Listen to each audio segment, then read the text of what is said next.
Board Member Durham. Board Member Flores. Here. Board Member Goff. Here. Board Member McClellan. Here. Board Member Rankin. Here. Board Member Shuffle. Here. Board Member Schroeder. Board Member Rankin, could you lead us in the pledge, please?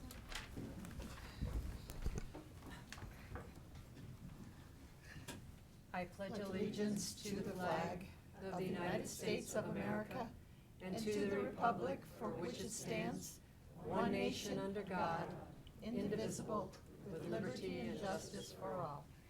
Thank you. I don't know what happened to mine. She's checking. Is there a motion to approve the agenda published?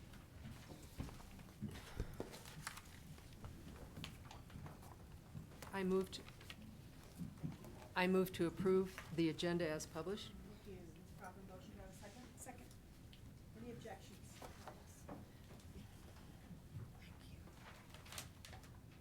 The next item is the consent. Do I have a motion to approve the consent agenda?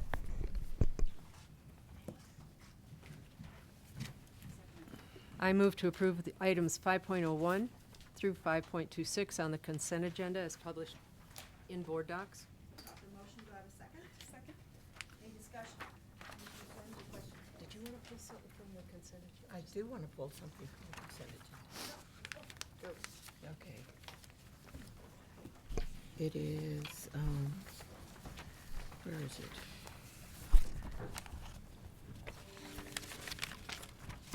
It's pulling of the air, which is it? I'll look it up.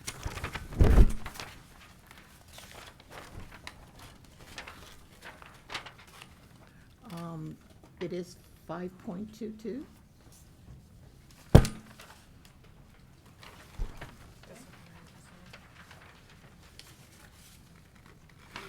cannot discuss that, so let's just, you want to make a motion, Board Member Flores? I make a motion to take, To remove. wait a second. I have it Point of here. order. I don't believe any motion is required. The consent agenda requires unanimous consent. Her objecting to its conclusion automatically removes it from the consent agenda that we'll vote on later. All right. So the item 5.22 has been removed from the consent agenda by Board Member Flores. Do I have a motion to approve the consent agenda as amended? I move to approve the consent agenda as amended. Second. Proper motions or any further discussion? Any objection? So the consent agenda is approved as amended, removing 5.22. Next item on the agenda is a report from Director of State Board Relations, Ms. Miranda. What do you have? Good morning, board members. Just a reminder to speak into your microphones and that we have everyone watching on or streaming today. Sorry. Just another reminder that if you'd like to connect to the wireless, please locate CD Hotspot and the password is Shamrock with a capital S. Thank you. Next item is a report from the Commissioner. Dr. Anthony. Yes, thank you, Madam Chair, members of the board. Good to see you all. Yes, we have, I don't have too long of a report, but did just want to say that I was able to spend some time with the governor's cabinet a week or so ago. And we did get acknowledged, and you all got acknowledged for your support in making sure that all-day kindergarten was passed. And so we were one of the only agencies that sort of reached our first goal there with your help. So thank you for that. we have spent a lot of time during this legislative session, and I'm sure Ms. Mello will expand on this a little bit, but we have over 60 bills that our staff are providing information on, answering questions on, supporting the budget office on, answering committee members' questions on JBC. So the amount of bills really does take up a lot of our staff time, daily fiscal note meetings and those sorts of things. So we're deep into that work, and I thank my team for all the work they're doing there. The majority of sort of my time and a team of time recently has been preparing to respond to the COVID-19 virus. We are doing that on a number of fronts. First of all, making sure that our districts have the latest information. We do sit on the emergency operations team with all the other state agencies as we plan for this. And so we have been really focusing on providing clear and timely information to districts on what we know, when we know it. And we've also been making plans as the situation evolves for flexibilities if needed, and communicating with the U.S. Department of Education on a regular basis too, for any flexibilities that they can give us on things such as school nutrition programs and others, as things evolve. You all have known, I've sent the link out multiple times, that we have cataloged all the resources on our webpage. It's the very first thing you go to. We want to make it easy to find, and we're trying to use all source documents, from the CDC and the Colorado Department of Public Health. They're the lead agency responding to this. I also just want to mention that our districts are working incredibly hard on this evolving issue. It takes an enormous amount of planning, preparation, and communications to be keeping their families and parents and students up to date and be planning for what could potentially evolve. So with that, I will end my commissioner report.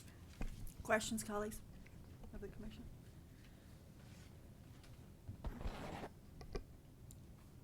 So the next item will be an update from Ms. Mello and a vote on Senate Bill 20-185, Colorado Imagination Library Program. Ms. Mello, good morning.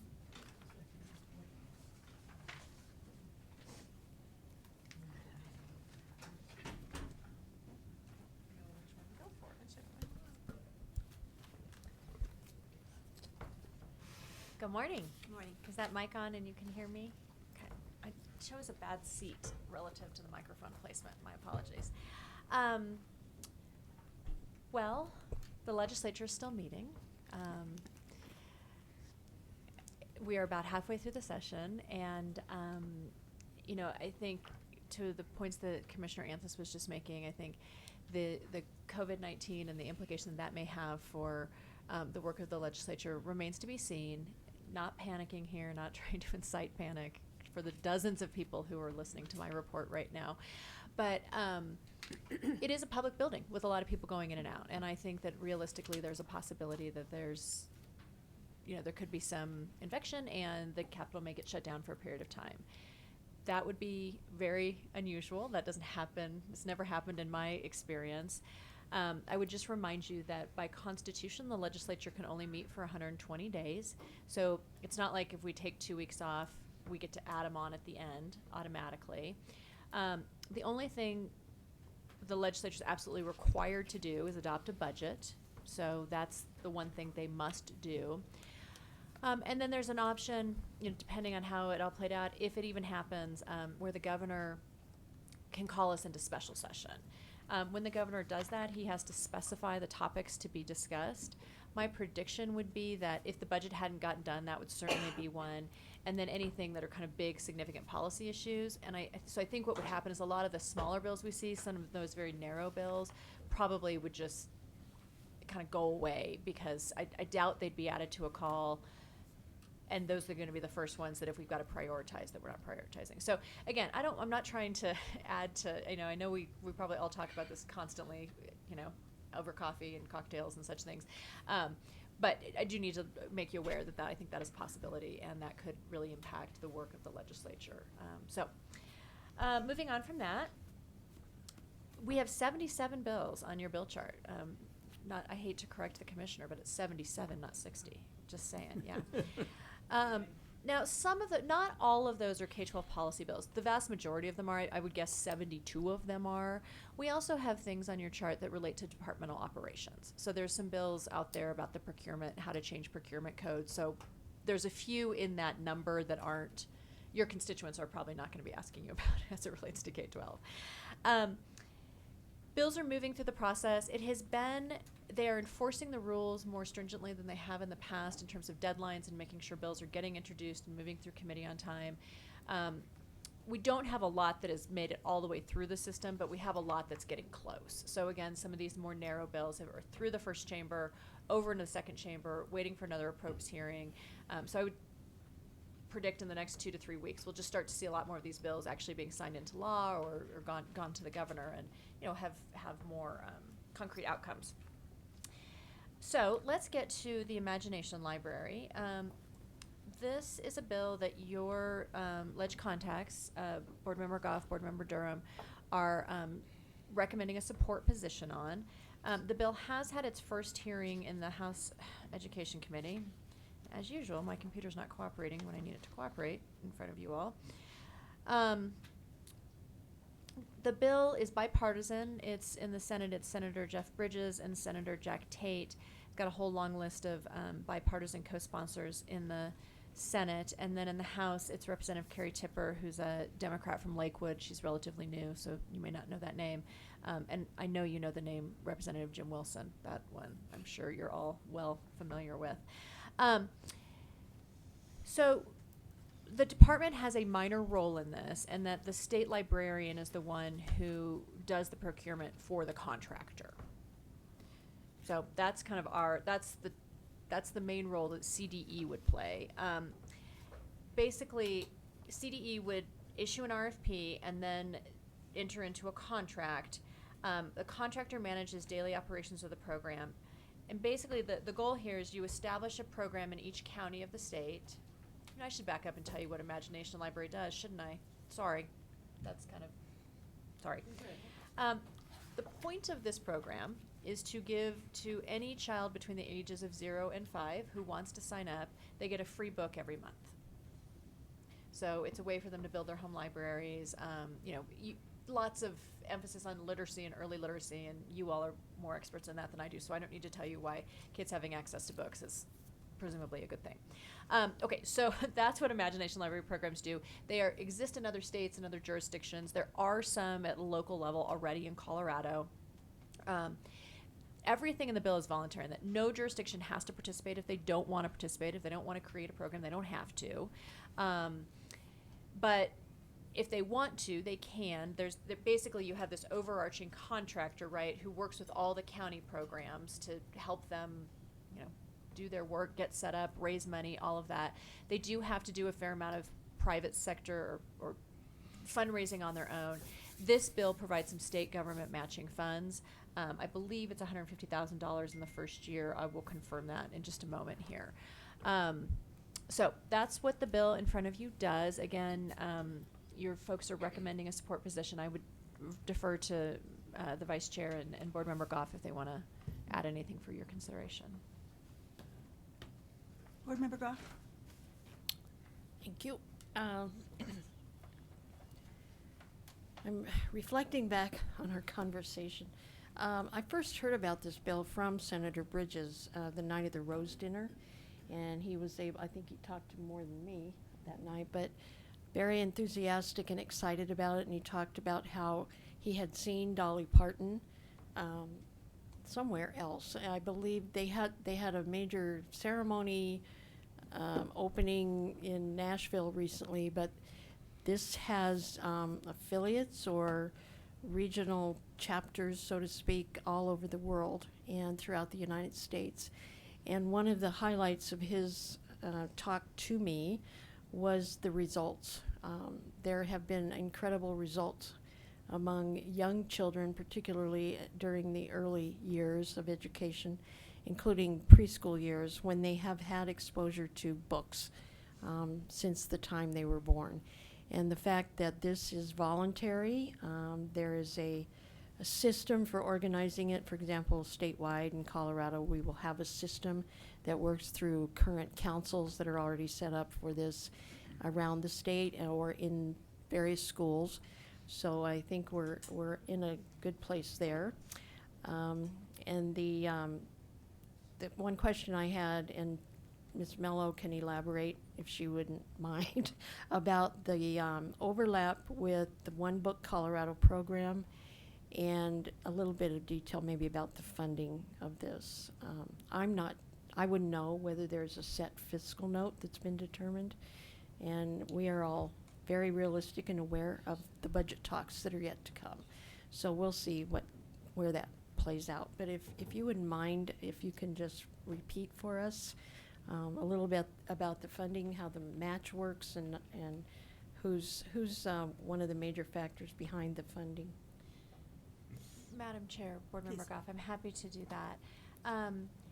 So I just confirmed, the fiscal note is $150,000 in the first year. The way the bill sets up the funding is that, it says the contractor must also receive state funding to cover 50% of the statewide cost to provide books from the National Nonprofit Foundation, with each county-based affiliate program paying the remainder of the cost to the contractor. So it's set up so that the local affiliates provide 50% of the funding and the state provides 50% of the funding.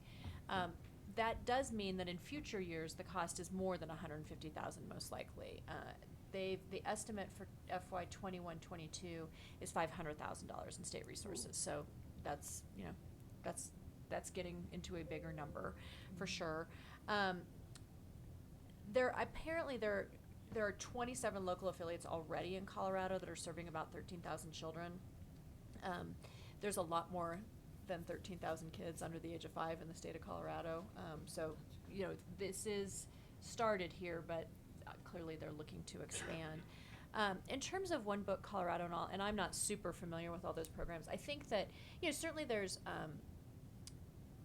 they have similar goals, similar aims. It's a different way of accomplishing those things, and that was one of the conversations we had with the state librarian when the folks that were drafting the bill came to us and said, how would this work?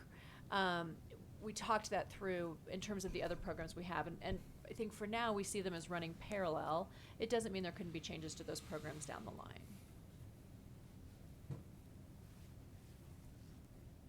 Do they have to run parallel? Can they not run collaboratively? They might, yes. So I'm it- just saying, to given start the with, we cost- have, this gets added on as, we've got existing programs, this becomes new.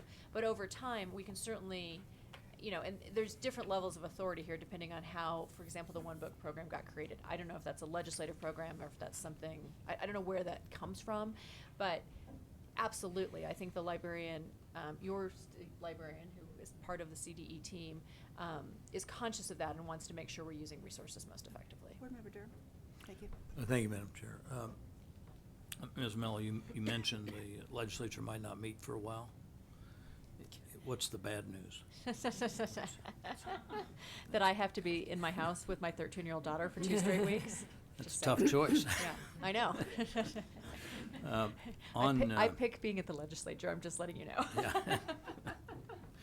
On this particular bill, I wonder, given that we'll soon have the March revenue forecast, which will underpin the budget, and I think with creating a program that's going to soak up significantly more funding in the second year, which I think there's no reason to believe this thing will blow over that fast. If we might not be prudent for us to not vote on this bill until after we see the revenue forecast, because we have a number of other issues pending in front of the legislature that we might prioritize or choose to prioritize against 150 and then 500,000 ongoing and funding over time.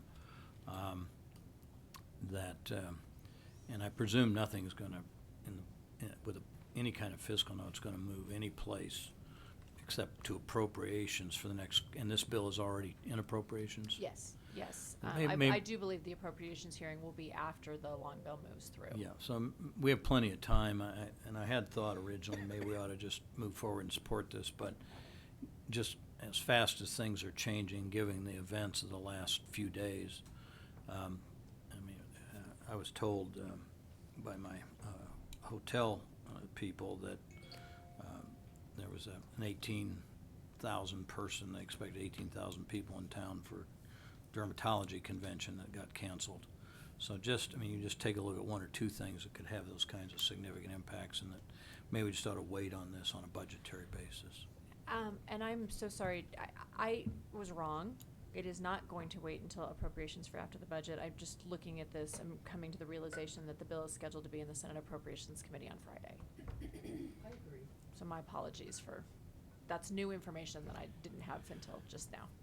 Well, so it still has another house. Correct, yes. And- I and just, I generally wanted to correct speaking- what I had said Yeah, on the and you're record that was probably wrong. right. As a general matter, though, just in the normal course of business, they'll hold appropriations bills in the second house, so when they get down to dividing the money, they have Yep. second and third reading, and then they're done. I just wonder if it might be helpful to maybe just delay this a week, see, the 20th, 21st, the March forecast is out. March 20th, yes, the Friday, March 20th, and then the long bill is supposed to be introduced in the House the following Monday. That's the Okay. plan. Yeah, But I aren't just, you asking us to vote on it? well, we were, and I just wonder if It's a good idea. you do or don't. I do. I mean, Did we I vote think on if it, it does, I mean, it's 150,000 for kids. We don't give kids very much. And especially 0 through 5.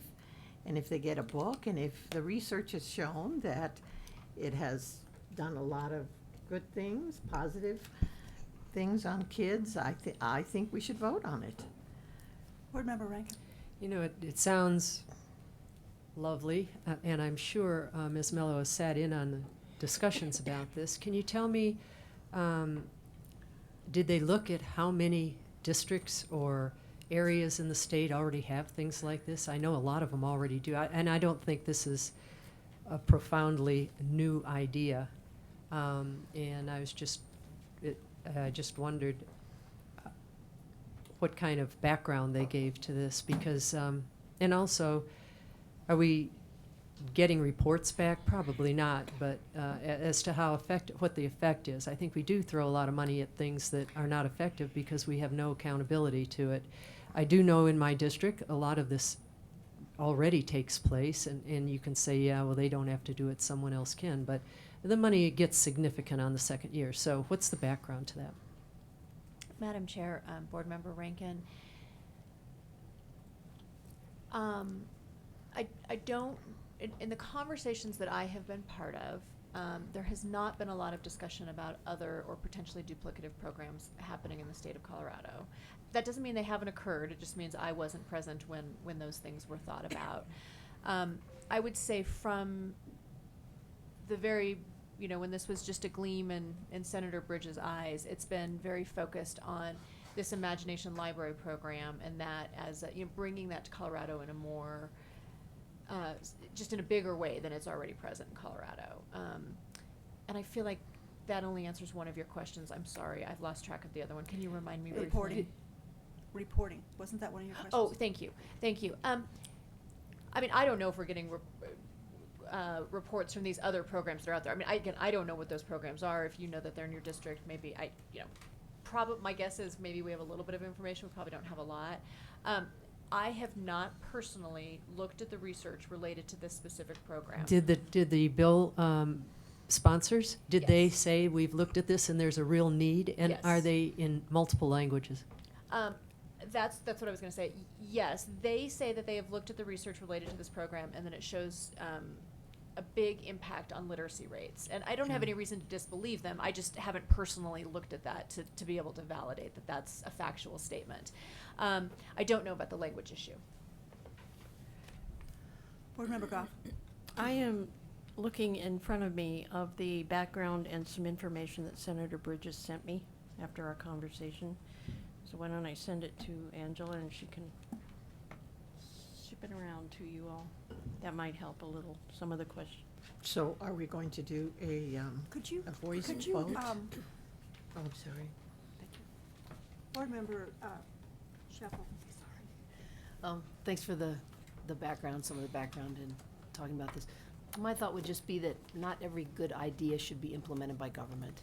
And there's a lot of nonprofits doing this work. I think that there's a lot of momentum behind some of these programs that I've read about, and there's a lot of it going on in Colorado. So even though I appreciate the concept, I guess I don't think it's the role of government to be sending books into the homes of kids that are birth to 5, hiring a vendor that we don't know about, where there's no accountability, and they're, sending these books out to kids' homes. I know it's voluntary, but still, I would just say it's, in terms of governance, the role of government to do it. I guess I would disagree with. Board Member McLeod. Thank you, Madam Chair. I love this bill and I love this concept and this idea. I'm wondering, when we have concerns of a fiscal nature, and I don't know that we've ever faced a situation, at least in the time that I've been on the board, that is quite like what we're facing with the possible financial implications of the COVID-19 situation. Is it possible that we might weigh a vote together with a caution?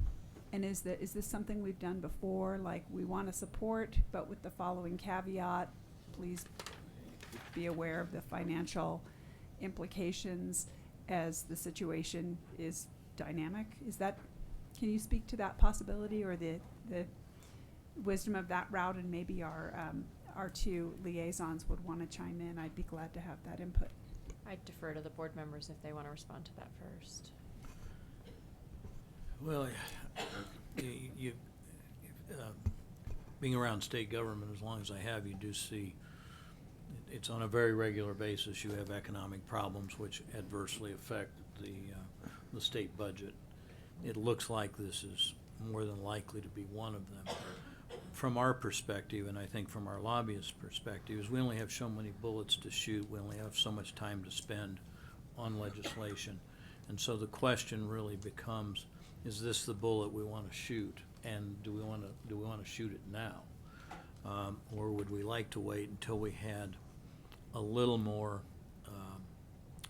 information budgetarily and recognizing that we have things that I think have already been approved in the budget, not dealing with these additional bills that could be at risk if there's enough of if they project enough of an impact. And I'd be, at this point, based on everything I've seen, I'd be shocked that if we're not going to be in a very defensive mode in about 10 days.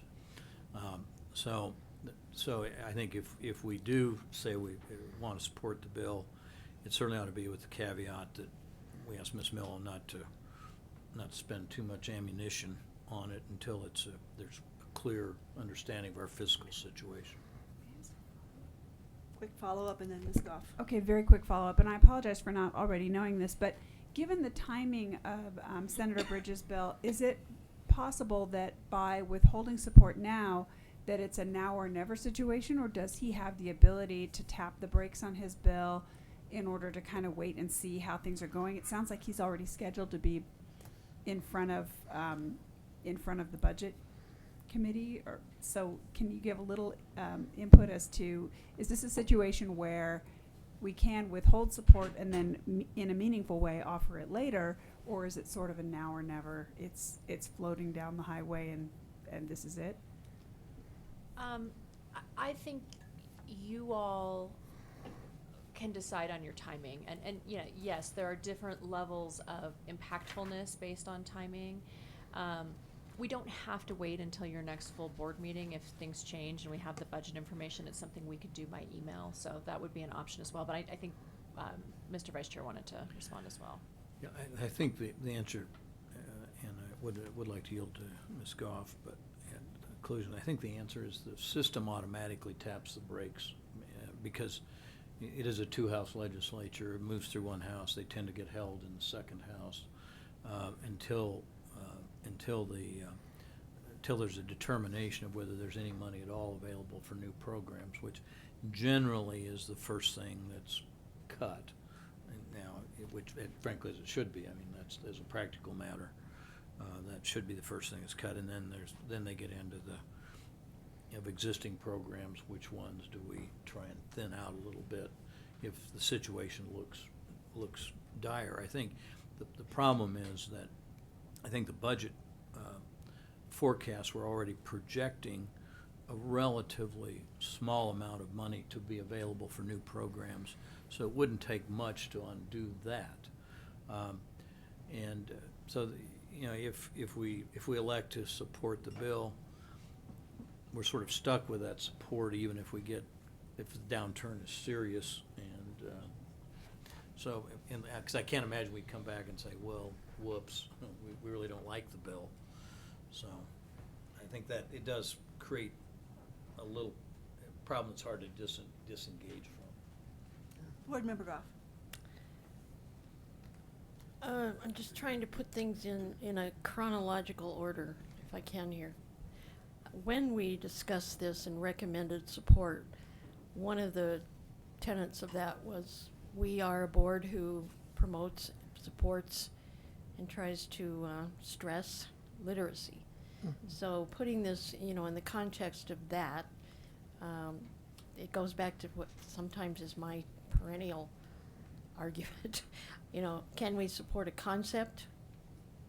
It's not a concept, Or- the research is there. Or does it mean, if we Mayor, I'd like say to we're speak gonna on the support research. legislation, Would you wait? just, can that, Return. part of that be supporting the concept, with deep respect and attention to the actual logistics, the mechanics of it, which includes funding? I believe also that our legislative operating procedures allow us to come back, revisit any bill at any time. The current status is, right now, technically, without a vote, we are at monitor. So I think it would be appropriate for us to make a motion today. I guess since the agenda, the call for the meeting is that we're going to vote on support of the bill, I guess we could make a motion to either support or not support, and then make another motion to monitor or not oppose. We'd have to look at that a little bit, but I would like everyone a lot. I would wish we didn't know what we didn't know then. I wish we still didn't know what we didn't know then, because when we talked about this, we were not aware yet of everything that's going on right now, and also the timelines that are impacted, and yes, the budget forecasts and the money. So I'm willing, actually, as I would be anyway, to go along with what you all say. I just don't think there's anything wrong with us maintaining a monitor position, which then would leave us open to I- watching this as it goes through the whole process. Give us information, and then you have the floor. Yeah, Madam Chair, would it be possible, or would you object? We do have a board meeting scheduled for the 27th, which is approximately a week after the fiscal notes information becomes available. So a motion to just lay it over to the board meeting on the 27th for consideration. Would that be, that way we're certainly not opposing it, and I wouldn't certainly suggest that. We're just delaying action for essentially, 15 weeks. days? Yeah, 2 weeks. Yeah, well, and knowing No, you're on. knowing that we probably we can't know. We'd have no guarantee of how these timelines are gonna shake out, but that's a ways away. So, yeah, it could happen that it has gone through the House as well. It's gone through appropriations or finance, whatever it needs to go through, and then be passed on third reading in both houses, maybe. But that all depends on whether they're at full operation too, Yeah. so. I don't think that'll don't know. happen even if they're at full operation, because I'd be surprised if it didn't pass the Senate by the 27th or roughly in that time frame. But it certainly won't pass out of House, Okay, House Well, appropriations until well after that date. And if you don't mind just me adding, and I think part of the reason for that is the week that the budget goes through the House, they don't really do any other committee work. So True. there's essentially a week built into the timeframe we're discussing where the House will not be doing hardly anything in committees. What is the timing of the introduction of the budget? Well, the budget forecast comes out on the 20th. The target introduction is that following Monday. In my years of experience, we'll often get the forecast at the end of the week. The goal is often to introduce the bill the following Monday. Sometimes it happens, sometimes it doesn't. I mean, I think it depends on how many changes they make That they have after to they get make, the yeah. forecast, because there's just a certain amount of time that staff need to put it all in the bill and get it all, printed and all of that kind of stuff. So the plan is for Monday, the 23rd. We'll see if that becomes realistic. I do, however, think even if they delay introduction of the bill, they typically do still get through it in that first chamber in that week. It just, we can press the timeframes for dealing with the budget. In my experience, they can do it any way they want. To the points Yeah. you all are making, dynamic situation, things change quickly. We never know for sure. Board Member Flores. I'm glad you're talking about the purse strings because, well, not really. We don't hold the purse strings. The legislature does. We deal with policy, and policy, as far as the research states, and there's all that work on Head Start that shows that if you get books in the hands of kids, especially poor kids, that they're going to do well in reading. So why don't we think about the policy and the research that we know is very positive, and then let them consider the money aspect. I'm sure they can do it better than we can. I'm sure they know how much they have because we don't know how much they have. And so let's go on the positive, the policy, the research is there that it is positive, especially with, I'm just thinking of the Head Start research that is really, really strong. And I would say, they asked us, we should say yay or nay at this point. Board Member Rankin. I want to go back to the accountability of this. I mean, this is not revolutionary. This is not new. It makes us feel good to give a child a book. If the book is not read to the child or the child is not instructed with it, nothing is going to happen. And I am for making things happen, accountability in the lower grades. And I mean, you can go to the library and get a book. Well, some people can't get to the library. There are books available. I feel Some people strongly don't have. about putting money into this to make us feel good. If it was making a difference, that would be a whole nother discussion. And I am at your collective disposal. So whatever you all decide amongst yourself, I will support and carry forward. Board I Member have Rankin, no, I can have no dog in this fight, so to speak. I work for you guys. Board Member Rankin, is there something that you want in the bill that would give you greater comfort? No, it has a lot to do with the money, and I think it could be Okay. better spent on literacy in the lower grades. But this idea of just throwing a book out there and then saying, okay, we've done our job, that's kind of what this sounds like to me. And I have to say, I haven't looked at all the background, but I do know in background, we have Gus on the Bus out where I live, and they have a bus that comes around and has books. I mean, there are a lot of community efforts in the same realm. Second year, $500,000, boy, I could put that to a lot better use in the education of readers. But I bet that the Board Member nonprofits will Schaffer. walk in. Yeah, the language in the bill, I'm not sure what pages, but it says, to mail age-appropriate, high-quality books each month to children at no cost to families. I mean, to me, it feels like you're pushing something on somebody that they don't have any input into. And if you've looked at some of these programs, there's a certain, with vendors, there's people on their board who choose the books and all that. I mean, the question is, what are you sending to people for their kids to read? And the parents don't have any oversight over, well, what is my kid reading, and what am I getting, and do I even want it, and will we read it? There's just so many aspects there that feel like an incursion, and I know we need books in homes and kids need access to print and all that. I just don't know that this is the best way to do it. And I would just clarify on that, I think you're right. I mean, once you're enrolled in the program, the parents don't, there's not There's a no, choice of it. yeah, they have no choice. Parents do have a choice as to whether or not they enroll in the program. Right. So it's a little bit of both. Thank you. Just one statement. Allow me to ask a question, and then it'll be your turn again, okay? Just a statement. Just a minute.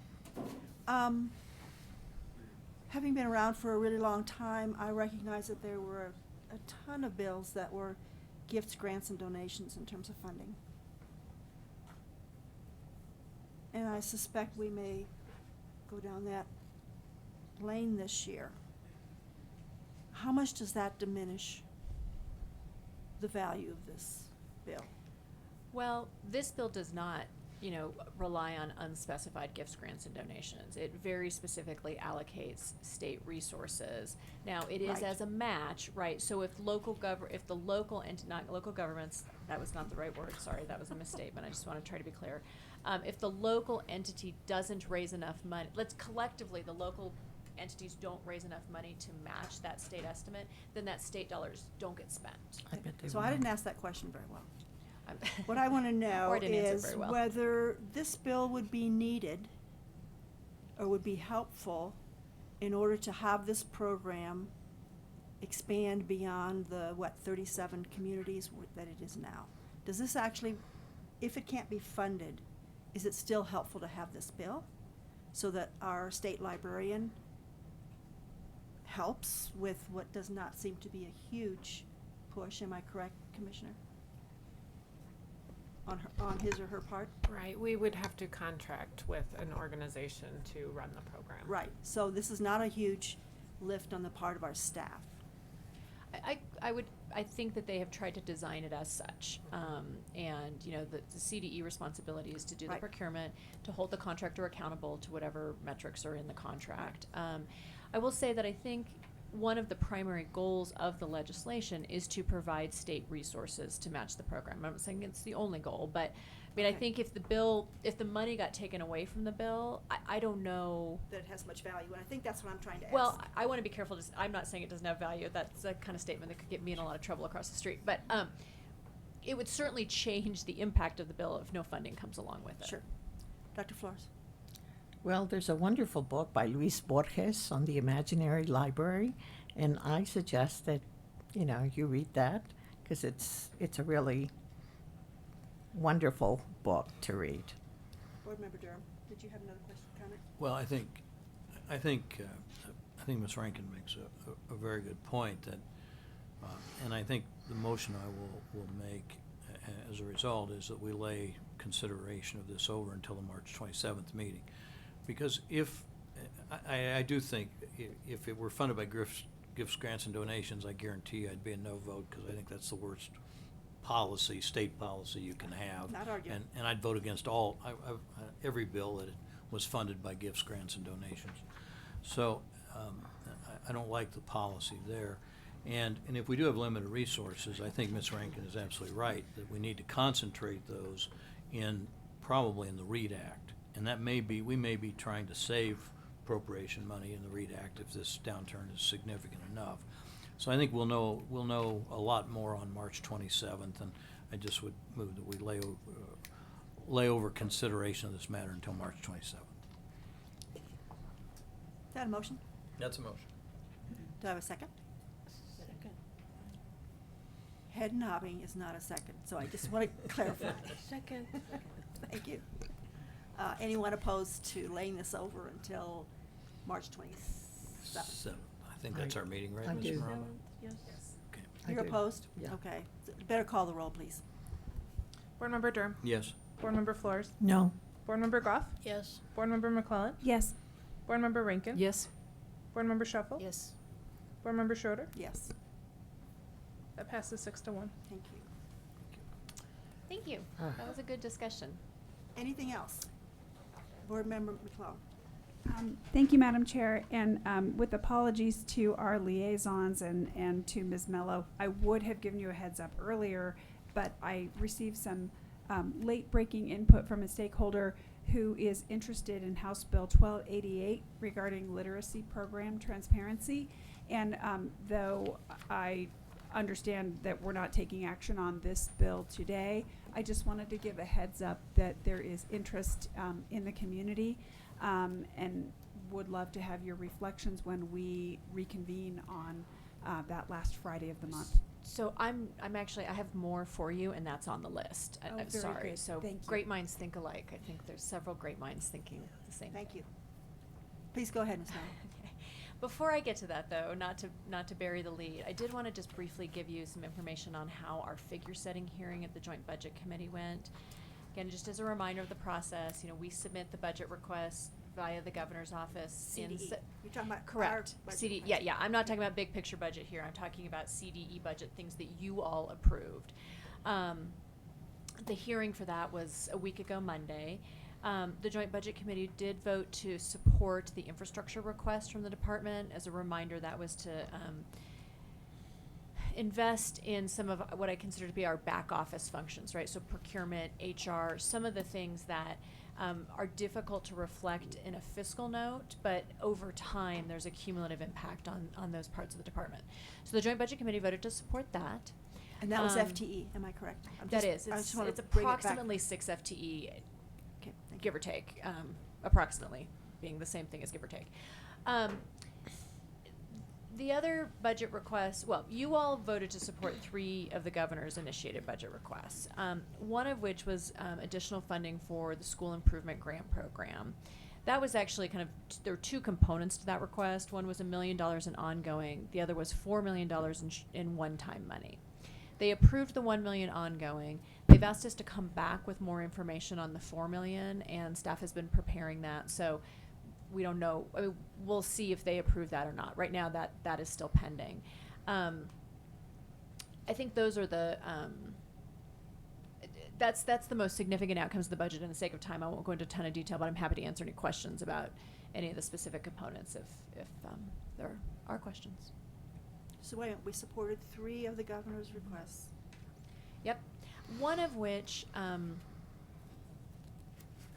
think there was some miscommunication or maybe a learning curve in the interactions between the governor's office and the Joint Budget Committee this year. And the governor's office submitted, not just for education, but in lots of other ways, budget proposals that require legislation. The JBC doesn't really like that, and so Okay. anything that required legislation in order to be implemented, they essentially have said, we're not doing that. The dollars that go with those bills can go into that process through the appropriations committees, and they can fight it over there. We're not doing it as a JBC. And so one of the bills one of the concepts that you had voted to support was a pilot program around concurrent enrollment for educators to grow your own teachers. So that one, they just didn't, it's not that they didn't approve it, it's just they didn't discuss it. Does that make sense?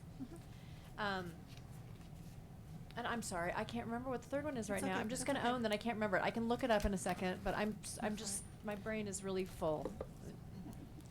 School View, thank you. I knew someone would help me. Okay. The third one that you approved, can we just rewind? Is there Yes. a way to rewind the tape, pretend like that didn't happen? Scratch the record.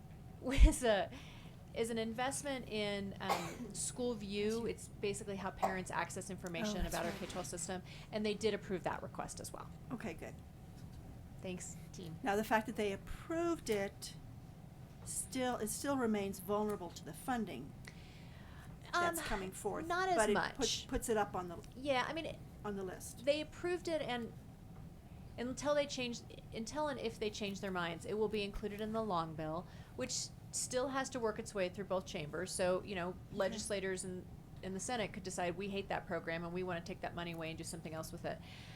So there are still, it's definitely not a done deal yet. That being said, I would be surprised if any of these particular, so the $1 million for school turnaround, the school improvement stuff we just talked, or the School View stuff we just talked about, and the infrastructure were subject to change. I think 90% shot we're good on those, but yeah, Okay. it's not done till it's done. Okay. All right, go ahead. Okay. Go to your bills.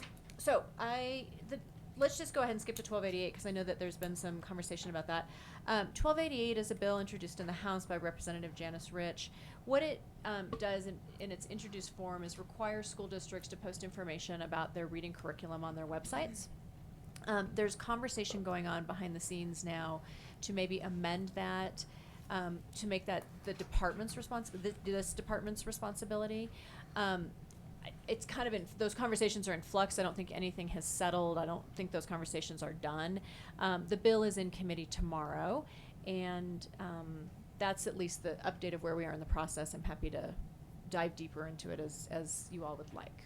Yeah, what's the problem they're trying to solve? I think the problem they're trying to solve is parents don't feel like they have access to the reading curriculum used by school districts. So would you actually publish the whole curriculum or just the name of the vendor? I'd have to look at the specific language in the bill to do that, but I would be surprised if the proponents were satisfied with just publishing the name of the vendor. I'll look it up right now. Board Member Rankin? I have a lot of information on that bill. Should I go ahead or should I wait? I'm at your disposal. Go ahead. I Thank think you. we're interested Thank in you, knowing. Madam Chair. It doesn't And make a lot of sense to me, so I'm. Board happy to Member hear more. McClellan, I have heard loud and clear what you have heard too. But I must say, I have read this bill. The key things in it are aligned with Senate Bill 199, which is the READ Act, which is something we voted 100% to support. And the legislature took our lead on that and voted for that 100%. So it says core and supplemental reading curriculum by grade used in each school. So parents of fourth graders could say what books are we using in our school, and they would be able to see it online. Core and instructional reading, instructional programs and interventions. So the intervention instruction services and other supports would be transparent. Number of students in K-3 who have READ plans. The local education provider's budget and the narrative explanation for the use of the READ Act intervention money. Now that sounds like an overwhelming amount of work to put together. However, they have to have that anyway to serve up to CDE, because these are things in order to get a lot of the federal and state money we now need transparency for, but they're in the READ Act. Nothing is new here. All it's saying is what the READ Act says. As parents, we are interested in seeing this. This is what these parents are telling me. I think they have a really good point, too. Now, it says in the bill, and keep in mind, this is a bill, but it's an amendment to the READ Act bill. So when I say bill, I mean this bill, 1288. On March 2nd, we went through the figure setting from the Department of Education, and I want to point out some of the things that Ms. Mello highlighted from the governor's office. It says, and I'm quoting this, to improve the quality, accessibility, and transparency in SchoolView, the state school and school district data dashboard. So this is something we're redoing anyway, our website, and we know we've talked about this a lot. But this just adds something that is electronically fed up to CDE to be electronically placed. It can be in SchoolView, but it can be in another place on the website. The technology for this, if they can send it up here, it can be put into that relatively easily. And I'm not saying that from my own experience. I called the IT department and I asked, is this possible? There's no sense in putting a lot more work on CDE and a lot more pressure on the budget, because we're not going to get it this year. There isn't any money. It also states in this figure setting of JBC, finally the department reports that the U.S. Department of Education's Office of Civil Rights has found SchoolView to be out of compliance with federal accessibility requirements associated with Americans with Disability Acts. And this would really, really allow for a lot more transparency, accountability, how we spend the READ Act dollars. This is something we have to tighten up. We have to tighten it up in our state, but we have talked about this when we talk about a lot of our grant programs. How many are out there? What's the accountability? We're coming to a time where we're running out of money. And even if we had a lot of money, this is a really good place to put it, if need be. However,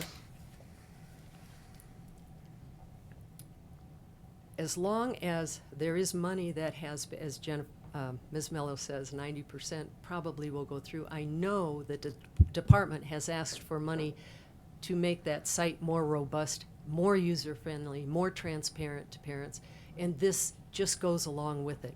As long as this site's being reworked anyway, why don't we make it user-friendly, something the parents can use? It says, given that a key goal of the system is to provide public information in a useful way, staff agrees that the current system falls short of that goal. Staff also agrees that moving to a visual digital reporting tool would be far more conducive to the public's use of the site. I'm just taking this stuff from JBC. However, this bill very clearly does that. Let me make sure I've said, Can I another ask thing. you a question, please? I'm sorry. Yeah, Ms. Ms. Rankin. Yes? Does this mean that, let's say we have a school district that has 30 elementary schools. It does not have a common curriculum. In fact, there is a choice that every fourth grade teacher makes among an accepted group. Then they have to post for every classroom Mm-hmm. the curriculum that's being used? Yes. I'm sorry, school, not classroom, school. When you get down to some of these numbers at the classroom level, you get into N factors a lot. So we're talking about, this bill says school, district, and CDE, correct? But a school may not. School and A school district. may not require, the fourth grade at a particular elementary school may not require one single curriculum. It may in fact give choices to teachers. And in fact, teachers also supplement the district curriculum.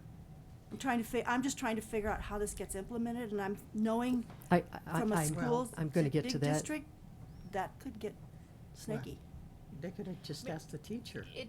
What the legislation requires is that the core and supplemental reading curriculum or a detailed description of the curriculum by grade that is used at each school. So it's school level reporting by grade. So that means teachers no longer have the choice. This is just about what gets reported on a website. This isn't telling teachers, Doesn't tell them what to districts do. what to teach or what to use. Okay. This is And just that's already, saying that's you already have to being make reported? it obvious what you're using to people. Okay, I need a little bit more time if I can, Madam Chair. Sure, and then there's some questions. Thank you. This is being done in other states, and they have interactive maps where you can click on within the state and see what every school district is. So we're not inventing this. However, it is specifically aligned with our READ Act, which I think is very good. I also received yesterday from some volunteer parents that are working on the council that oversees their school in Pueblo 60 that have resigned. I looked at every letter they sent yesterday. This is totally unrelated to this. However, in 2 letters, it was very strongly put out there that there's not enough transparency. If they had the transparency, a lot of problems we have would be solved. A lot of parents would be happier across the board on that. So I'm saying the timing is perfect for this.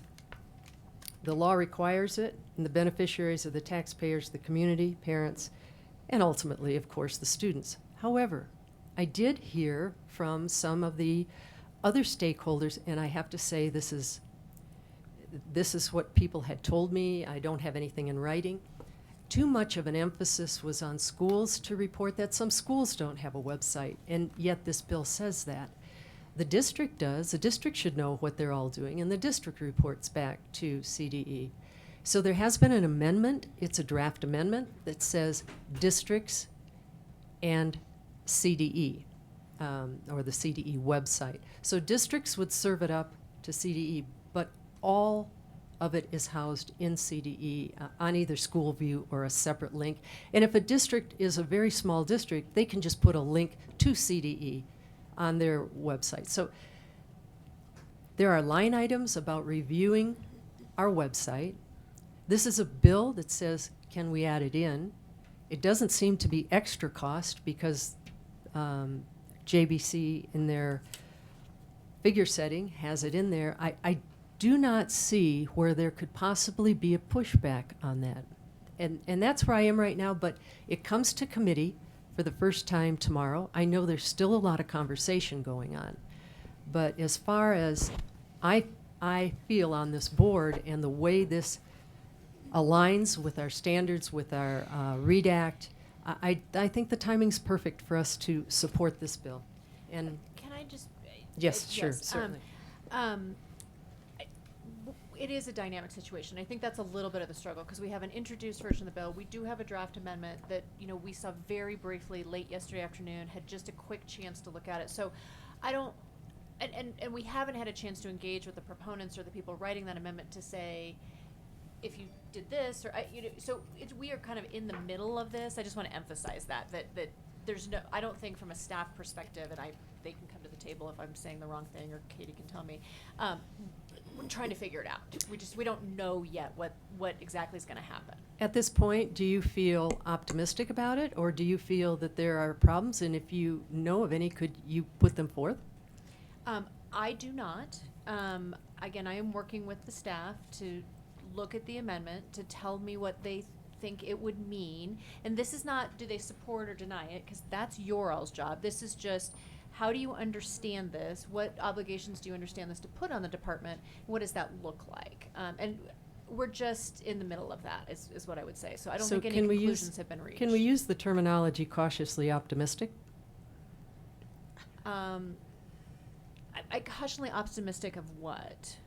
Whether we support this bill, whether the CDE That's our supports. job. Yeah, I don't think, so this, again, staff does not look at it from the perspective of should we support it or not. They look at it from the perspective of, can we implement this? You know, Okay. what's our understanding of Thank this? you. So it's your That's it. all's call on that, and, you know, we all, again, work for you, and if you guys want to support the bill, then, you know, that's the position. Thank you. I think I saw Ms. Goff first, and then I'll just go right down the line. That's okay. We're talking about House Bill 1288, right? Correct. What's the title of that bill? My computer went to sleep, I've as got it it. often does. Just took a Concerning long time. transparency in reading programs implemented in public schools. Thank you. Okay, I'm having trouble understanding how reporting about the number of kids on on read plans and some of that other data fits this title. It's one thing to put an expectation out there to schools and districts to list the curriculum that you use, even if it is by grade level, by school. But what is, I mean, I appreciate anything around transparency. I just want to understand this bill before I decide whether or not I can support it, at any rate. I don't understand how all that fits in there.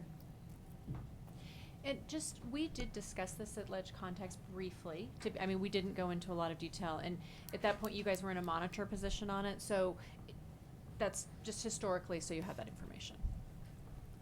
Board Member Sher, oh, are you finished? Well, I don't recall us getting into this kind of detail. We did not. You're absolutely right. So I'm at that point now where I need to understand. I'm just not there yet. Happy to help however I can. Board Member Sher. Yeah, I guess I feel like need a lot of homework. parents would appreciate this information, and I've had feedback from parents just saying, you know, they want to know how their kids are being taught to read, and it's a great leverage point in terms of transparency for them to have access to that, so that they know how to support at home, so that they understand the programs being used. Some are far better than others, we know that. There's some great websites funded by the government that, you know, doingwhatworks.ed.gov, websites like that really try to look at programs and what's most effective. So I think the transparency piece is something that parents would really benefit from if implemented. Go ahead. Board Member Thank you, McCall. Madam Chair. As I'm weighing the input on 1288, it occurs to me that this really reminds me of the discussion that we've had with our professional staff about how hard it is to affect a change in direction with respect to the inclusion of concepts like the science of reading. I know this is of particular interest to parents whose children may have dyslexia or parents of other kids who are experiencing a significant reading delay. So I think having this transparency, one value that immediately comes to mind is that if we're giving greater transparency in one place regarding how we're doing with respect to results at a given school, together with curriculum, that may help to flesh out what a difference it makes for those schools and districts that are choosing curriculum that is friendly and effective for kids with dyslexia, and really for all kids learning to read. But where it is particularly not neglectful of the need for kids with dyslexia to have curriculum that incorporates the science of reading, my hope is that this transparency will give parents a better view into how well a school is delivering on what we know to be effective, and then also showing the effect. So I'm looking forward to hearing more about it, and I thank you for this discussion. Any other questions or comments? So, Ms. Mello, I think we would like you to follow this and then maybe provide us updates if you have them on where this bill is going. I am happy to do that, and if there's specific questions right now, I mean, it's a fairly concise bill, so if there's any specific questions right now that I can answer that might help you if you were in a decision-making mode, I'm happy to do that, or I can just I keep have a it hunch we're gonna be high on talking the about this radar on and March 27th, Okay. I have a copy, I have the bill here if. but it you- looks like it's gonna get changed, so I have, well, right? Never So, mind. yeah, we need to kind of need an update. Board Member Durham? Thank you, Madam Chair. I think this bill, unlike the previous bill, Senate Bill 188, could end up being dead by the time we get to the 27th. And I think this is one of those circumstances where the bill is being opposed by all the usual suspects. And I think primarily on the grounds that it creates a workload that would be difficult for them.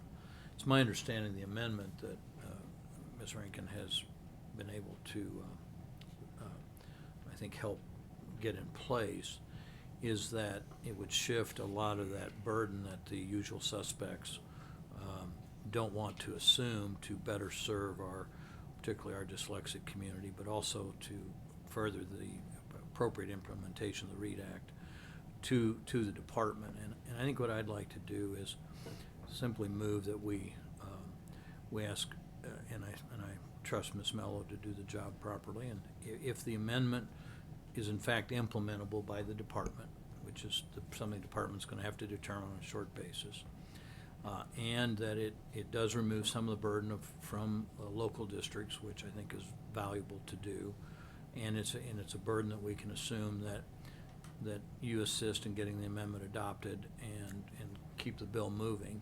And if the amendment doesn't do that, then we just continue our monitor situation where we are now. So that I'd make that as a motion. It's a little unusual, and because it does transfer some of our judgment and authority to staff and to our contract lobbyists, but I think they have the ability to make those judgments. And one of the things very important over there, things move quickly at the legislature. If you don't trust your lobbyists and staff to use their best judgment, you can often just be simply left standing at the gate. And so I'd like to make that as a motion. Run me by that again, though, that motion, please? I think the motion is I get to do whatever I want. That's pretty close, actually. Madam With Chair? with the advice of staff, Yeah. that if this amendment can be implemented by the staff and within existing resources or close to existing resources, if it removes some or all of the burden from the local governments, from the local districts, so that the usual suspect organizations don't have to whine about trying to teach kids to read, then we try and get that amendment adopted and see if we can't get keep the bill alive till we have a chance to consider it on the 27th. Madam Chair, Board Member Rankin? I just want to throw this in that tomorrow it goes before the committee. That's very important, and if we like the concept, I think that should be somehow put forward, but it does go before the committee tomorrow, Education Committee. It's pretty important. Is my motion acceptable to you, Ms. Rang? You've had the lead on this. It's, Yeah, it is, but I think there's going to be more information come today, and yeah, well, I wish we could, well, things are fast. Well, if there's more information today, we can always bring it up later today in the meeting. Okay, all right, that sounds good. Actually, I mean, for what it's worth, I think that might just help us get caught up on what's happening. I want to make sure the amendment that you have and the amendment we're looking at are the same things. There are It two. just- Did you get the second one? No, I see, have that. that's, I yeah, have that's, so we just need to get trued up. So if you're amenable to that, you know, and I think Angela things doesn't give me move too much of quickly. a I think some dirty point look. you have to trust people to do the right thing. Well, and I do want to ensure that staff has the opportunity to figure out what it's going to cost them. We are just Right. beginning now with this last I agree. piece to catch up with a state of overwhelmness in some of our areas. And so if this becomes a huge burden for staff, then there needs to be an FTE stuck on it. well, or to figure out if there's a way to accomplish the proponent's goals that doesn't require extra staff. You know, there may be some way to create language that solves the problem, Okay, and we that'd can be work fine. on that throughout the day. You need to If there is a refer- problem, I'm not saying there is a problem, but that's the kind of conversation we would be having I think if today. it carries a significant fiscal note, the amendment, then that makes it much more problematic. If it doesn't, No, but it those are doesn't. things that staff can work out. And as I agree with you, Dr. Schroeder, that it's important that we not obligate our staff to a task that they cannot accomplish. Board Member Goff? Yeah, I would like to request that, y'all keep in mind that we have a very strong interest in not obligating staff. But I also think we need to obligate ourselves to understanding what it is we're asking staff to do. And until I understand this bill better and understand a little bit more about why it fits in with the title, then I'll be happily convinced that we go forth. I'm not at that point yet. I don't understand what the origin of all of this work is. I think to bring it in front of our meeting today and ask for any kind of action on it is presumptuous.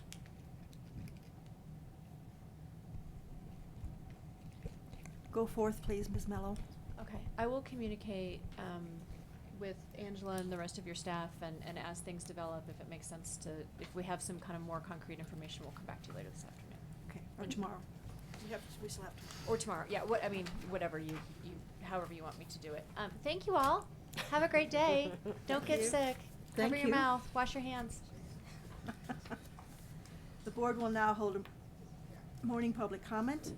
A friendly reminder that board members cannot accept public comment on quasi-judicial matters such as the charter school appeals, disciplinary matters, and accountability clock hearings. We will not be able to hear any public comment on the exclusive chartering authority for Littleton Public Schools, nor the Civica charter school appeal before us today. Each individual is limited to 3 minutes, and Ms. Maramba will let you know when your time is up. We have 4 folks signed up. First is Brad Galbraith. Madam Chair, members of the committee, I appreciate you allowing me just a couple minutes to talk Microphone, to you. sir.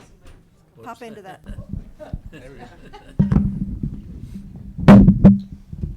go. For the record, my name is Brad Galbraith. I'm with the Foundation for Excellence in Education in Action. And we're here both to acknowledge the work that the board has done on literacy in the past and encourage you to keep working on that in the future. We work nationally on student-centered education policy with the goal of increasing equity in student outcomes. And I appreciate the discussion that we just had as the board on literacy. House Bill 1288 is one that we are supportive of for the reason that when you talk about evidence-based and science-based reading, and then also transparency in the process of implementation and accountability, that I believe House Bill 1288 is one in which we can increase the accountability and transparency in the implementation of the READ Act. It allows parents, I can think myself as a parent, I have a 3-year-old and a 4-year-old who are at that point where we're starting to teach them. And if my child was struggling with reading and I wanted to know what can I do better, what's being offered out there, this bill would help me have a database, access to information that would allow me to say, well, this is what's working in this other school. This is the curriculum that's working there. This is how it could help my child. And then I can see the outcomes in that school as well. So we believe that it's an important measure in the implementation aspect of the READ Act to help parents have information, to help policymakers have the information that they need to ensure that the READ Act is implemented with integrity. And with that, I would stand for questions. We don't do that. Got it. Thank you for your time. Thank you. Callie Nichols?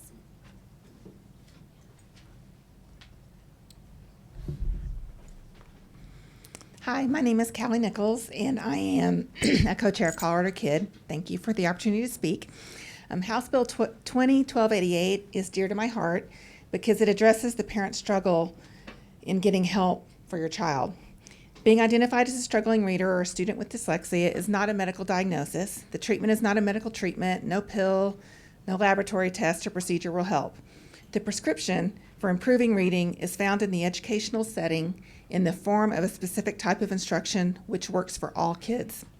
When your child gets a medical diagnosis requiring a specific type of treatment necessary to cure the illness, a parent researches where to go to get the best possible treatment and the best doctors. It is not any different when a parent is told their child is behind in reading. A parent researches and quickly learns that their child needs a type of instruction called structured literacy or an Orton-Gillingham-based approach. So the parent begins to research which schools use the curriculum that is an educational necessity for their child to be successful and literate. This is when the parent encounters the brick wall. Schools and districts do not like to tell parents the literacy curriculum they use in the classrooms. Parents are often told that the school does not use a specific curriculum and instead uses a balanced literacy approach. Gathering this information is further complicated by local control at the school level, with each school within a district choosing their own curriculum. In Douglas County, we have a group called the Dyslexia Resource Group that has been around about 14 years. One of the most common questions we are asked is which schools have structured literacy-based curriculums. This question from parents was so prevalent that last year we decided to send a survey to every principal in every elementary school, every middle school, and every high school in the district. How many responses do you think we received? We received 0. This is why parents who can afford it hire tutors. Those who can't afford it go on the hunt for a school that has the resources to help their child. It is a journey full of dead ends and brick walls, and it is an agonizing feeling not being able to help your struggling child. So Colorado Kid took it a step further and cored 7 school districts to try to get this information for parents. We cored Aurora, Cherry Creek, Denver, Douglas County, Jefferson County, Pueblo, and Littleton. The core specifically asks for the core reading curriculum used at each elementary grade at each school, the supplemental reading literacy program and intervention program used in Tier 2 at the elementary level at each school, and the reading literacy intervention programs used in Tier 3 or special ed at the elementary level at each school. Some of the responses, one was 18 days late, one was 22 days late. Very few of them broke it out by school. So we didn't really get the information we asked for.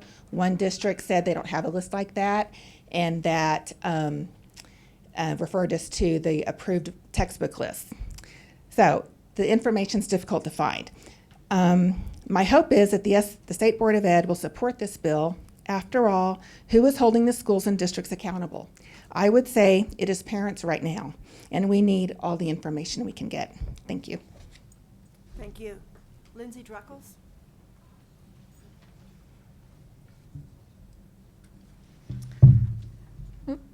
Hello, I'm Lindsay Drakos of Colorado Kid. I'm here to speak about House Bill 1288 as well. One thing that I did want to point out before I started was that this information is already being gathered, or will already be gathered and given to CDE starting in 2021. So it's not additional information or additional burden on the districts, other than to link to this information on their websites so that parents can find it. Why is this bill important? We live in a super local control state. With that local freedom should come some transparency. In order to get curriculum information from districts, we've had to Cora, as Callie said. I searched on probably about 15 different district websites, and the only district that publishes their curriculum information on their website is Littleton, which happens to be my district. If a family with a struggling reader is moving to Cherry Creek, let's say, they know that their child will need to be taught using the science of reading. At this moment, they would have to call 43 elementary schools and a couple of charter schools because curriculum information is not listed. When you have a struggling reader, time is precious. When my oldest daughter was diagnosed in the 5th grade with dyslexia, it took almost an entire school year for me to find out through word of mouth that 2 schools within a mile or so taught reading in the way that she needed to learn. We've also quarried READ Act spending in several districts. We found unapproved spending in each and every district that we quarried. Chapstick that says, "Hello, my name is awesome," sparkly tote bags, yogurt parfait bars, and non-evidence-based interventions, to name a few. While the chapstick might get more attention, the inappropriate interventions are truly harming kids that are struggling to learn to read. This information should be readily available to parents to help them make better choices for their children and better advocate for improved spending. I was speaking to another parent about this bill, and he had a great point. Schools ask parents to be partners in their children's learning by reading to them at home, volunteering at schools, fundraising, attending parent-teacher conferences, and helping with homework.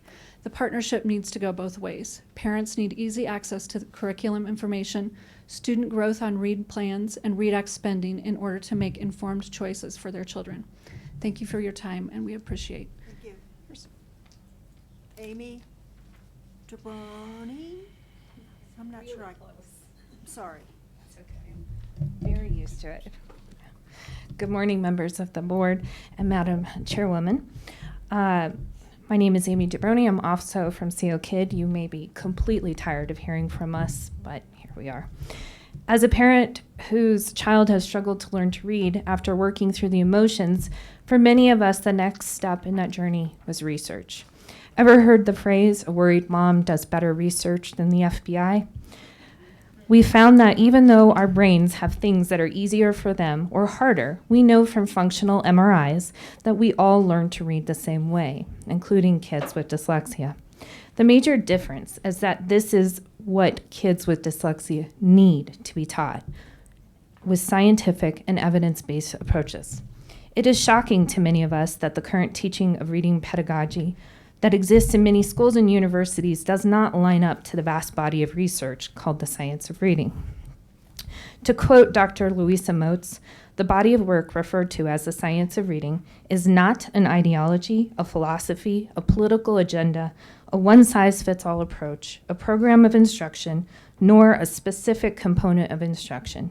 It is the emerging consensus from many related disciplines based on literally thousands of studies, supported by hundreds of millions of research dollars, conducted across the world in many languages. These studies have revealed a great deal about how we learn to read, what goes wrong when students don't learn, and what kind of instruction is most likely to work the best for most students. The type of instruction that utilizes this research is called structured literacy.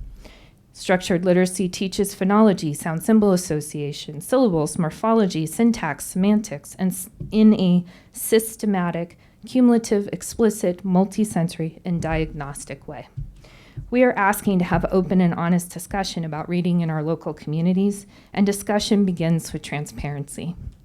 The bill, HB 201288, is a step to having real discussions about how we teach reading, and that discussion can't be done based on feelings or anecdotal information, but on real substantive data.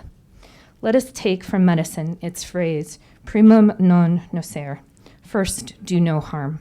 From Edweek, upholding the first do no harm principle as an educator may provide a vision toward preventing each and every student's future failure. And when we unfortunately do experience individual student losses, we can approach these losses in a new way, as a delicate way to learn from failure. Let's do this in a way that allows us to learn from each other's successes and failures, and we can't do that in the dark or in the shadows. It's our time to be better, and we do that by being open and transparent. We ask for your support of HB 201288. Thank you. Thank you. I believe that concludes public comment. We have a hearing coming up. I'm going to suggest that we have a 3-minute break. And afterwards, I believe we should consider a short executive session, just as a warning to you all. And then we'll start the hearing. Yeah, why don't you read us in right now? Thank you. Sure. An executive session has been noticed for today's state board meeting in conformance with 24-64023 CRS to receive legal advice on specific legal questions pursuant to 24-64023 CRS, and matters required to be kept confidential by federal law or rules or state statutes pursuant to 24-64023 CRS. I'll move that we have an executive session. Thank you. It's a proper motion. Do I have a second? Second. Thank you.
matter, we must vote on the motion that Littleton Public Schools has filed asking us to dismiss the League of Charter Schools petition to revoke the district's exclusive charting authority. Do I have a motion? Move to dismiss the Littleton motion to, Second? Please call the roll. Board Member Durham. yes. Board Member Flores. Yes. Board Member Goff. Yes. Board Member McClellan. Yes. Board Member Rankin. Yes. Board Member Shuffle. Yes. Board Member Schroeder. Yes. That passes 7-0. Madam Chair, that motion sounded a little ambiguous to me. Did Board Member Durham move to dismiss the case or the motion? The motion of, the motion to dismiss Deny. due to lack of jurisdiction. Yes. Madam Chair?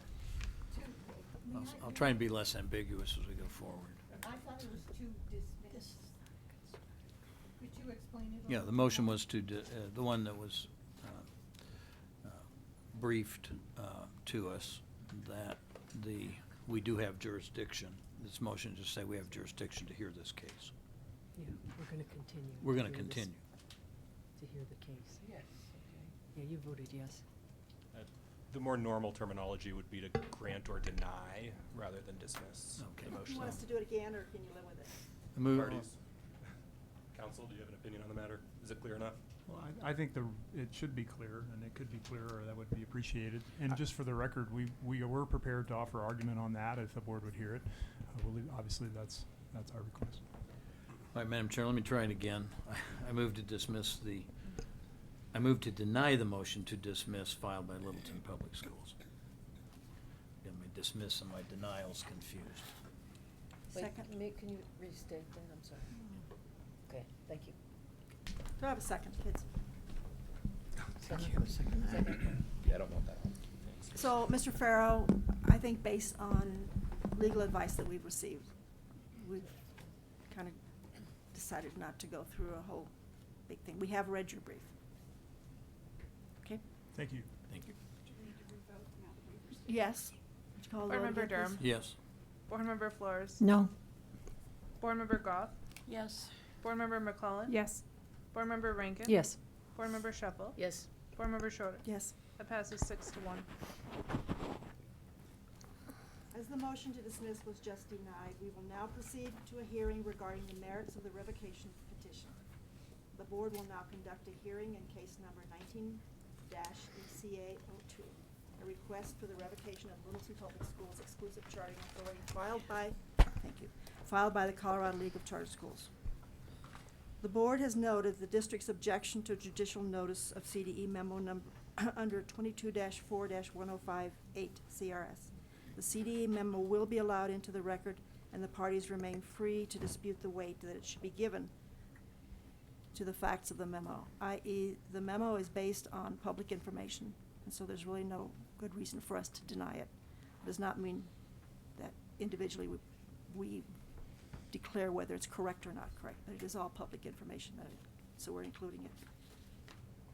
I'd like to ask lawyers representing the parties to enter their name for the record along with the party they represent.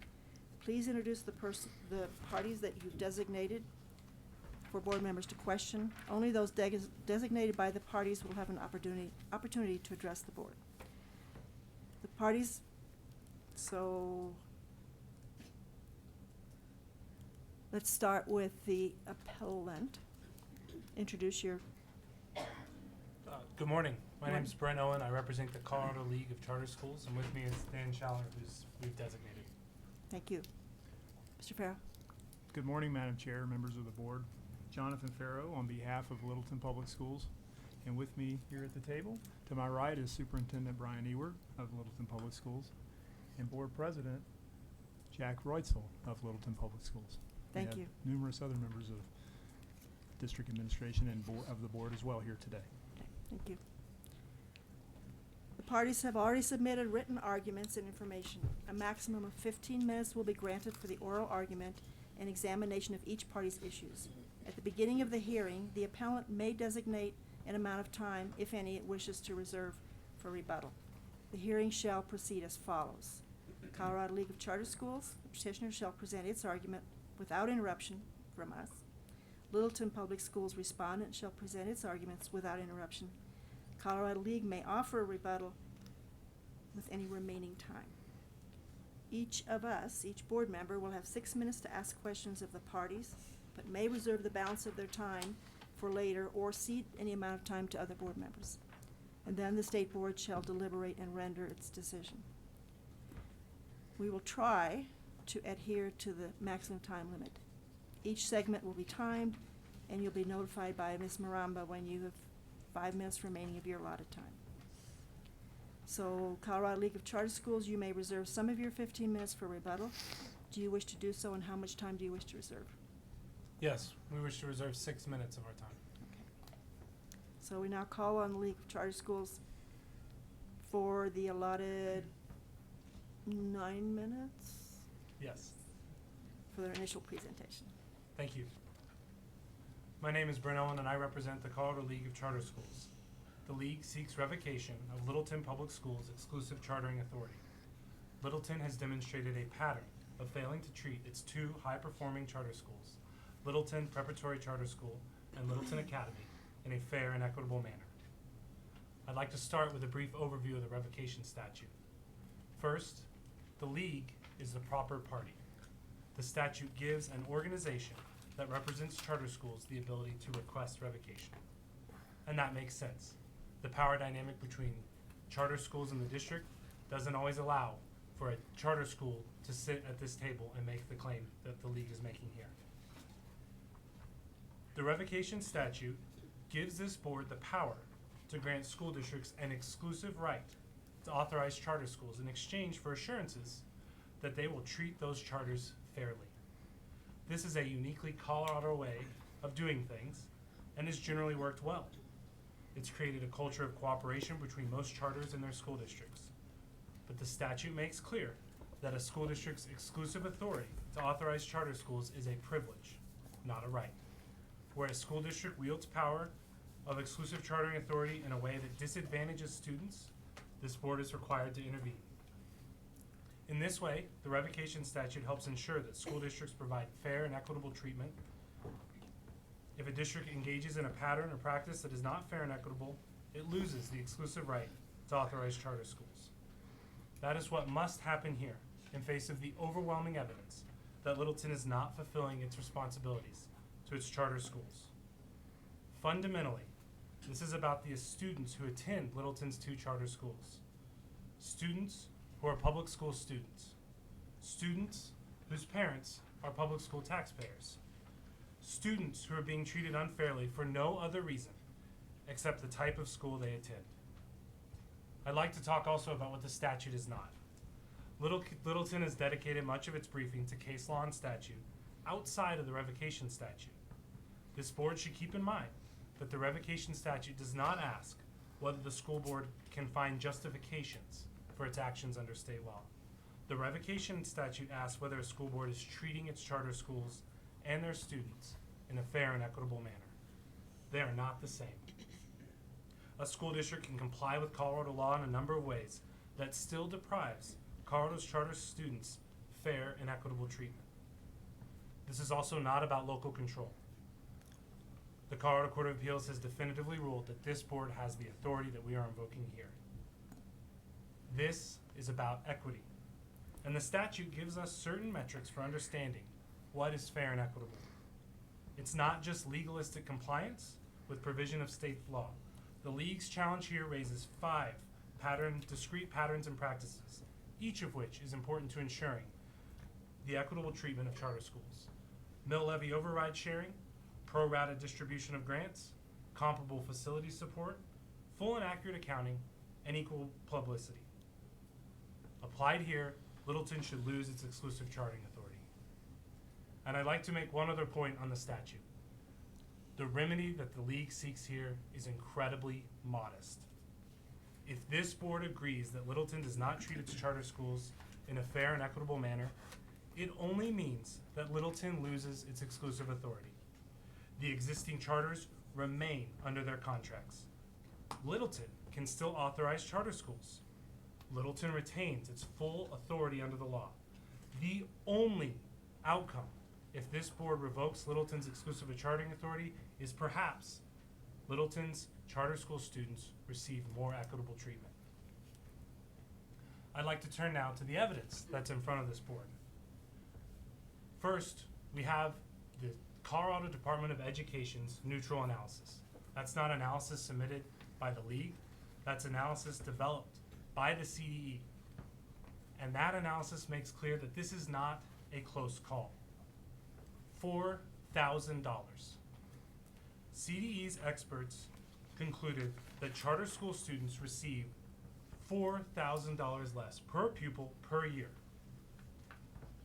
That is $100,000 in every classroom. That is $1.8 million for Littleton Academy. That is $2.4 million for Littleton Prep. That is over $4 million withheld each and every year for those charter school students. And Littleton has many technical, lengthy, and legalistic explanations as to why they're allowed to treat the charter schools differently and deprive them of this $4 million. But it can hardly dispute that shortchanging those students $4 million a year is fair and equitable. But $4 million is a large abstract number. So what I'd like to talk about now is what that means for the students.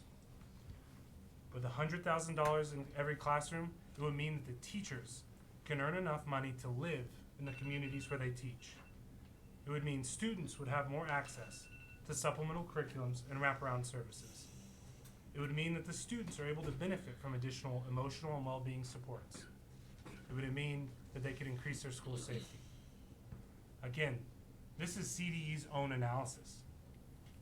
The way these numbers translate into what the students face is dramatic and would have real lasting impact for those students.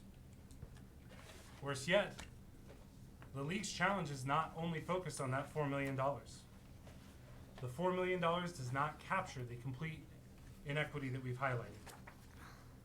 For instance, the mill levy override statute. The ECA statute requires that Littleton distribute mill levy override on a pro rata basis unless the mill is levied for a particular purpose by its express terms. If it doesn't do that, it engages in a pattern or practice which requires this board to revoke Littleton's exclusive chartering authority. Facilities, another ground that the league has raised. The ECA statute requires that Littleton lose its exclusive chartering authority if it does not provide equal facility support. Students in the district generally do not have to pay for the facilities they use out of their per pupil revenue. That's not the case for the charter schools. So the dramatic discrepancy I was discussing earlier, the $4,000, doesn't capture the additional cost for facilities. Publicity. The ECA statute instructs that Littleton loses its exclusive chartering authority if Littleton does not provide equal publicity. When a community member goes to Littleton's website, the primary means of publicity for most families, they can click on the school locator map, type in the exact address of the charter schools, and those schools will not appear on that map. They do not provide equal publicity. That is another reason for revoking their exclusive chartering authority. Another basis, the sharing of grants. The ECA statute requires that Littleton share its grants equally. Littleton has claimed that it does, but their claim does not address the fact that students in the charter schools are eligible for Medicaid reimbursement, Title III, or Head Start grants. The charter schools do not receive those grants. They do not share the grants in the way that the ECA statute requires. Finally, accounting. Littleton is required to provide full and accurate accounting. If it doesn't do so, it should lose its exclusive chartering authority. Littleton provides a brief overview of how it spends its money. It does not provide itemized accounting to allow for the full and frank discussion that the charter schools might benefit from. Littleton has not complied with the exclusive chartering authority statute, which is the main vehicle to guarantee that charter schools and the important students they serve receive fair and equitable treatment. The violations are numerous, hardly disputed, and the remedy is clear too. This board should revoke Littleton's exclusive chartering authority. Littleton's counsel, Mr. Farrow, will speak soon. Littleton will explain the various ways that their inequitable treatment comply with this or that particular provision of state law. Littleton's counsel will explain in a moment why they've treated charter schools unfairly. But that does not change the fact that they have done so. And this board should revoke Littleton's exclusive chartering authority, consistent with the statute. I reserve the balance of my time. Thank you. Now call on Littleton Public Schools for their presentation. Mr. Farrell, are you the lead? Thank you, Madam Chair, members of the State Board. Revocation is a drastic action. It's not a modest remedy. It cuts at the heart of a local school board's constitutional guarantee of local control over instruction. Without exclusive chartering authority, local citizens, acting through their elected board members, no longer would have a say in all the schools that could operate within their community.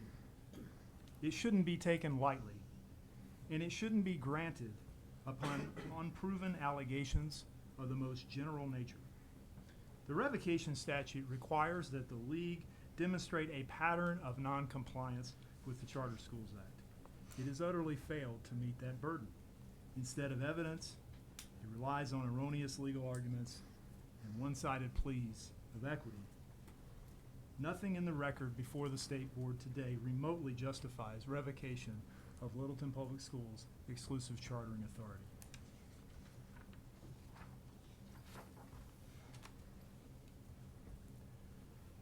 The argument was made today that Littleton's mill levy override plan disadvantages students. But how does it do that? The league doesn't say. They rely today entirely on the mathematical numbers provided by CDE in the judicial notice motion.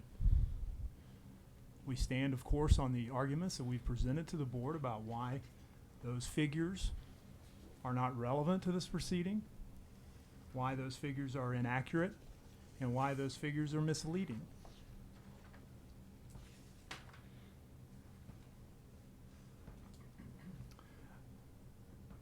But the first answer is that when you look at, starting with the revocation statute, and we have it right here, the standard for distribution of mill levy override money is not per pupil. So, per pupil figures simply have no relevance, no application whatsoever to an examination and an analysis of whether Littleton Public Schools is distributing its mill levy override dollars in compliance with state law. That's the issue. So what is the legal standard?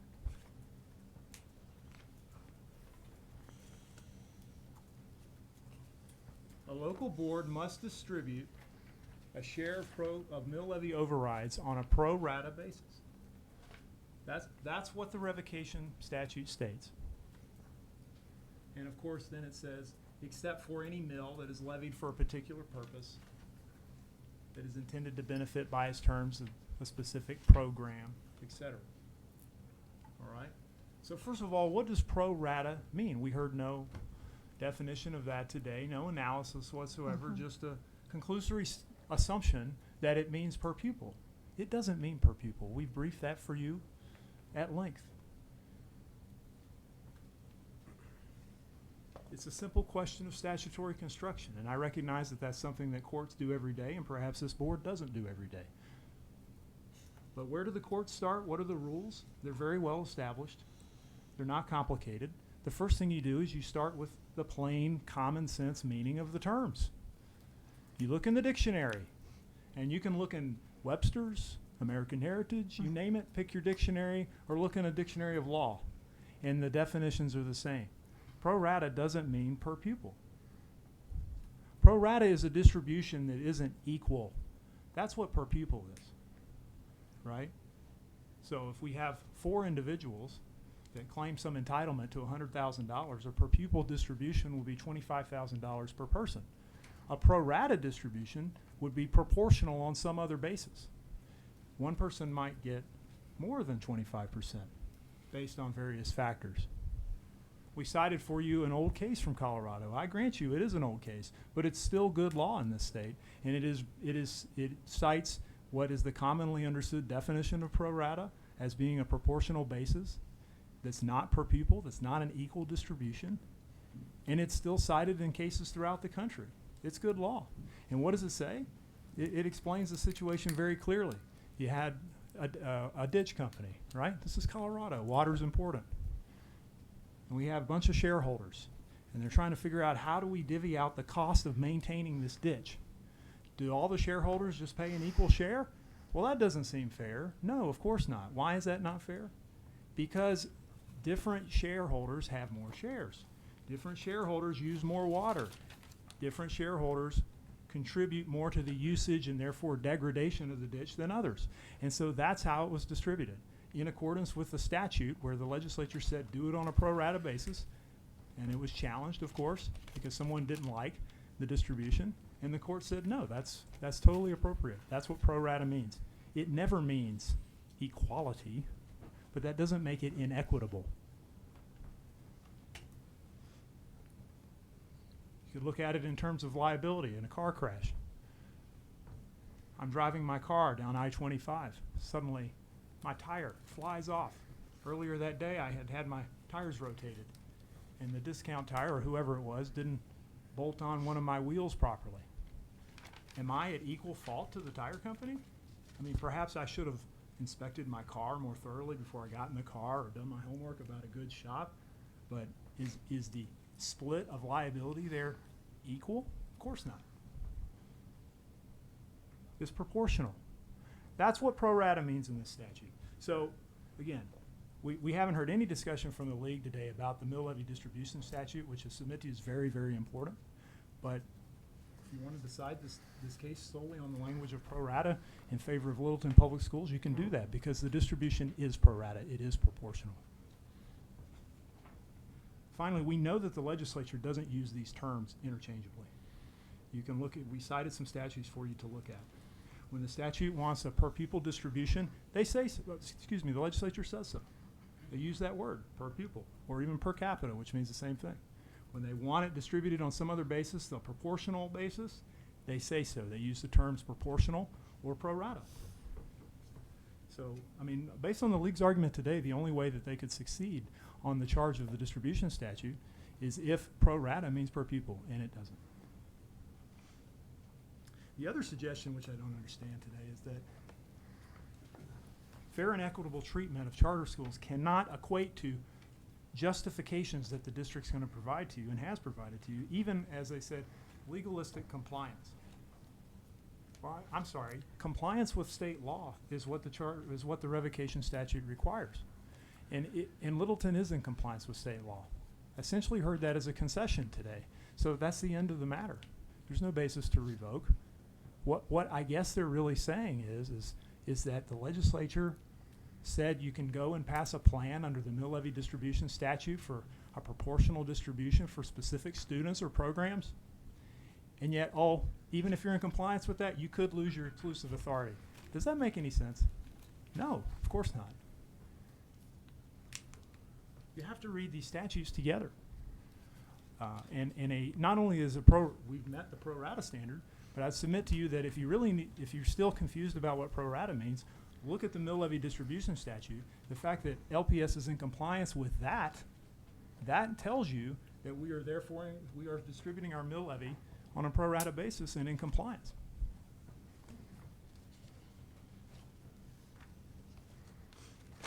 All right, I want to spend a few minutes breaking down for you a little bit about our plan. And to really understand this, I'm going to ask that you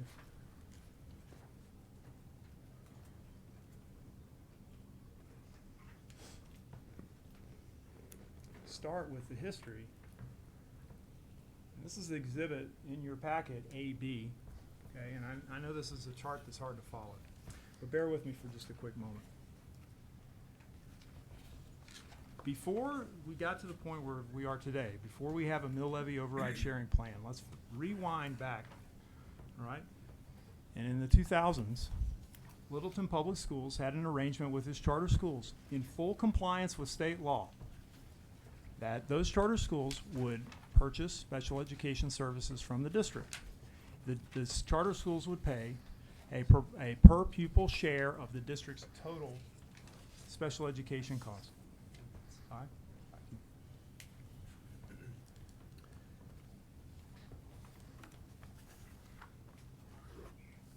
The charters then came to Little, excuse me, and you can see an approximate figure on this chart here. Look on the first box under amount charged per pupil. You see the amount, it says $15.74 per pupil. That's in today's dollars, okay? But that is close to what was being paid in the past. That is what the statute would allow Littleton to charge the charters today, okay, for the full boat of special education. That would be their share. Thank you. Right? They don't charge them that, all right? The charters never were charged that. They were charged a discounted rate that was roughly 80% or so of that total amount, all right? That was just a good faith, goodwill negotiation point between the district and the charters. Well, then the charters came forward and said, we want to provide our own sped services. Littleton allowed them to do that. They have some resource students, mild, moderate students, so they said, we will provide those services, and as part of that, Littleton didn't charge them this amount anymore. The charge went down to, in today's dollars, $130 per student. All right? So that is the context on which the mill levy override plan was developed.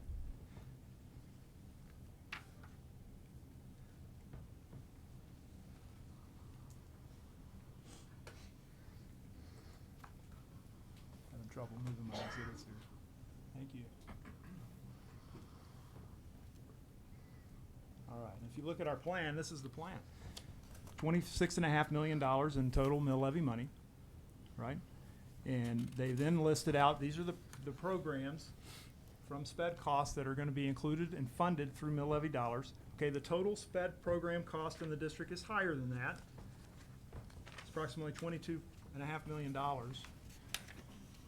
And we end up with a total amount of $13.3 million, roughly 2/3 of the district's special education cost, right? Okay, so you can see that Littleton Prep and Littleton Academy receive their actual costs for serving those resource students that they've negotiated to do. They receive that money, and it doesn't come out of the remainder of the mill levy money. It comes out of the special education portion, right? If they served any of the other programs or students in those programs, they would receive funding for that, but they don't.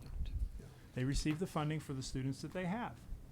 That has nothing to do with, that doesn't mean they don't get it because they're a charter or they're not. It's based on their student population and their programs. And that is completely allowed by the mill levy override statute.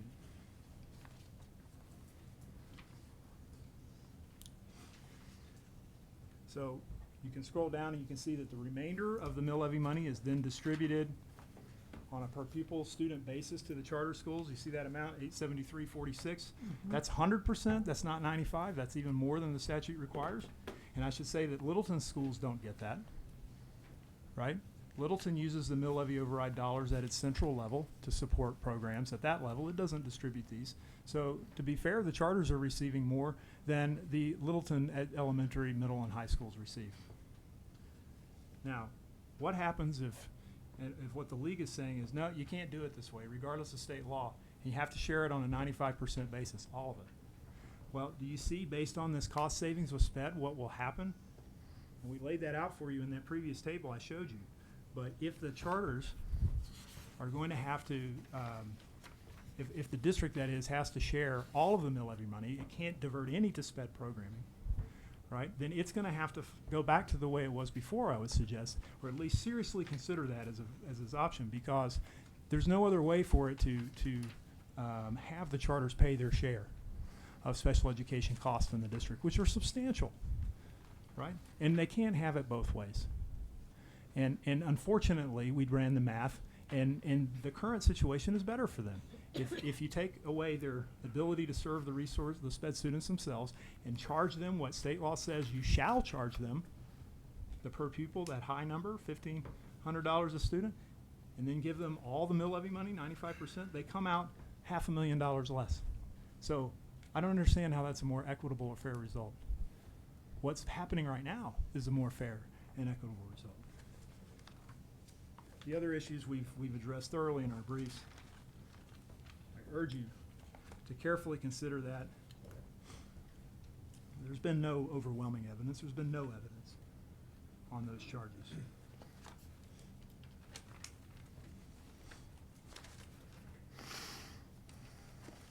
Bond money is shared fairly. It's not something that is shared on an equal basis. State law provides that bond money is to be shared based on needs. And it's not the district is not required to provide equal facilities. It's to provide support. It's done that by including the schools in a bond measure, and they did very well on that. We didn't hear any argument about the amounts or comparative analysis.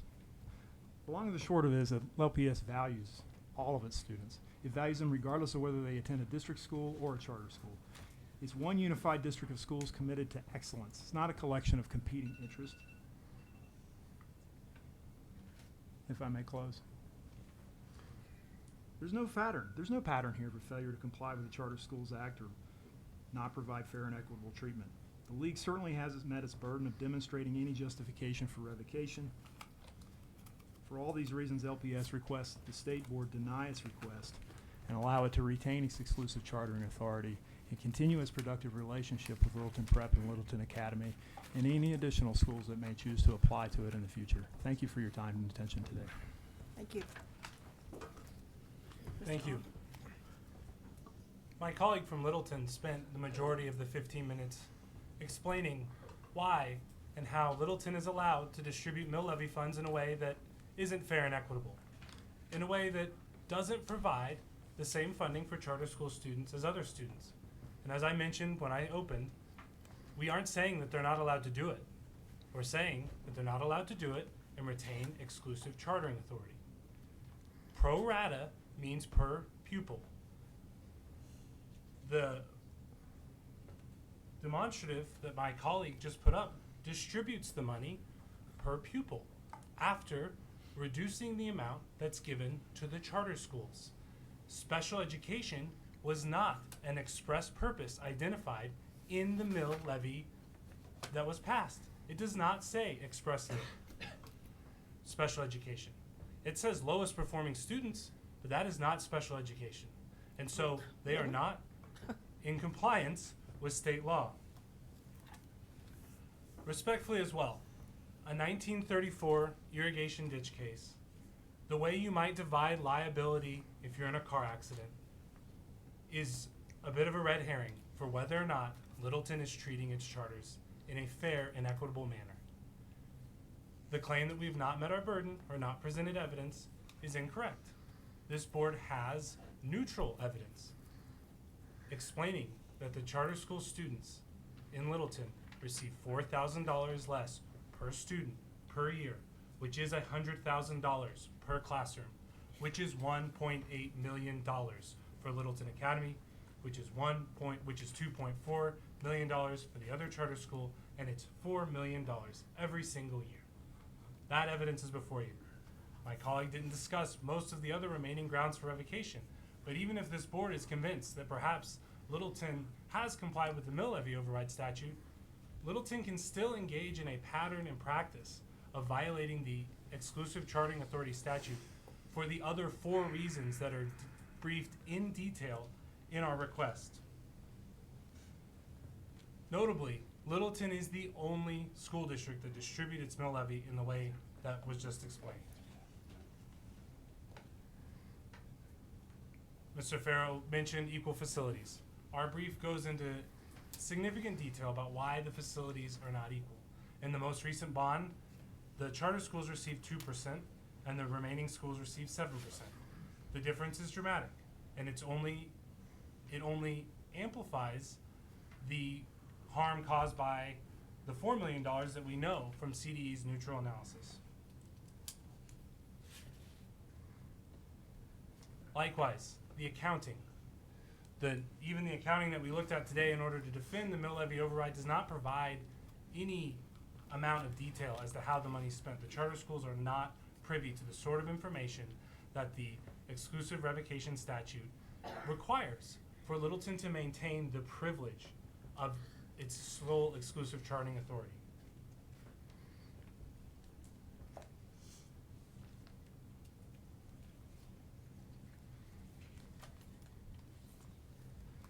As I mentioned at the beginning, the request we seek is modest. Littleton would lose its exclusive charting authority. Otherwise, Littleton can continue to operate exactly as it sees fit.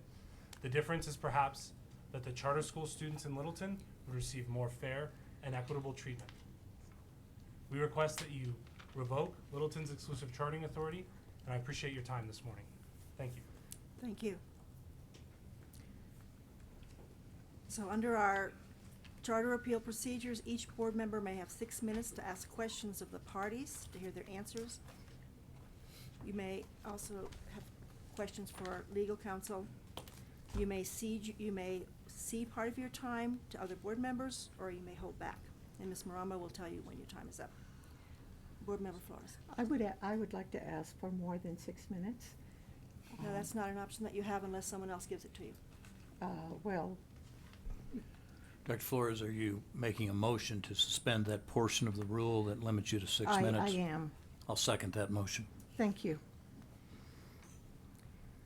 Call the vote. Do we Board want to Member- follow our new procedures or not? Board Member Durham. Yes. Board Member Flores. Yes. Board Member Goff. Yes. Board Member McClellan. No. Board Member Rankin. Yes. Board Member Shuffle. Yes. Board Member Schroeder. No.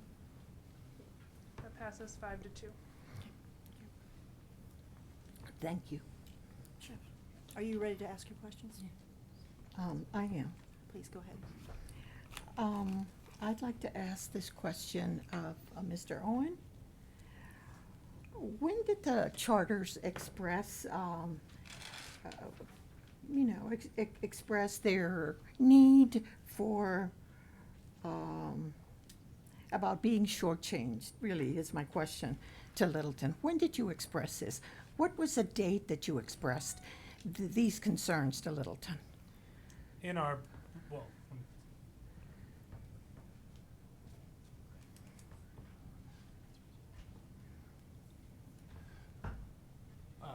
at the time that Littleton adopted the mill levy override statute, which shortchanges Littleton's charter school students, the charter is opposed, but Mr. Schauer has additional detail on that. Just the date. Yes, thank you, Board Thank Member you. Flores. So, to Ms. Rowan's point, when the plan was being adopted, going back a year and a half ago now, there was robust discussion involving the charter schools and the league around the plan that was being adopted. And so it would have been in June of 2018. Yes, but specifically. June 18. When did you express that concern to Littleton? That was my question. Yes, so in that time frame, if I'm remembering the exact month correctly, there was plenty of testimony provided at a school board meeting. And I think frankly it was across a couple school board meetings where the school representatives from the schools themselves, as well as myself, were testifying to our objections with the plan that was being adopted. And so, again, would you give me a date? Yes, so I believe it was, if I'm remembering correctly, June of 2018, the month. Thank you. Okay, so how is the building repair? How have they shortchanged you on building repair? Have you asked Littleton about repairing your building? When did you ask? Yes. So in the lead up to the bond, so it's important to know that under the statute, school districts are supposed to solicit feedback from their charter schools about what their needs are. There was some degree of conversation, admittedly, about what some of those needs were from the charter schools with the district, but whether those needs were adequately addressed is, I think, the question at hand here. In the case of one of the charter schools, they were granted some resources from the bond, but they have needs that go far beyond what were addressed via the bond. In the case of the other charter school, they were told that furniture was the primary purpose for which the bond dollars were being allocated, and so therefore they would be receiving furniture whether or not that totally met their needs or not. So the fundamental question comes back to the comparable support for the charter schools, and we do not feel it was comparable.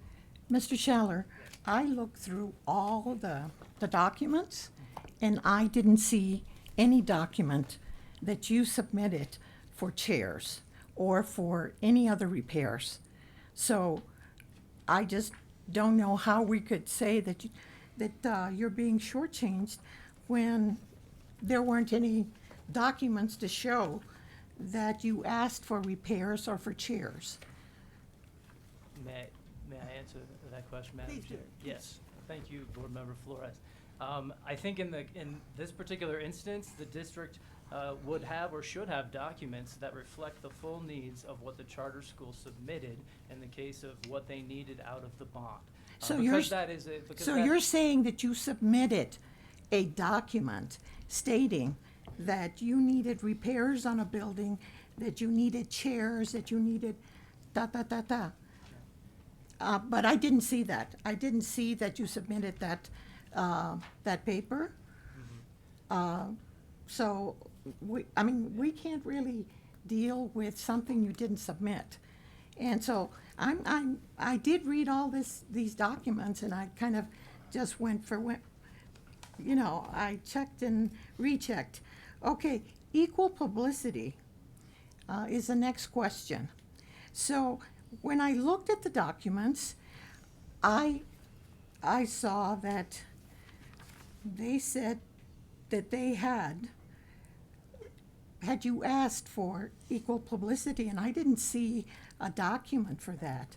Now, one of the questions was that those schools are not on the map, those two charter schools, but neither are some other schools that they have, and that's because the reason they gave you was because they do not have bus service for those. And the other thing is that you didn't ask, and I didn't see a document saying that you had asked for that. So, given the documents that we have, I didn't see that.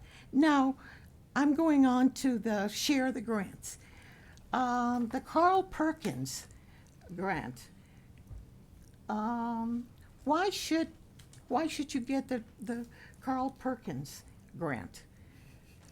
Well, if I may first off address the first point you were raising. Oh, sorry, forgive me. About the publicity, and I might ask Mr. Owen here to respond to that, and then perhaps we can come back to the grants. Okay.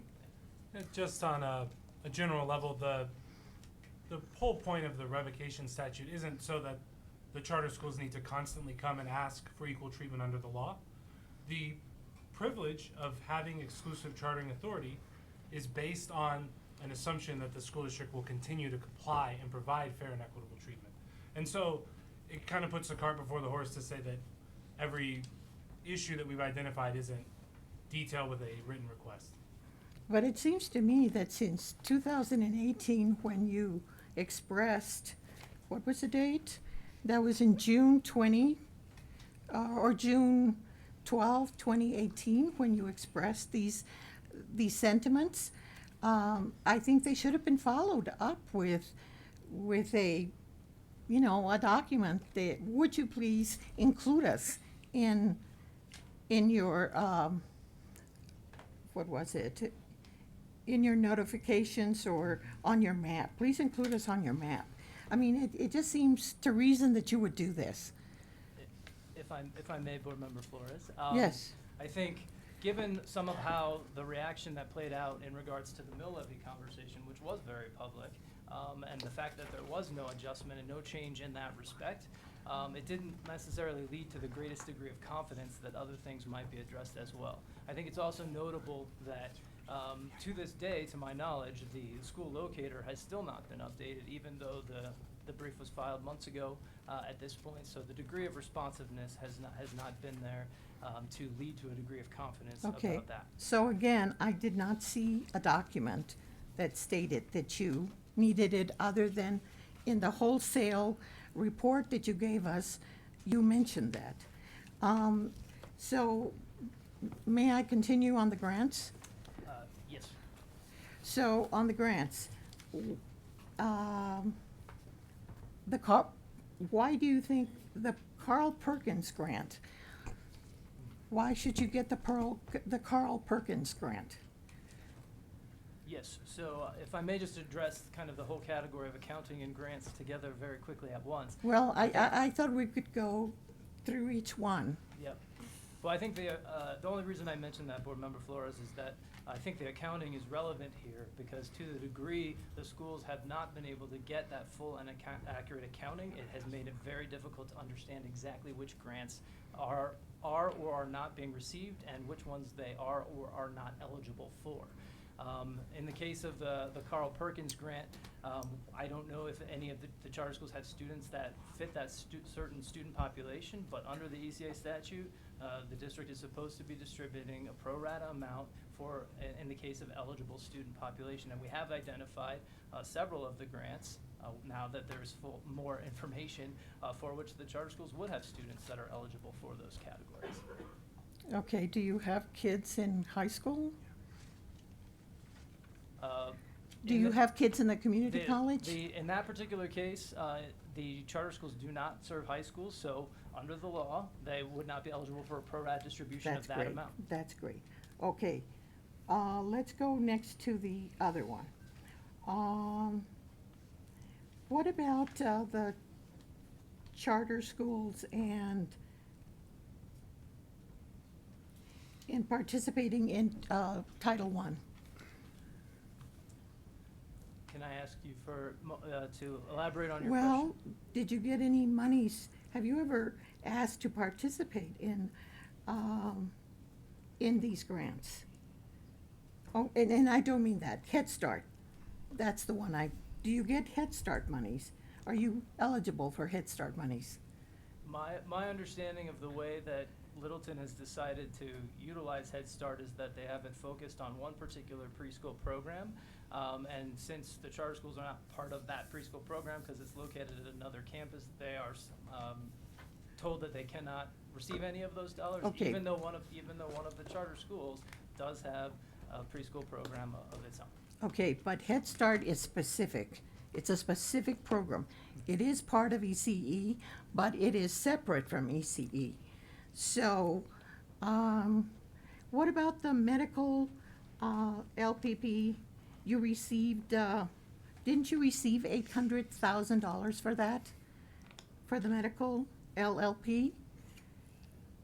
Are you referring to Medicaid reimbursement? I'm not. Medicaid, yeah.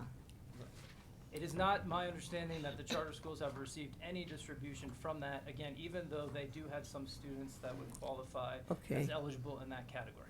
Mr. Ewert, did you provide $800,000 to those charter schools? So specifically, I don't know what numbers that you're looking at or where you got them, but what I can assure you is that It's from your document. Okay, so, I just don't have it in front of me, okay. It So was more than 800. I just rounded it off. any grants or any programs that our charter schools are eligible for, that they are interested in working with us on, they are able to participate with us, and they do.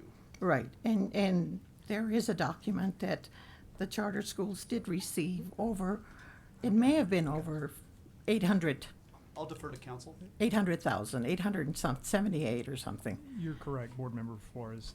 It's on Exhibit D-A. We prepared that table, and it's listed under other federal grants, parentheses, Medicaid. Okay, and that particular grant is described in Exhibit DF.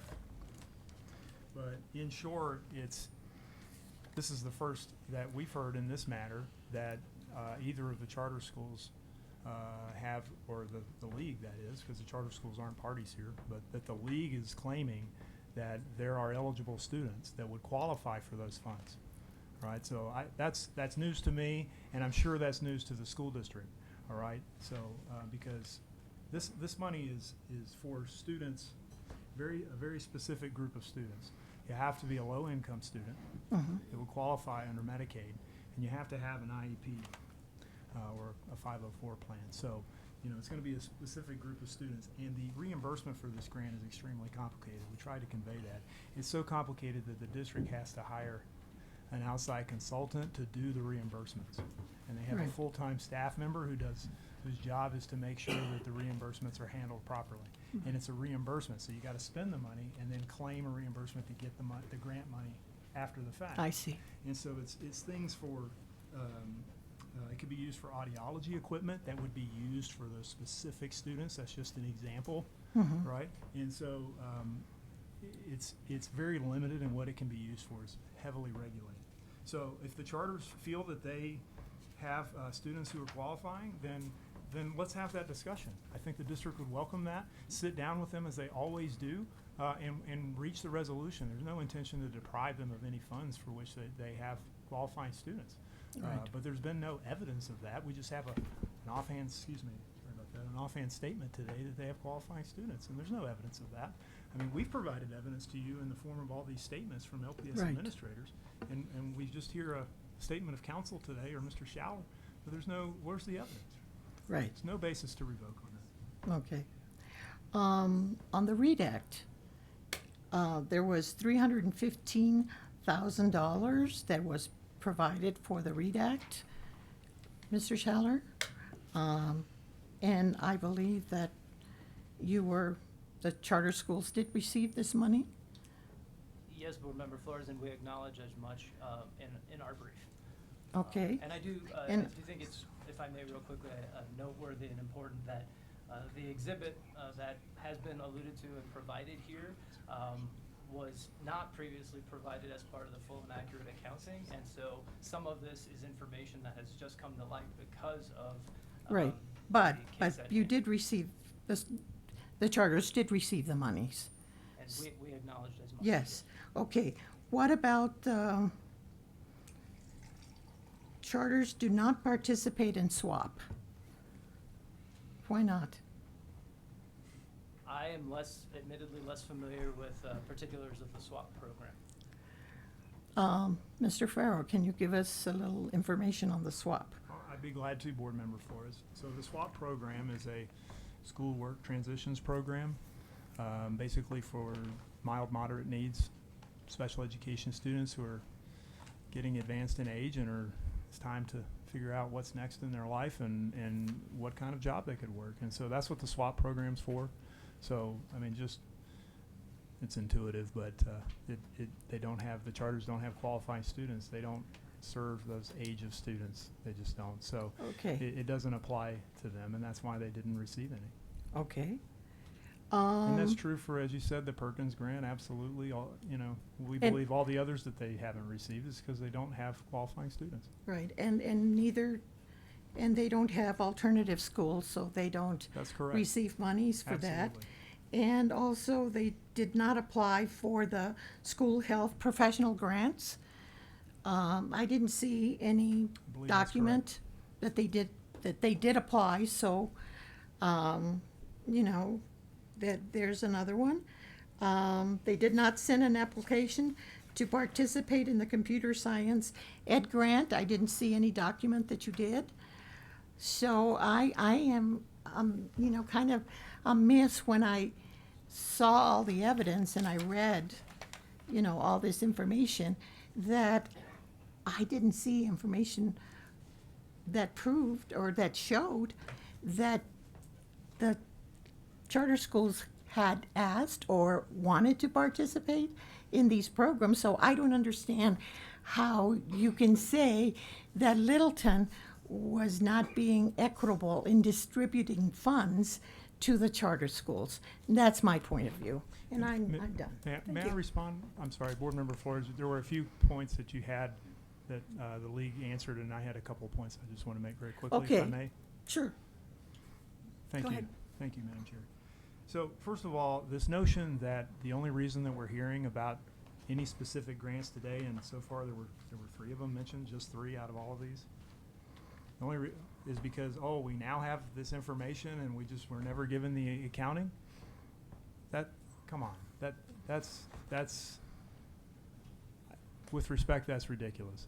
The charters have never requested an accounting on these grants beyond what they have.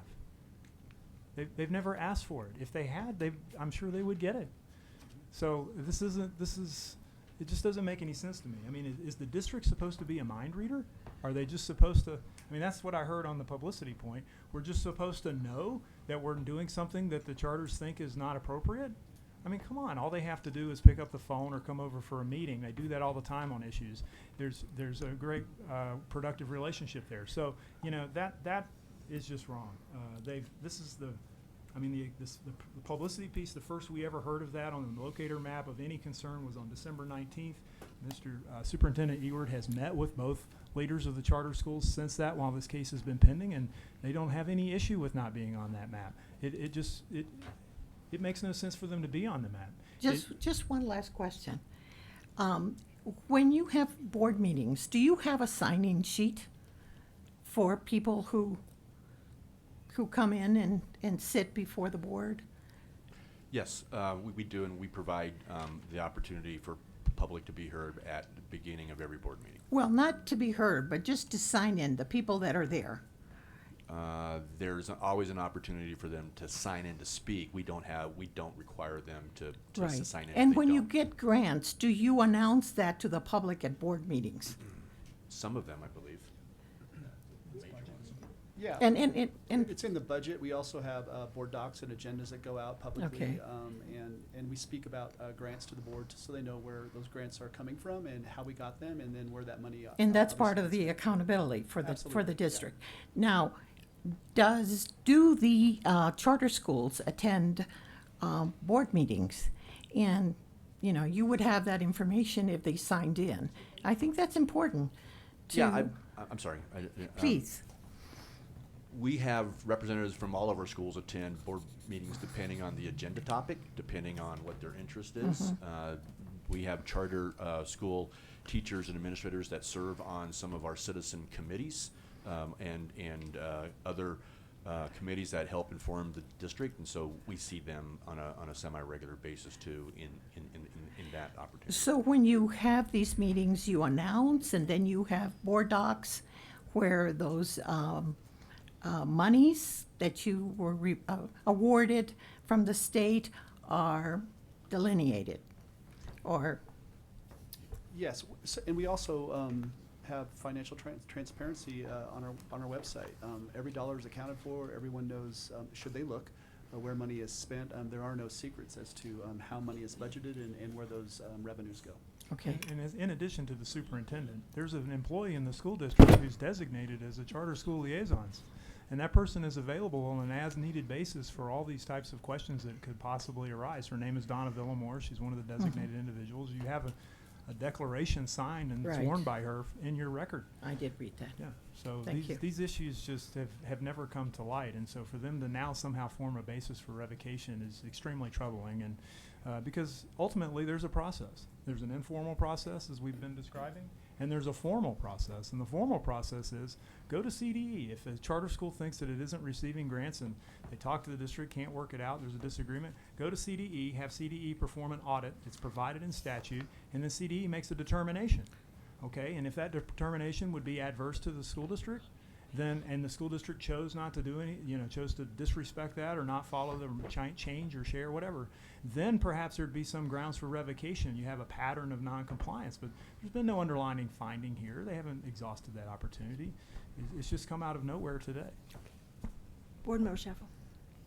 Thank you. Mr. Owen, could you speak to the request for accounting and publicity issues that were just discussed?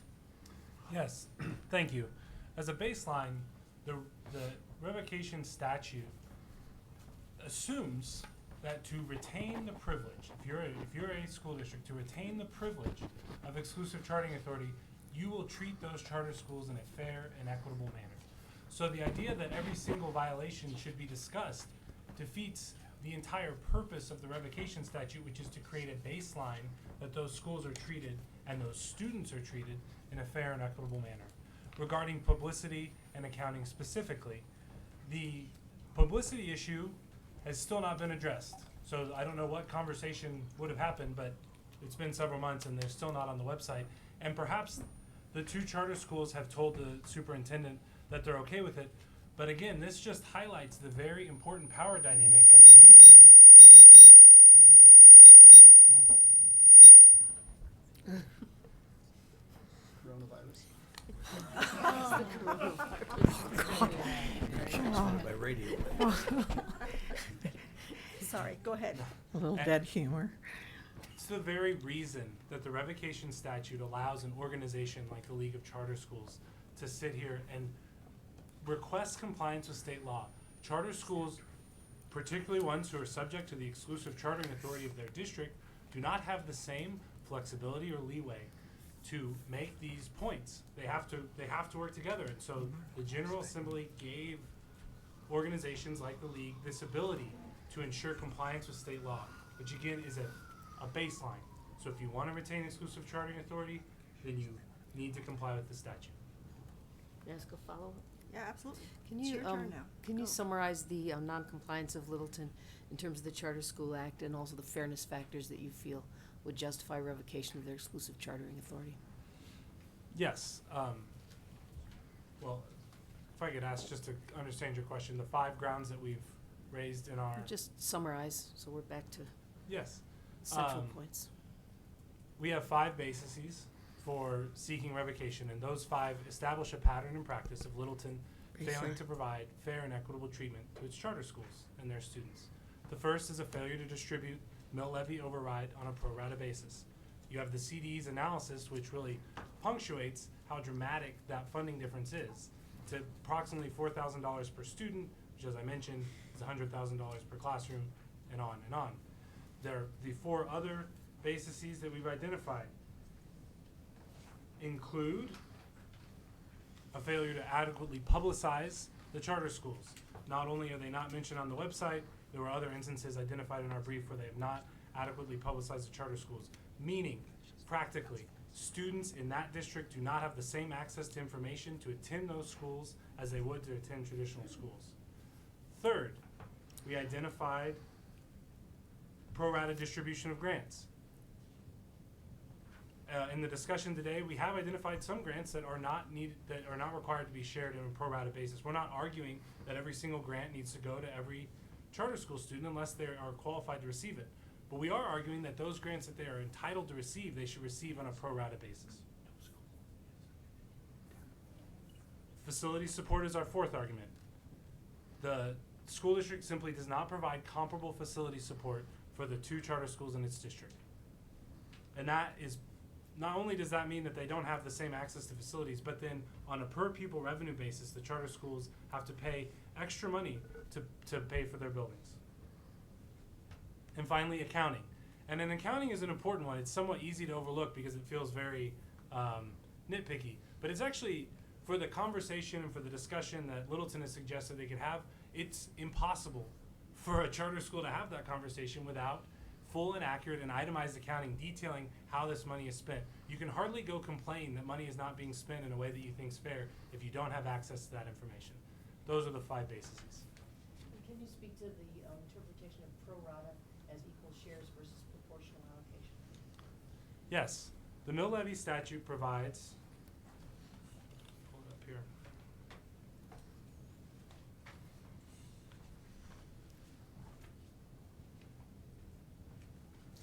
To retain exclusive chartering authority, Littleton is required to distribute to charter schools authorized by the local board a pro rata share of mill levy overrides.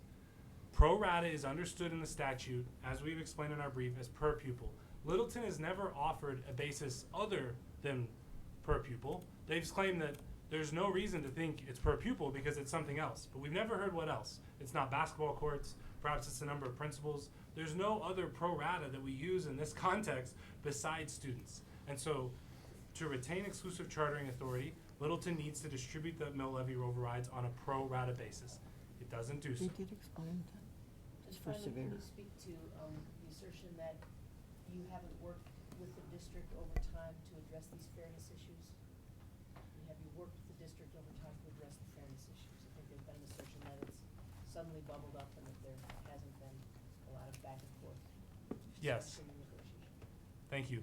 2 points on that. One, which I was making initially, which is the power dynamic doesn't allow for the conversation that I guess Littleton would imagine would happen, which is we're a charter school who's completely dependent on you under our contract, and you are our sole exclusive authorizing authority.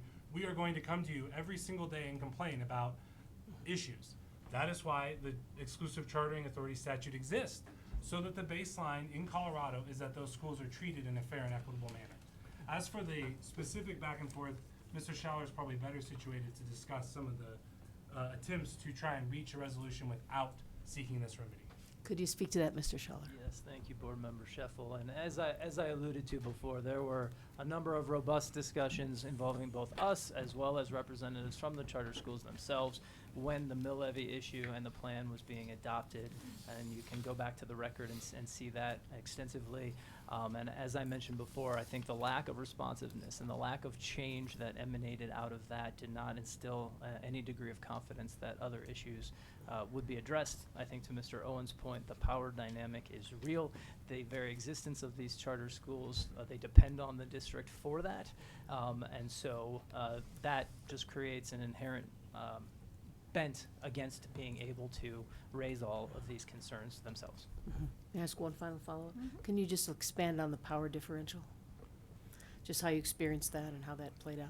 Yes, I think that in general, what we see is that because ultimately the very existence of the charter school depends on the contract that they sign with the district, and the district can revoke that, can non-renew that, can not start it in the first place, that just inherently creates a differential between the charter school and the district, which again is why the league exists, in part to be able to represent certain schools in a more objective, fair playing field. Thank you so much.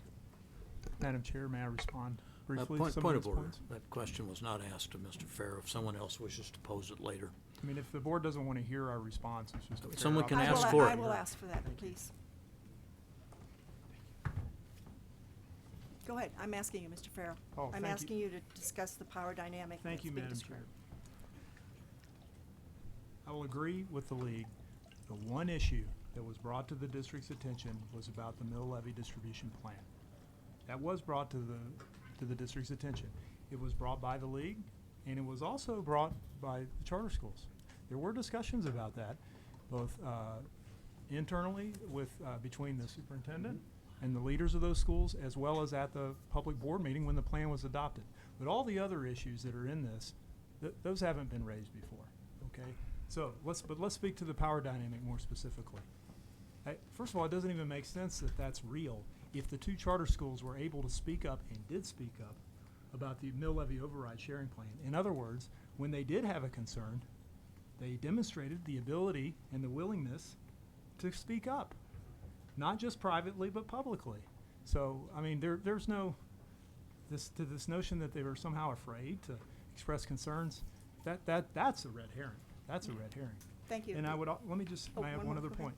This board has seen revocation cases by schools before. That's not unusual.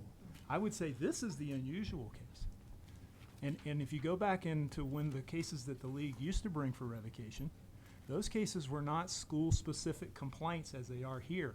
Those were issues around, say, an enrollment cap the districts had back in the day, led to the Boulder Valley litigation, right? That's an issue, and I agree. The statute says that the league in some circumstances has standing. That would probably be one of them because it's an issue that would apply, not limited just to one school or a group of schools. But these issues, they apply to these two schools in the district. So, it just. Thank you. They don't represent them. Thank you. Board Member McClellan. Thank you, Madam Chair. Utilizing the READ Act as sort of a vehicle around which to discuss the acknowledged fact that some kids need a little more help to get where they need to be reading on track by grade 3. That structure that serves to both help us identify and fund some services for kids who have a significant reading deficiency has in and of itself a bifurcation. There are kids that we can see, based on their performance, are not quite at the point where they're in line to receive intervention funding, but are nevertheless not where they need to be. And so when we talk about pro rata, and it seems to me this is going to be one of the most important points that we discuss, is it still nevertheless your contention that the slices of pizza must be perfectly even, despite the fact that some kids are not going to get additional funding for intervention because they don't quite qualify for that. But nevertheless, they do need some enhanced, and when I say enhanced, I mean somewhat more expensive interventions because they're not quite where they need to be yet. And I guess the point that I'm making is not every classroom, not every child is going to cost you the same amount every year. So are you really suggesting that pro rata represents a perfectly even slice of every slice of pizza for every pupil? Mr. Schaller is probably best situated. I would just say from a legal perspective, our argument is not that pro rata means in every single instance that it has to be equal, because you make a very good point. Not all children are the same and some need additional support. But pro rata certainly requires something better than a $4,000 per student per year discrepancy. And Mr. Schaller can discuss the specifics in that context. He's more familiar. But Thank you. Yes, and just to build on Mr. Owen's point, I think that's where the eligibility factor just becomes so important, because we're not disputing that if a certain program is for certain students, if the question is whether the charter school is serving students in that population, such as the READ Act, and so in those circumstances, yes, we are talking about that pro rata distribution, that per pupil distribution. Okay, and I would like to give LPS equal time to give their take on the application or the interpretation of pro rata within the context of the concept that not every child is walking in the door every term with the same need, regardless of whether or not they qualify for targeted intervention funding at the federal or the state level. Thank you, Board Member McClellan.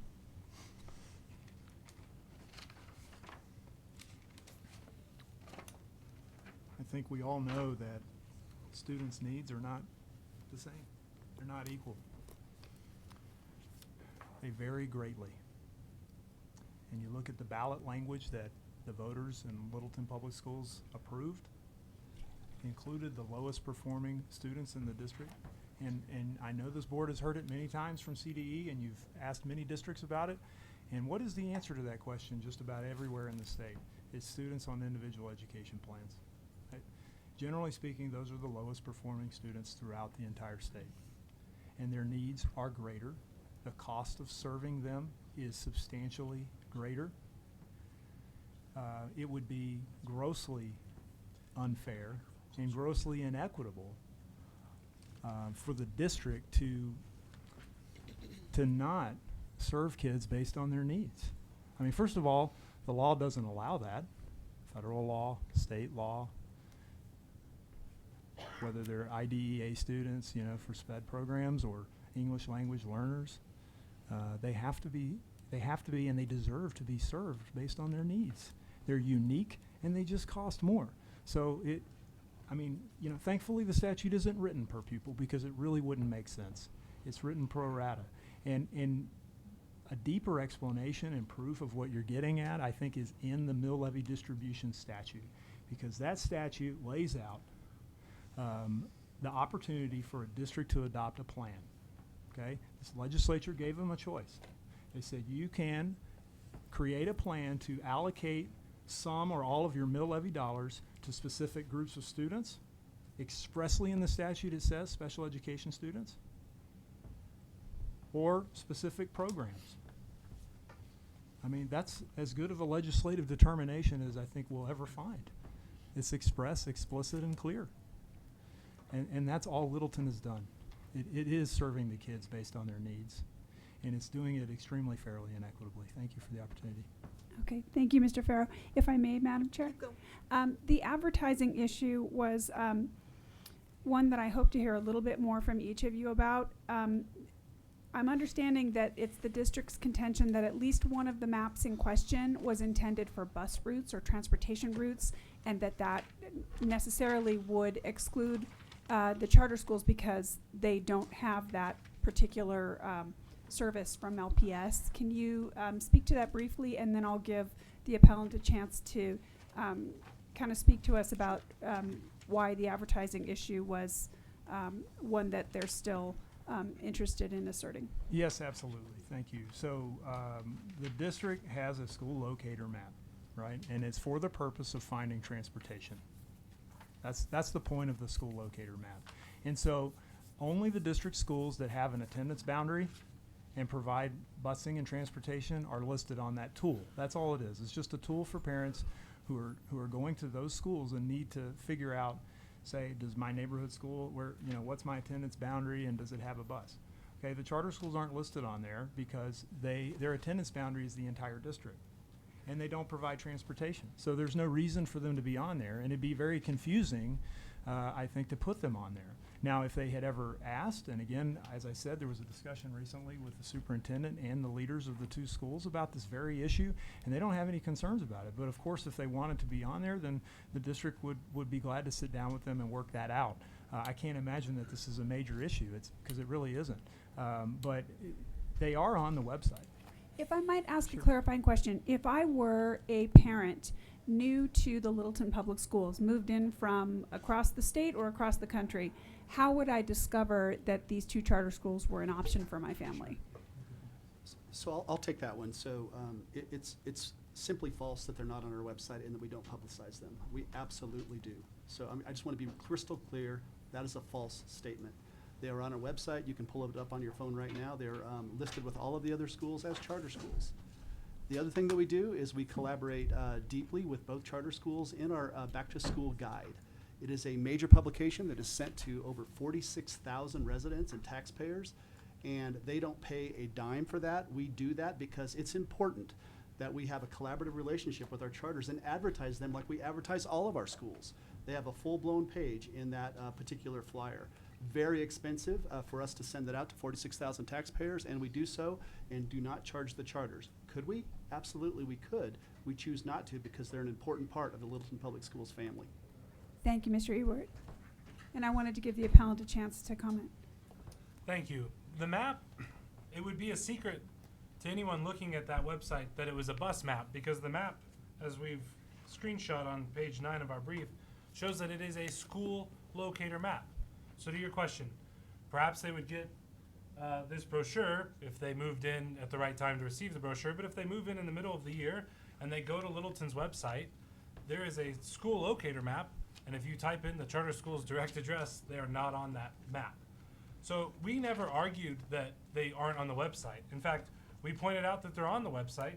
They're just not listed on equal footing with the other schools. And again, state law requires fair and equitable treatment to retain exclusive chartering authority.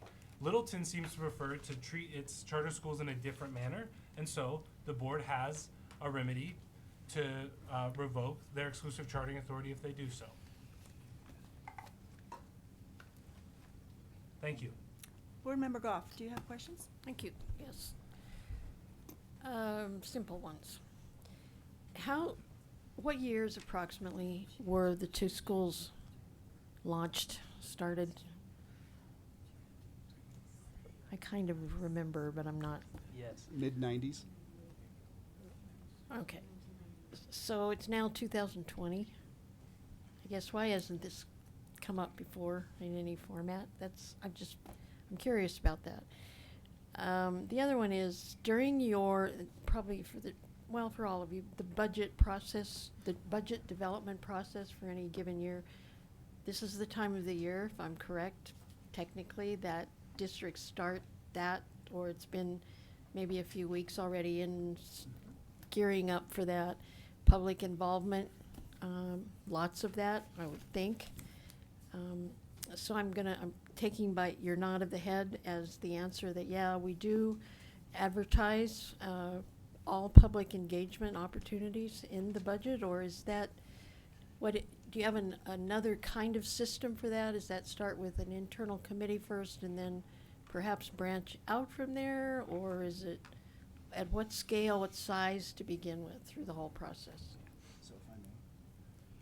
So we have our budget and finance expert here, and she is one of the chosen speakers today. I'd like her to talk just a little bit about our budget process that is advertised in our community. And we also have Jack Reitzel, our board president, who actually leads those conversations in board workshops and also from the dais. So, okay.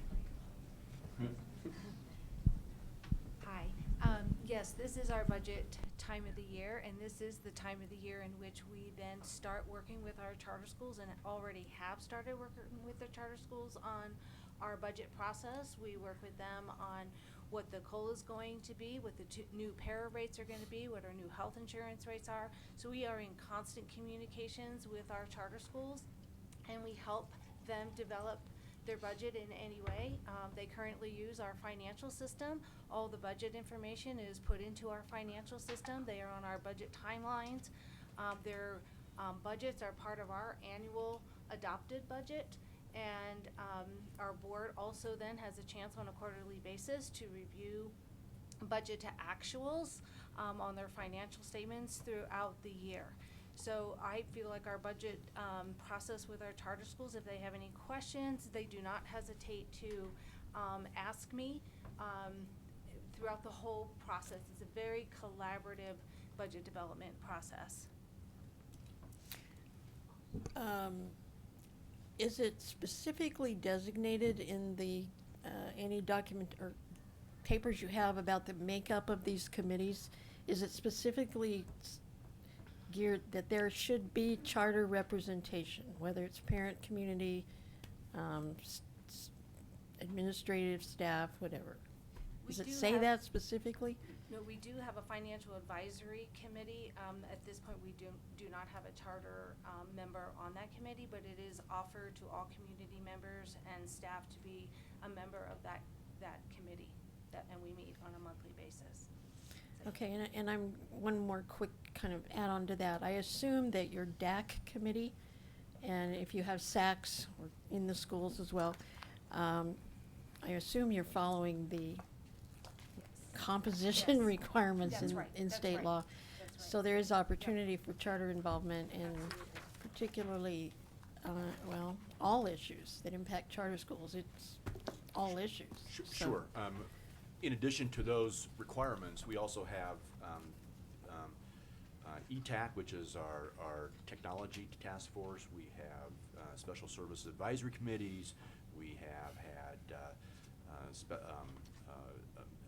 mental health advisory committees, and we have had from time to time representation from charter schools, parents and or staff on all of those.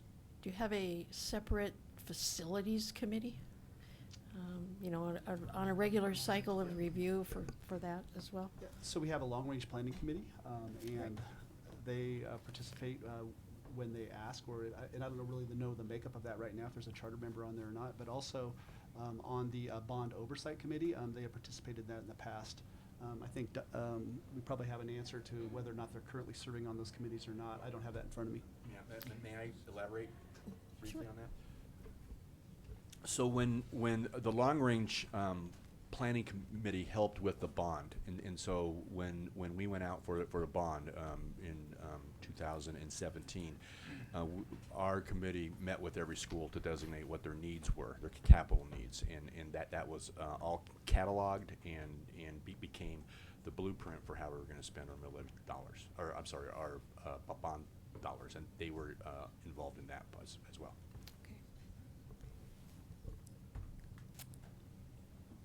I think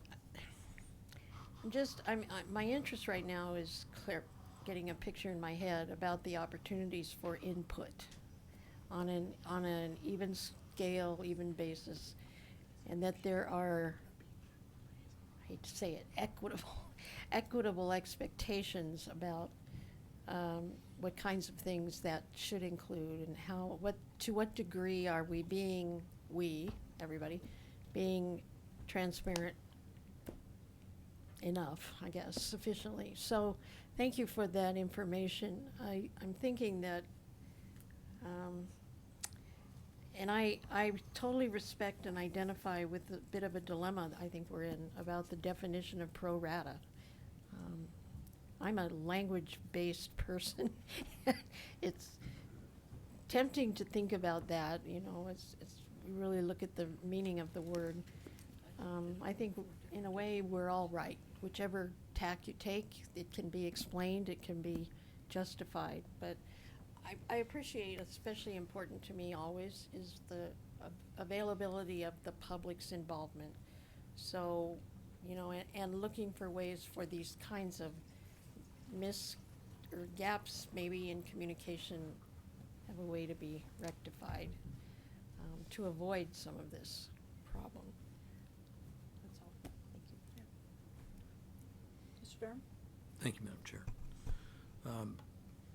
I think a couple of things, but I think the way to interpret pro rata is probably the way to try and determine what the legislature intended it to mean. And I believe they do all, if not virtually everything, in distribution of state education funds on a per pupil basis. And they do find, the legislature does find that it does cost more money to educate some children than others, and that's why there is a Handicapped Children's, or what used to be called the Handicapped Children's Act, that provides a per pupil distribution for qualified students. The problem with the mill levy override and trying to shoehorn it into this alternative world of pro rata is that the legislature, if they'd wanted it some other way, they would have intended it, and they would have said it. And secondly, and as I remember, and you might help me with this, your mill levy override vote contained a list of things at which the mill levy override was to be used for, one of which was low-performing students. So you picked the one element out of all of those things that could have resulted in lower monies, in reducing monies to the charter schools. Is that not correct, Mr. Rutzel? And did I pronounce your name right? I'm sorry. Close enough. It's Thank you. Rutzel. It's not correct. I mean, there's Were opportunities. there some other, were any Sure. of those other? We could have cut it along cost of transportation. We could have cut it along running a comprehensive high school. Do you, may I ask, let me interrupt for a second. Do you provide transportation to the charter school children? No. So, But how we would could- you have, how could you cut it below zero? No, my point, sir, is that we could have differentiated our sharing based upon the cost of transportation. Since charters don't receive transportation from us, we could have gone down that column as well. So our mill levy language is replete with opportunities for us to have parsed this. We chose special levy because that's the most critical cost facing the district, and that's how we did that plan. And you do receive extra funding for that under other statutes, correct? Very minimal, but yes. It is not minimal. I'd ask Well, Ms. I Rankin to would opine on disagree. that, but it's got to be in the hundreds of millions of dollars. To It was in Littleton the hundreds of Public millions Schools. of dollars when I was in the legislature. To LPS? It's a couple $1 million. Yeah, I'm would. talking about I would- statewide. Well, okay, but I'm Oh. talking about LPS. So, We'd be happy to give you the actual numbers. so the bottom line is that you constructed a scenario that would reduce the funding to charter schools. Did you discuss in any of your deliberations using mechanisms other than the special ed children to make these reductions? I don't recall doing that. I think we had a variety of options about how we might work with the special ed options, various degrees, and then there was also the option that we would just do a full 95%. So the fact that you're the only school district, I believe, in the state that does this, does that give you any pause for consideration that maybe you're not doing what's appropriate? Absolutely not. So, I so the other 178 districts are wrong and you're right? Nope. Yeah, the statute allows us to go one of two ways. It allows an option. It can say, it says 95% or a plan. We opted for a plan. I would suggest that there are other districts who have reserved the right to do a plan. Is there any limit on the plan? In other words, could you find a measure that might reduce the mill levy split to zero if you looked hard enough? That wasn't our intent, so we didn't do it. But you don't, let's go through what you provide. These students at these charter schools receive $4,000 less per pupil in funding. I don't understand that amount, and I would defer to Mr. Ewert, because I don't think we have a basis for what that means. Well, I can give you the basis. That would be great. What I always like to compare, because we compare it with other states, and if you don't use all-in funding, Colorado comes out 49th in the nation in school spending. If you use all-in funding, we're about at the middle, actually. So it's a constant misrepresentation of actual funding to use anything but all-in. So I personally use all-in because it's the most meaningful number. How much money do you spend in total for children? Now, you may spend on all kinds of different things, but it's a very meaningful measure. So the only meaningful measure, at least as far as I'm concerned, that I have in front of me here is the $4,000 differential, which is a third. You fund charter school students a third less. By and large, you don't pay for their facilities. In fact, a lot of districts, they turn down charters because they haven't been able to get an appropriate facility on their own, and I suspect these original facilities were provided by the charter schools. So you don't provide any funding or limited funding for the facilities. You don't provide transportation, so you don't do any of those things, and you're still 4,000 or one-third less. And I've heard somebody say that that this district believes in equity. It must be except for those kids and parents who choose an option. Why don't you want to fund them equally? And is that evidence of a pervasive hostility to charter schools? Absolutely not, and I respectfully object to the tone of the question. What we do is we have two sources of funds, and Brian, you jump in here, but we have per pupil revenue and we have the mill levy override. My understanding is that charter students get 100% of the per pupil revenue. None of our other students follow, yes, it follows that, but that goes to central services, and then from that per pupil revenue, we fund a variety of other programs, ones in which equity requires spending. So you could say that from a PPR point of view, charter students get more than our neighborhood schools do. They don't get any of the local share, though. I would defer to Mr. Ewert on that. I don't understand your question. What Well, do you mean they don't get the local share? Do you provide for students that are Littleton students attending a charter school? Do you give them the local per student share? Do you move some of your local share money, your property tax money, to the charters? That's not the way it works. There's one district I know of that's the way it works. It Okay. could work that way. That's not the way it works. They get PPR, per pupil revenue. Well, just for the record, the one district with which I happen to be the most familiar in this state, they get all of the PPR, and if the student attending that charter school is a district resident, they get the share of the local revenue that follows that student. There's nothing that prohibits you from doing that. You just don't do it. I've actually never heard of it. Well, Along it's with something the- you'd like to explore, perhaps?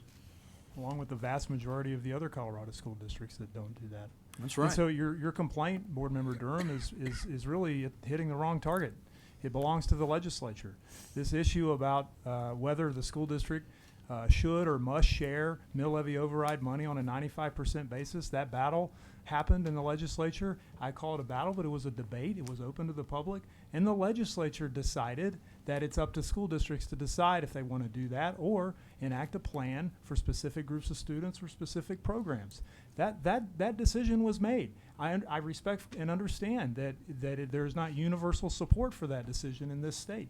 We respect and understand that the league doesn't agree with that. But that issue has already been decided, and it speaks to what Board Member Goff said. The legislature gave this board the opportunity and the duty to see if charter schools are treated fairly, and if we conclude that they are not treated fairly, to revoke their exclusive charting authority. I believe the fact that Littleton chose this particular route is evidence that, and only some evidence of the potential existing evidence, that they are hostile to their charter schools. So I think it's quite relevant that they are the only one. And they could be the only one who goes the other mile in the other direction, although they elect not to do that, and provide some local share to help equalize this spending. Because I don't care how you cut this up and how you look at it, $4,000, a one-third less funding for Colorado students attending Colorado schools with parents that are Colorado taxpayers, getting 1/3 less funding. If you did it on any other basis than the fact that they had chosen a different kind of school, you'd probably be in violation of some civil rights statute. This just happens to be an unprotected class. So I think there is plenty of evidence to demonstrate on all of these points, and I'm going to start through the others. Do your charter schools, Mr. Ritzel, have a waiting list? I believe some of them do, as some of our neighborhood schools do. So what have you done to help remedy that? Have you helped provide expansion money for those, for the physical facilities of those schools? Have you looked at any way? Because one of the things we're supposed to find is that is a provision of an adequate number of educational choice programs to serve students exercising their rights. If you're not doing that, that would appear to me to be evidence that you have created a hostile environment for these charters. So are you telling me you have done nothing to help eliminate the waiting list? No, I didn't say that at all. What have you done? When we did the bond, we met with the charter schools. They gave us their expansion plans, and we helped fund those. That was part of the sit down. That's part of the ongoing negotiations with the charters that we engage in on a regular basis. So I disagree with your contention. 2% of the bond money? Now, Littleton Academy, Mr. Board Member Durham, is receiving $5.5 million from this last bond issue, and that is more than any LPS elementary or middle school. 2.5% of the bond money? It's $5.5 million. How much was the bond? It's $5.5 million, How much and was it's the more than bond? any LPS elementary or middle school. It was $298 million, of which some of them are going to 5%. rebuild. So they have excuse me. 7% of the students. The math doesn't work Sir, for you. when some of this, the vast majority of these bonds are going to rebuild a middle school. They're going to rebuild an elementary school that was shuttered. So yes, there are more funds going to capital intensive specific needs. But the concept that we did not sit down and work with the charters to determine what their physical facilities needs would be coming from this bond is inaccurate. Well, on the surface, it certainly looks that it's inequitable. And since about 95% of every article I read about education today is dealing with equity, I think that we all ought to maybe take a harder look at that when it comes to a group that maybe we just don't happen to like the way they do business. Could you have distributed these funds on the basis of free and reduced lunch count? Yes. Sure. It's expressly provided in the distribution statute. So bottom line is there any limitation that you're aware of which you could have not distributed these funds? I'm not going to speak to hypotheticals, Board Member Durham. I mean, because you don't have to get there, it just doesn't matter. We chose one of the purposes that is expressly authorized by the General Assembly in the distribution statute and is expressly listed in the ballot measures. It's only expressly authorized by the legislature if you reach a very twisted interpretation of the word pro rata.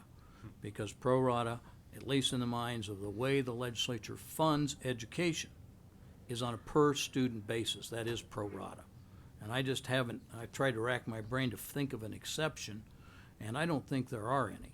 The only exceptions you may find are and it's always on a per student basis. Smaller district may get an extra allocation, but that is on a per student basis. All these allocations are on per student basis. And you can't overcome the fact that you have an enormous disparity here. Mr. Ritzel, do you believe that the amount of money spent per pupil makes a difference in educational outcomes? Sure. Then you, by underfunding or by spending $4,000 less per pupil in a charter school, or let's suppose it's $1,000. I'll give you part of the argument. So you're willing to tolerate that underfunding of those students to getting a lower result? Is that correct? We are limited we have limited resources, so we have to put our funds towards maintaining a quality education for all students. That means sometimes you have to pay you spend more on some students than you do on others. At the end of the day, we move this district forward with a, you know, and with a commitment that we value all our students. Just value some of them $4,000 a I year less. completely dispute the $4,000. I have no idea where that's from, sir. It's from the CDE. I just don't know what books. the makeup of it is. We'd be happy to meet with CDE and understand how they got that number. I'm sure they'd be happy to meet with you and explain it, because we get this number all the time. So, let me just see if I've got anything else here. I'll pass for now. I want to go back over the rest of this list and come back. Board Member Rankin? So I want to go back to the school locator map, and I guess it just now, I hear it involves transportation only. Are there other places on your website that have all of your schools listed, including the charter schools, equally? Yes. And is it easily accessible? Yes. While I was sitting here, I did it. So if you're on the LPS website, you hit a tab that says schools, and then on the left side, it populates all of our schools, and charters are there. You can click on either one of those, and it takes you to a website that LPS helped design for them. So And it's the same for all of our schools And it also has their location on there? on their webpage. Absolutely. Yeah. Okay. So do you have a separate site or a separate area of your website that it is how to enroll, and that includes not only your public government schools but also the charter schools? Right. So the enrollment processes, deadlines, and timelines are different both for the charter schools and the district board policy. So they are in different places, but they are both on the website. So if you click on one of our LPS charter schools, it provides all the information about enrollment. That's in a slightly different location because our process, our timelines are different. Okay. Yeah, It's all there. There's a photo here, right here, a screenshot of the website, and you can see this box here, basically in the middle of the screen, how to enroll. That's what, Superintendent, you were just discussing. So any parent, when they clicked how to enroll, would see the charter and the other schools listed there. Is that correct? Now you're going way too small. Yeah, I am going too small, but you can see that it has a link to the charter I'm just, schools. I am just pretty much reflecting on some parents that were here earlier and talked a lot about transparency and ease of use, and I just wanted to make sure that that isn't coming from your district, but you do have a wait list. So let me step back just for a moment, and what I wish I could communicate to the State Board of Education is the collaborative nature that Littleton Public Schools, myself, my team has with administration and teachers at our charter schools. What's being represented here today is simply false, and I can't express it any other way. I wish that you could cross-examine members who are not party to this action, because the story would look and sound significantly different. I specifically asked a principal at one of our charter schools, do you feel intimidated or bullied, or do you feel uncomfortable coming to us with concerns about anything? And she looked at me with a confused look and she said, absolutely not. We have ongoing conversations that sometimes are hard. And it is true that our charter schools disagreed with the mill levy sharing plan. And we understand that. I respect that transparency, that conversation that we had. But if we want to talk about red herrings, the other 4 items that have been thrown out here today are simply untrue. And we are happy to meet anytime, all the time with our charter schools if there are issues around accounting, around publications, around websites. If we wanted to put their address in the locator, we would be happy to do that as well. It just simply doesn't make any sense because it's about busing. So there's lots of nuances here that the league simply can't correct because I've been told that they're not representing the charters, and that's because of some sort of bullying behavior by the district. That's simply not true. Thank you for that. But let me go into the next issue. And came out last night in an article, and I wouldn't normally quote an article from the newspaper except that you wrote it, so I feel comfortable doing that. It's important to note that this complaint was not filed by either charter school. Correct.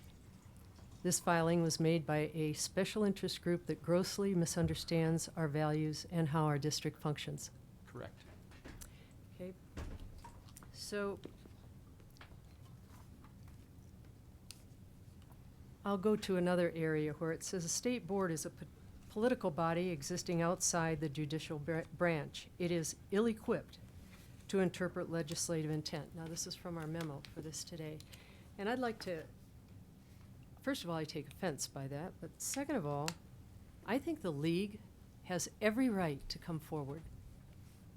I mean, if I've been a principal. If I was a principal and I had a problem and you came to me, I'm not so sure. I might sugarcoat it somewhat. I'm not saying this happened. I'm just saying in a generic situation.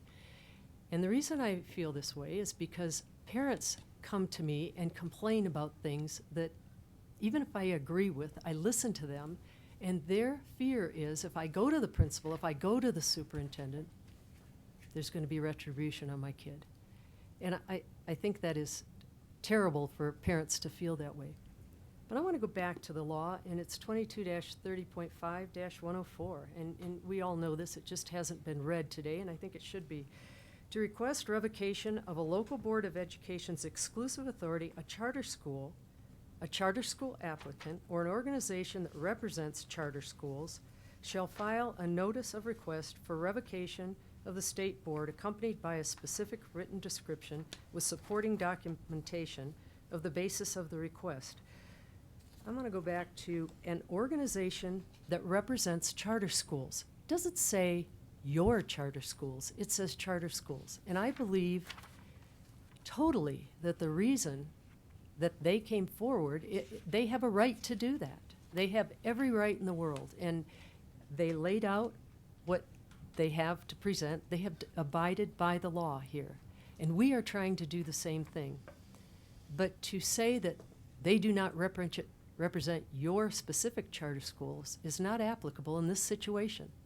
And I just wanted to make that on the record. Whether or not it represents what anybody in your charter schools feel, but the transparency and bringing a lot of these things forward is what their job is. And I appreciate both sides of this issue very much, and I think you both laid it out. But the League of Charter Schools has a place here at this table. Thank you. Board Member Sheffer? I just had a question for Mr. Schaller. When you said in an article in which you were quoted a couple of months ago, you didn't take this filing lightly, and that you hadn't filed similar briefs against any other district in the state. Could you expand on that? You didn't take it lightly, and you hadn't filed others. Yes, thank you, Board Member Sheffel. Yeah, we fully recognize that the dynamics at play here are complicated and intricate, and so to wade into that territory is never something you decide to do lightly. But when the facts, and we, as an organization that represents charter schools across the state, and so we have a viewpoint into districts all over the state, when the facts reach a certain threshold, we feel compelled to act in terms of the inequities that are present in the given situation. Thank you. Mr. Schaller, what is your reason for bringing this forward? I mean, what do you plan to accomplish by removing exclusive charting authority for this district? Yep. Thank you, Board Member Schroeder. So, as Mr. Owen mentioned in sort of the opening remarks, fundamentally, this is about students. This is about students who are public school students in that district, whose parents are taxpayers in that district. And it's about making sure they are treated equitably under the law as the law states for them. And to are be. you expecting them then to join CSI? I Assuming that you prevail today, that they would join CSI? I think that part of the beauty of the law is that that would be a determination that would be made independently and individually by a given school. Nothing about this would preclude Littleton from continuing to authorize and from continuing to have a relationship with their existing charter schools. But again, when there's a pattern of inequitable treatment, the remedy under the law is for that exclusivity is the component that goes away. And you get the part that if they were to go to CSI, they would lose the override. And there would actually be less funding for them than they now have. I think I would respond to that in two ways. One, there's not necessarily a reason why the district couldn't proactively continue to share resources if they had that generosity around the fact that these were still students in that geographic area, even if they went to CSI. But again, back to the fundamental point, that is a determination that could be made on an individual charter school's I'm just level. trying to figure out what you're going to accomplish here today. I don't know what you're going to accomplish, and that's why I want you to explain to me. If those kids go to CSI, they get less money. They don't get the override. They don't get the bond money. They get less than they do by working collaboratively with the district. So what are you gaining here besides having a schoolyard fight with folks over at Littleton? Right. I think the evidence that CDE has presented. It's not good. It's not great evidence. That I can shoot all sorts of holes into it. Okay. It's based on some data that they have. It is not the full data by no means, and it specifies it does not have all the data. So let's not think about that. Let's think about what the kids did get from Littleton and what they will get if they're in CSI school. Our fundamental hope and purpose is that students attending charter public schools as a type of public school within Littleton are getting treated fairly and equitably. That is the basis from which this is emanating, and that is Okay. where this is coming. Let me try this, and I'd like both of you to comment on this. This is a little bit about values, about community values. And the league's values are that every student, including the charter schools, get their equal share of an override. Whereas the Littleton voters voted for an override, and the Littleton voters voted for a school board to express their values. And their values, it turns out, were to emphasize, not completely, only half of the funds went to special ed. But it was about sending funds to the neediest students, and I can't figure out anybody that's needier than our special ed students because they are so incredibly underfunded through no fault, actually, of the district. So that's a value that they represent that was expressed to them by their community. And yet you think your value should override. And you're likely to go to every other district with an override that you don't like, that you might pull exactly the same thing, right? It's my values over the community's values. May I speak to that? Go for it. Yes. So thank you for the question, Board Member Schroeder. In no ways is this us trying to insert our value over a given community value. I think what is difficult about this particular situation is that if that were a community value, why wasn't it until the last year when that pivot took place? If the law and the language previously was provided that latitude to provide for special education funding, why wasn't it ever allocated in that fashion in the past? And so what we're left with is a situation that looks a lot like it's trying to divert resources a certain way so that they don't have to be shared equitably with their charter school students. Madam Chair. I'd be grateful if the superintendent would tackle it, and then you can go for it, Mr. Farrell. Or the board chair. A missing piece of this conversation is how we treat our charters related to the special education buyback services in our school district collectively throughout the entire district. In statute, it states that we can charge, and I think we've used the term or the number $1,400 or $1,500 a student to cover all of the cost for mild to moderate, to residential treatment, to high needs center-based programs. The law is crystal clear that those costs can be distributed across all schools, and it comes right off the top of PPR. That has never been done. We have never exercised that law with our charter schools. So if the league, on behalf of the charters, is demanding that they receive 95% of a per pupil distribution of the $26.5 million that we have in MLO revenue, I suppose that we could agree with that, and we could go back to our Board of Education. That being said, we would also then have to revisit how we do our special education sharing plan. Because right now they're paying $130 a kid, and we can, by statute, charge them $1,500 a student. The net loss to our charters would be $500,000. So if we're advocating to go back to the 95% based on their definition of pro rata, okay, we can have that conversation, and we will with our charters, but that will also open up the discussion for how we fund our special education kids across the district based on another state statute. Is that? And if I may, Mr. Board Chair, Farrow?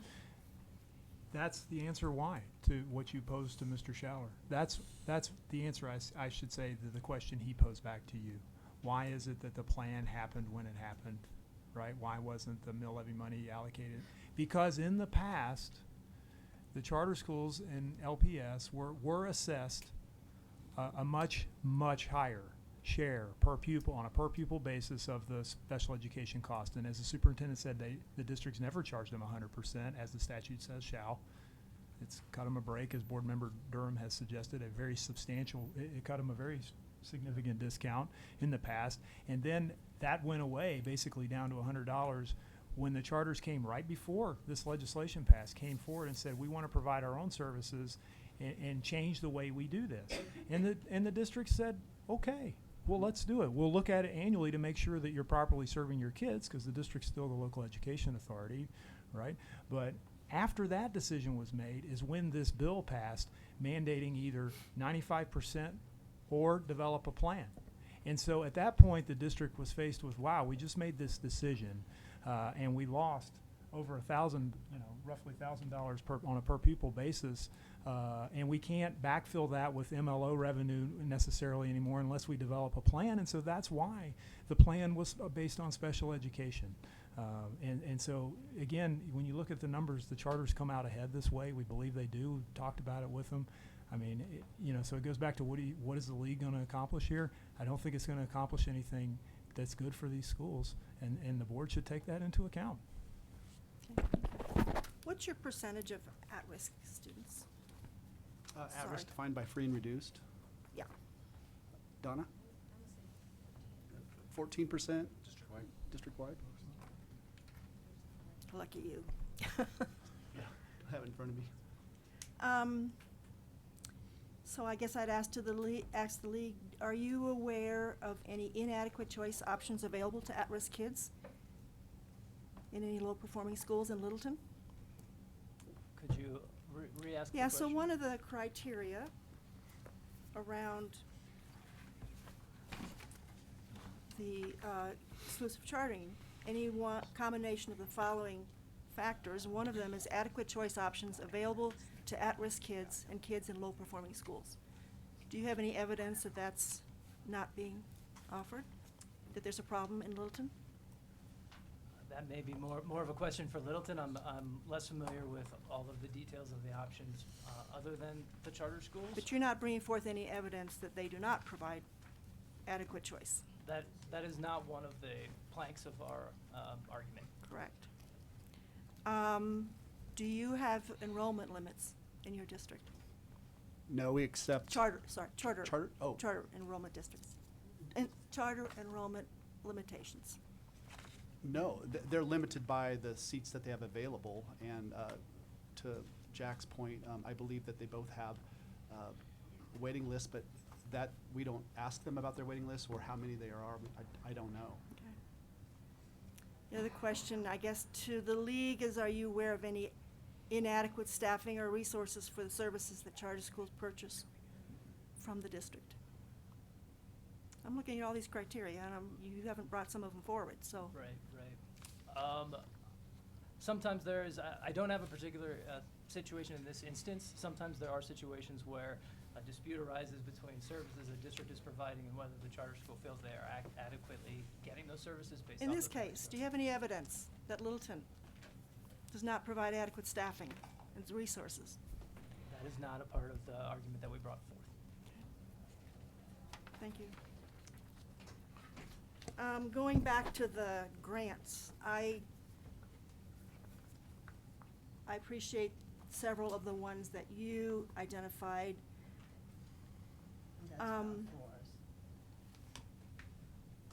Do you have a problem with the fact that you don't get a pro rata share of those grants for which your school, the charter schools don't qualify? Yes, and I think we made that case in our argument that if there are certain grants that the charter schools have eligible students for, yes, we believe they should receive those resources. And what grants have they not received a pro rata share for? Yep. And That in they're our- eligible? And in our research, as we discussed with Board Member Flores, Medicaid reimbursement, Title III ELL funding, as well as potentially Head Start funding are some of the buckets that there If you appears don't to- have a Head Start school, why would you, if you don't have a Head Start school, why would you qualify for that? And it's different than we see each. Right, right. We'd love to have that conversation since that is something that came to light from the full and accurate accounting that was received around whether the existing preschool program could be part of that conversation. Is it possible that you really don't know as much of the detail around the way this district works and works collaboratively with their charter schools? So that when you're bringing this stuff forward, you could well just flat out be wrong in terms of the data, the accusations that you're making. Right. I would, no, I mean. It looks bad. It looks pretty bad to me. If I may Sure, add to that. please. The revocation statute requires full and accurate accounting in part for the issue you've raised, which is that it's disparate information. We Right, don't and have so the same nobody's ever information. complained that there was inadequate accounting for the funding. In fact, Littleton charges less for central services than most school districts to their charters. Most districts, unless I'm forgetting things, withhold 5% of PPR, whereas, I forgot what the percentage is, a much lower one, and you clarify what it's for. They clarify what it's for. I So would- what's the beef? I would just clarify that most districts actually do not, while they are statutorily allowed to charge up to 5%, most do not charge that full 5%. Okay, well, that's good, because I know that they need the funds. But under the law, they do have a plan. And so. Yeah, they do provide accounting. It's just, it's been determined to be inadequate by an outsider. Board Member Rankin? I just have another question. If the league prevails, would those charter schools stay with you? I've had conversations with both principals. One principal said they absolutely have no interest in going to the league, or excuse me, to CSI. The other one said that she and her board had not considered it. Those were the two answers. But they could, if they wanted to. Sure. That's a possibility. But Thank they you. didn't express an interest. Neither expressed an interest. No, one said absolutely not to go to CSI. The other one said hasn't had the conversation with their local charter board.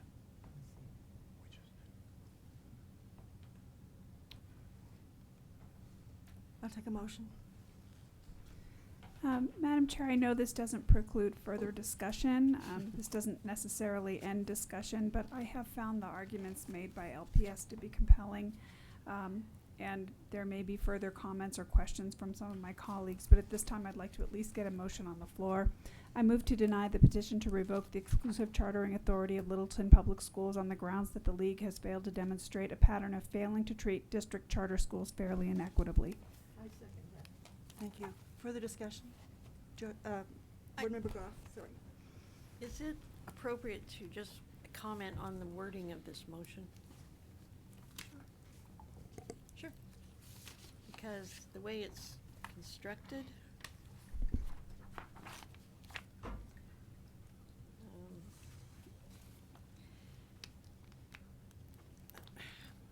deny the petition to revoke the exclusive chartering authority of Littleton Public Schools on the grounds that the league has failed to demonstrate a pattern. It's their job. The league has failed to demonstrate a pattern of LPS treating district schools fairly. I'm just, it's got. Okay. I would take that as a friendly amendment. We could insert the word, after the word pattern, on the part of LPS of failing, blah, blah, blah, if that would be acceptable. Anything else? No, just pointing out. Further grammar. discussion? Mr. Durham? Thank you, Madam Chair. I think, first of all, when you talk about community values, I think it's only fair to incorporate in that thought process that school boards are by and large elected by very narrow special interest groups whose interests often don't coincide with that of children. I think it's also fair to note that there is, in this country, a movement to limit the ability of primarily poor parents to be able to choose schools that will help provide better education for their children. In Colorado, most of those options are charter schools, and I think we see that attempt at death by 1,000 cuts every day here in this room and across the street at the General Assembly. And it should be clear that those alternative education modes provide at what is admittedly a substantially lower cost an education that is at least of the same quality, if not of superior quality, than that is provided in traditional public schools. And I think around the country there's just no absence of that evidence that minority children and poor children are performing better in alternative settings than they do in the traditional public schools and inner city schools that they attend. I think that when you talk about equity, one of the things that should be most important in the discussion of equity is that parents have the right to choose the best education for their children, the most, and one that would provide them with the greatest and most equitable outcome. When you have a waiting list at a charter school, and you're not aggressively, as a district, trying to remedy that, we see that in a number of districts, and it is flatly evidence of the fact that they don't like charter schools. And certainly they don't like them because of performance questions. So no, there's no debate over that. The numbers are quite clear, Dr. Flores. So we have a number of pieces of evidence that, and I suspect the board would that Mr. Schaller would not be here if he didn't have reason to believe that this board in particular is unfriendly to their charter schools, and I'm not willing to accept the protestations to the contrary. So I'm not under any particular illusion about how this is going to turn out. I mean, we see everything from school districts with buildings that are vacant that they would rather burn down than allow a charter school to start in. And that's very common. I don't know if your district is one of those, but one would note that it's been a long time since there's been an additional charter school established in Littleton. So when you talk about values, do the values of the narrow special interest groups that finance the campaigns of school board members coincide with the values of the community? The answer is, I don't even begin to think that's the case. In fact, I think quite often it's the contrary, because all of the survey data shows that at least 2/3 of the American people support providing a better education for poor children by providing them alternatives, by providing them with alternative schools, one of which is namely charters. This is a different district because it is a relatively affluent district, and so you don't have quite the argument that could be made about trapping poor kids in bad schools. But I think the rest of the arguments, and I've said it before to boards and to superintendents, the best thing, if you have people who want to go someplace else, I spent a lot of my life in the retail business. The last thing you want is an unhappy customer. I'm more than happy to give them another option because they can't do you any good. They can only do harm. And I think unless there's an active intent on your part to try and equalize funding and to try and equalize opportunity and to provide equity to the children of Colorado taxpayers, that's a mistake. And to not try and eliminate waiting lists is a mistake. And I think one of the standard arguments we see it in virtually every application for a charter school is that the charter school is not capable or doesn't have a good enough plan to deal with the exceptional children that might wish to attend those schools. And by the way, I think that happens to be true. And I think that happens to be true because there are economies of scale in providing service to children with disabilities. And one school or a group of charter schools can't achieve those economies of scale. So to pretend that you're doing them a favor, you are doing them a favor in some ways that they don't, you don't, if this was an application, you'd be complaining they're not taking their pro rata share of these kids, and that would be an actually number. But we lose common sense when we hone in on groups that are difficult to serve, cost more money to serve, and there are no economies of scale available to serve them. And that's where the idea of the district working collaboratively with the charter school can solve these kinds of problems in the most efficient way from a monetary standpoint, and probably in the most effective way in terms of providing students service to the students. So I think this is a bad criteria on which to divide funds, because mill levy override funds, I think the legislature interpreted, were generally for general purposes. And I would simply say one other thing. When it comes to budgets, all money is fungible. So you can say that this is your use, but if I've watched groups on many occasions, they get new money for purpose X, and they spend the new money for purpose X while reducing the amount of money they used to spend for purpose X out of the other pot. It's very common. And I don't know if any of that's going on, but I think whenever you really have to try and reach, and I presume that the superintendent wasn't threatening the school with charging them, the charter schools with charging them $1,500 per disabled child.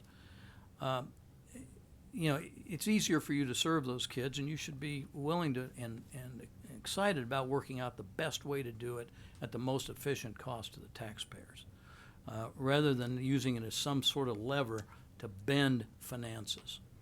And so, as I said, I'm not under any particular illusion how this is going to turn out. I do believe that the league has met its burden, that this money is not being allocated in the way that the General Assembly intended, because I would be hard pressed to say that the General Assembly appropriates virtually anything to education that's not on a per pupil or pro rata basis, and those terms I think are suspect to be pretty synonymous. So, I hope that the district will try to work more collaboratively with the schools. I hope they will try and reduce some of these funding disparities, because I think it's a legitimate concern, and staff will be happy to go over with you how we get those numbers, but those numbers are quite real, and I think I disagree with Dr. Schroeder. I think those numbers do reflect actual dollars spent for specific purposes per pupil. Now, you may need to spend some less in a charter school, but I don't know that you need to spend a third less, and I think that's an easy place to cut corners, and I would hope that there might be an effort to equalize that funding. Thank you. Board Member Flores. I just wanted to remind, Mr. Jerome, that the school district did say that they had regular public schools that also had waiting lists. So it's not just that the charters have waiting lists, but correct me if I'm wrong, you did state that you had schools that had waiting lists. The other thing I think that we forget, that if there were a need for a charter school, I mean, they could come forward and have a charter school, or at least make a proposition to have another, but that isn't the case. I mean, I'm kind of concerned about the league's thing now, whether they're going to go from school district to school district and try to take over the charter schools in other school districts. I've seen some numbers, okay? I have seen some numbers. We get this monthly report that we sign off on as to how much monies, it's your outfit gets and how much money, school districts sort of get. And I sort of have seen that in a way you do get a lot more monies, let's say, than my district in a sense. And even though in my district, which is Denver, by the way, a little part of, I think I have a couple of schools in your school district as well, but it just seems to me as if somehow the Charter League gets some money when they do oversee charter schools. And so I'm concerned that you're going to go around the state and do this, even though you think that's not the case. So I'm just wondering whether we can just, in a way, stop this in its tracks. And why come to the board? Why not go straight to the courts if that's going to be the case? Why spend our time if cases are going to actually, at the end, be decided by the courts? I hope this is not the case, but I worry about that. Thank you. Could you call the roll, please? The motion on the floor is to deny the petition to revoke the exclusive chartering authority of Littleton Public Schools. Board Member Durham. No. Board Member Flores. Let's see, that's a double negative. Yes. So I should say yes. Board Member Goff. Yes. Board Member McClellan. Yes. Board Member Rankin. No. Board Member Shuffle. No. Board Member Schroeder. Yes. That passes 4-3. Yeah, I just want to Thank say you, ladies something and on the gentlemen. double negative. It's very hard on Thank you, Madam people Chair. who are Latino. Thank you. Thank you. Commissioner? Thank you. They took Yes, them off. Board, we have some teacher awards who have been here for quite some time. I recognize you're all very hungry, but they also have schools to get back to. So can we, please just carry forward for a tiny bit more Board time? Member Rankin? Sorry. So Board get Member 'em out Flores? fast. Yes, ma'am. Stay right here, please. We've just been asked to do one more thing, so please stay. And then we're gonna- Thank you. But is it going to take 2 minutes to Oh, change? okay, good. I move we proceed out of order for the consideration of item 12.01, presentation of national awards, Thank you, I appreciate that. That was, and 12.02 both. yeah. Do we have to have a motion, or can we just change the agenda? Well, you can do it by order if you want. Yeah, by order. Yeah. We're going to take up 12.01, 12.02. Thank you, Mr. Durham. They took it off the SAT. Actually, she can't do it if nobody objects. Well, are you objecting? No, absolutely not. In fact, I think it's a good idea. And you, I know what you did. You're Fox. You're very foxy. Hey, Jen. Yeah. I was gonna call you, and then I kind of forgot and got too busy, but when we have these, there's usually a script.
ladies and gentlemen.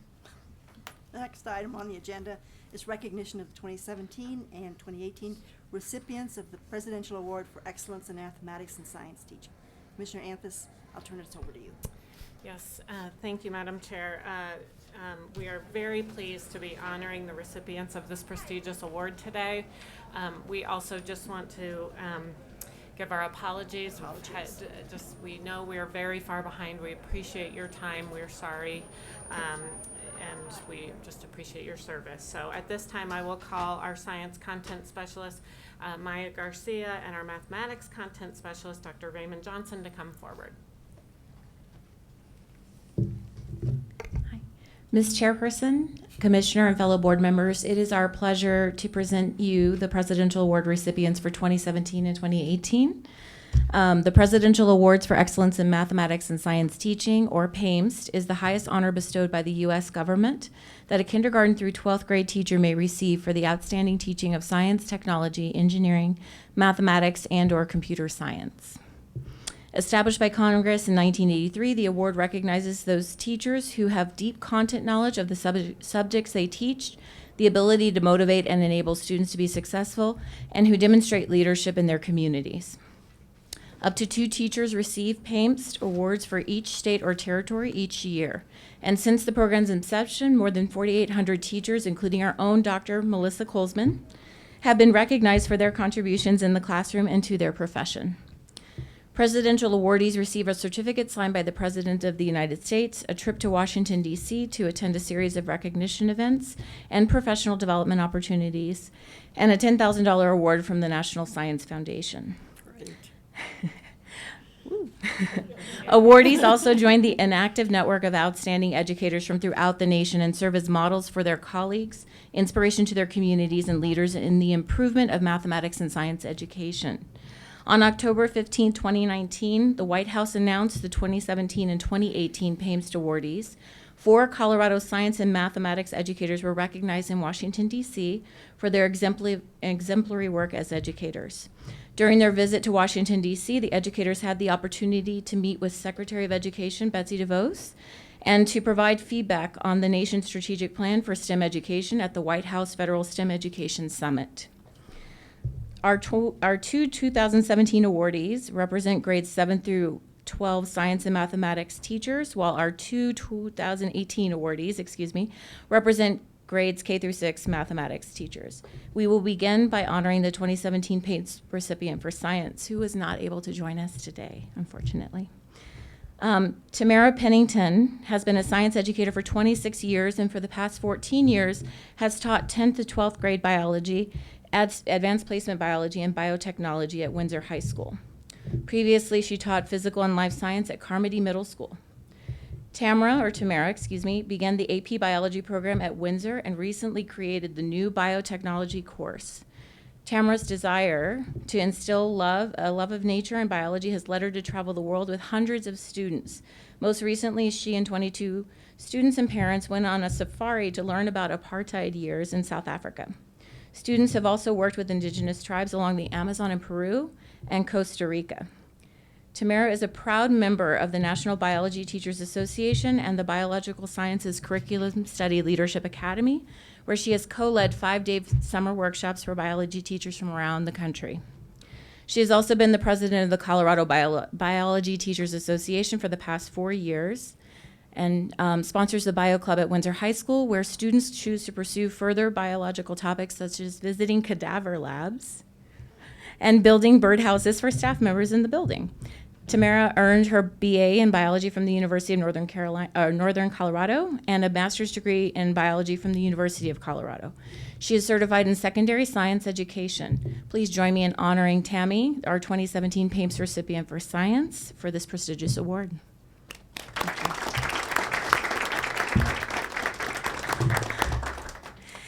The remainder of our PAMST awardees are for mathematics and will be introduced by Dr. Raymond Johnson, our mathematics content specialist.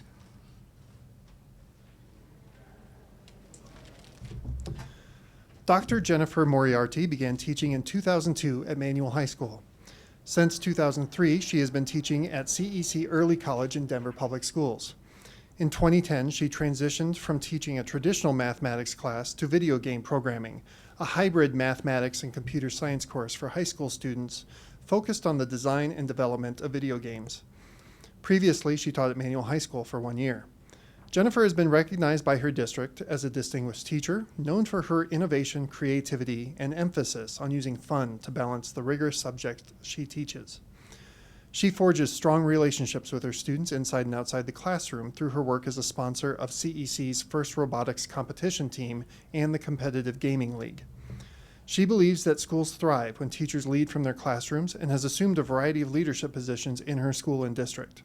She's a data team leader, a member of the Collaborative School Committee, and she leads professional development sessions. She presented for the Colorado Council of Teachers of Mathematics in 2017 and 2018. Jennifer earned a BA in mathematics from the University of Wisconsin-Madison and a Master of Education and Technology in Education from Lesley University, and has an EDD from the University of Colorado, Denver. She is a certified high school mathematics teacher and a credentialed CTE instructor. Please join me in honoring Jennifer, 2017 PAMS recipient for mathematics, for this prestigious award.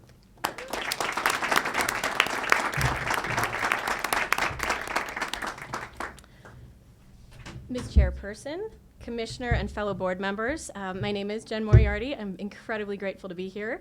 I especially appreciate being given this time to acknowledge some of the factors that enabled me to receive the PMST. I began my career in Denver Public Schools in 2002 as a traditional mathematics teacher, and in 2009 was given the opportunity to teach a video game programming CTE course at CEC Early College, the Career and Technical Flagship School for DPS. In my class, students learn computer science and mathematics standards by producing small games and game-related programs. It's my dream job. And the past 10 years of teaching CTE has been both a wonderfully fulfilling and a whirlwind of fun. Let me tell you some of the many reasons I'm so grateful to be a CTE teacher. First of all, not once have I been asked the eternal student question, Miss, when am I going to use this? As a CTE teacher, my lessons are grounded in the technical, job-specific skills students need to be ready for college and career. This high level of relevance in the curriculum has huge impacts on student success, not just in my classroom, but across the country as well. The average high school graduation rate for students concentrating in CTE programs is 93% compared to an average national graduation rate of 80%. And 91% of high school graduates who earn 2 to 3 CTE credits enroll in college. Being a CTE teacher has enabled me to be a successful educator in other ways as well. I'm grateful that my school has the funding for me to have a lab of good PCs and class sizes in the low to mid-20s. I hope that funding continues and that my CTE colleagues across the state are similarly supported. And finally, I'm thankful that I am evaluated by my students' critical thinking skills and their abilities to design, construct, and discuss their projects instead of by their standardized test scores.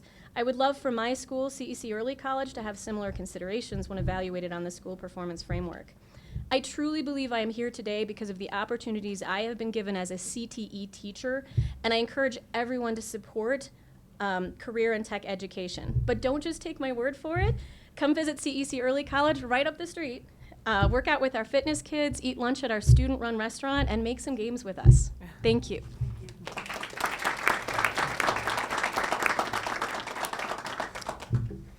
Our next awardee is Gina Bradford. Gina has been an educator for 15 years and has spent the last 8 years teaching all subjects for kindergarten at STEM Lab in Adams 12 5-star school district. Previously, she taught second grade and kindergarten at Cherry Drive Elementary for 7 years. Gina's leadership is demonstrated through her participation in the School Visionary Leadership Team and the Multi-Tiered Systems of Support Team. She has also served on a team that analyzed systems and curriculum for the district. Gina's passion for STEM learning is apparent through her teaching of peers, as well as her current after-school club. She has co-taught classes at the STEM Institute in Colorado, educating teachers on what STEM looks like at a primary level. Gina's Lego Robotics Club teaches problem-solving skills to kindergarten students who work collaboratively to create and build robots. Gina continues to enhance her knowledge by attending professional development, including classes to support students with autism and dyslexia. In addition, she works to increase her knowledge around strategies on how to implement interventions in mathematics and literacy. Gina earned a BA in behavioral science with an emphasis in education from Metropolitan State University of Denver, and a master's in curriculum and design from the University of Phoenix. Gina is certified in kindergarten through 5th grade. Please join me in honoring Gina, 2018 PAMS recipient for mathematics, for this prestigious award.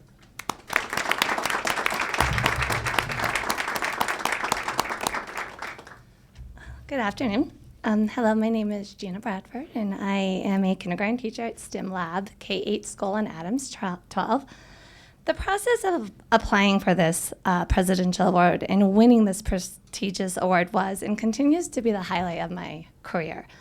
I'm forever grateful for this outstanding experience. Going through this process was challenging. It challenged me as a teacher. It challenged me as who I was. But what I truly appreciated is it made me dig down deep to say, what do I believe as an educator? What do I believe? What do I want out of my students? So for that, I'm forever grateful. I enjoy just recognizing what all good teachers do, not just myself, but what we truly are doing to try to impact students.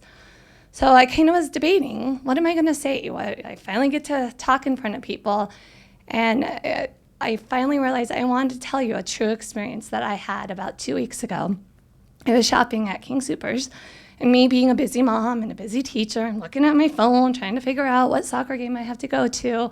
And finally, the kid who was bagging my groceries said, Miss Brigham, do you recognize me? And when I think of Miss Brigham, I'm like, oh, where's my mom? Don't see her. And so I finally looked up, and I recognized him, Nathaniel. I was like, oh my goodness, Nathaniel, how are you? This boy started my class. They were not expecting the challenges that he had. And because of the amazing team between my special education team, my administration, and parents, he was very, very successful. And he still is to this day. So him and I got to talking, and he kind of was bagging, and we were still talking. And he told me, thank you for believing in me. Thank you for teaching me how to believe in myself, because I didn't think I could do it. He goes, you are my safe place, and I will always remember you. And so to me, that is why I do this job. I want to make that impact on those students, and I just wanted to share that experience with you. This is why I would like to take the time to thank you for recognizing the couple teachers that we have here, to realize we are out there to make an impact on students' lives. Yes, there's only a couple of us here, but we are representing a majority of teachers who are truly in this profession to impact students, and we really are impacting students' lives. So thank you.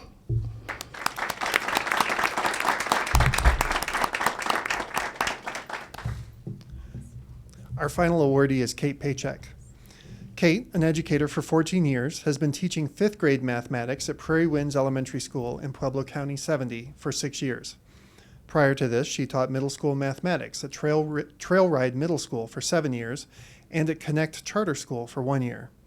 Kate's approach to teaching mathematics has a positive influence on her students and peers. She has been instrumental in creating a school-wide climate that values a conceptual approach to mathematics instruction. In her classroom, students spend time investigating mathematics, building both a love and understanding of mathematics. Students work together, making sure everyone learns that there are a variety of ways to think about mathematical concepts. Kate's most recent project has been to provide an after-school enrichment opportunity where she's teamed up to offer both a math and environmental club, in which students collaborated to make the school more energy efficient. Kate earned a BS from Colorado State University Pueblo, where she was licensed to teach elementary school, a master's degree in secondary mathematics education from the University of Colorado, and she has completed the Math Teacher Leadership Program at the University of Northern Colorado. Please join me in honoring Kate, 2018 PAMS recipient for mathematics, for this prestigious award.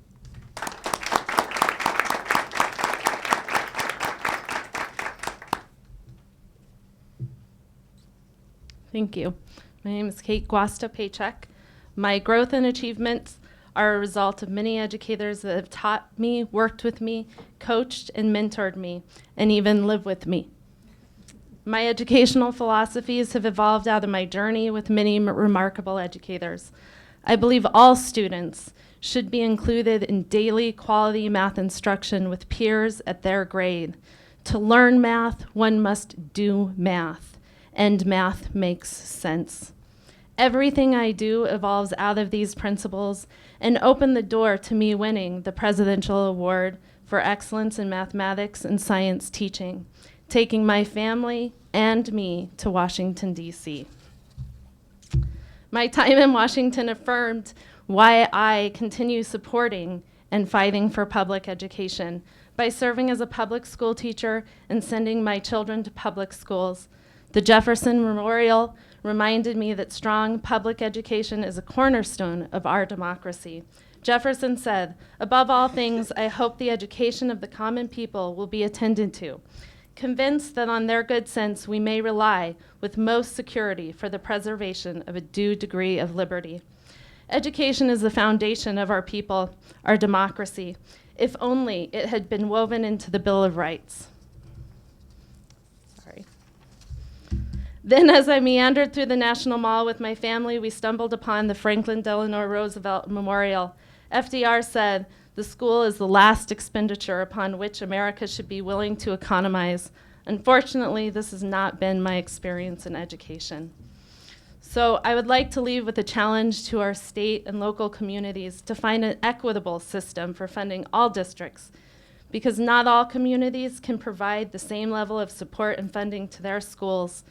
Despite this, our schools from Pueblo District 60, of which I am a product, and Pueblo County District 70, where I teach, have many things to celebrate. Now imagine what we could accomplish together with an equitable system for supporting and funding from the state. We could provide all our students with the education that they deserve. Thank you.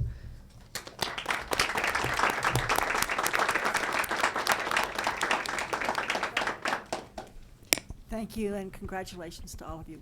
We're really proud. We appreciate what you're doing for our kids. So thank you so much for coming, and thank you for your patience as well. Are we going to do pictures? Let's do one more. Yeah. Oh, oops, there's okay, got it. And then we'll do pictures. Thank you. Ms. Coleman? Yes, sorry. Thank you. I'll turn this over to Dr. Colesman. We are going to recognize our Teacher of the Year. Very exciting, and we're thrilled to have her here today. Good afternoon, Madam Chair, members of the board. This afternoon, we honor Hillary Wimmer, the 2020 Colorado Teacher of the Year. The Colorado Teacher of the Year program honors an exceptionally dedicated, knowledgeable, and skilled teacher to represent the entire profession in Colorado. The role of Colorado Teacher of the Year is to act as a liaison between the teaching community, the legislature, the Department of Ed, districts, and communities, an education ambassador to businesses, parents, service organizations, and media, a resource on the state to the profession to be available for workshops and conferences around the state, and an education leader involved in teacher convenings and education reform. Each summer, a selection committee comprised of representatives of education organizations conducts a phased selection process to choose the Colorado Teacher of the Year. The selection committee consists of representatives from the State Board of Education, a role filled by member Jane Goff, CEA, the Colorado Education Initiative, Colorado PTA, past Teachers of the Year, and other representatives from the education community. The selection process includes a written application, letters of recommendation, classroom visits, endorsements from the teacher's district, and personal interviews. Nominees are judged on their ability to inspire students of all backgrounds and abilities, and they're expected to play an active role in the community and have earned the respect and admiration of students, parents, and colleagues. Awardees are at the top of their profession, respected and incredibly knowledgeable. In accepting the award, the Teacher of the Year agrees to spend part of the year making public appearances to support the teaching profession and is the face of all dedicated teachers in Colorado. In April of each year, State Teachers of the Year are honored by the President in a ceremony at the White House. They also receive many high-quality professional development opportunities through the year and get to attend NASA's Space Camp during the summer. Hillary Wimmer was named Teacher of the Year on August 23rd, 2019, and is just beginning her year in this honored role. She is a business teacher at Mountain Range High School in Adams 12 five-star schools, where she has taught for 15 years, and was selected to the honor based on her passion and dedication to help students become financially literate literate and upstanding civic-minded leaders. She often collaborates with business partners to provide unique learning opportunities for students and inspires a culture of learning in her students that lasts long after graduation. Now I'd like to invite Hillary Wimmer, the 2020 Teacher of the Year, to say a few words.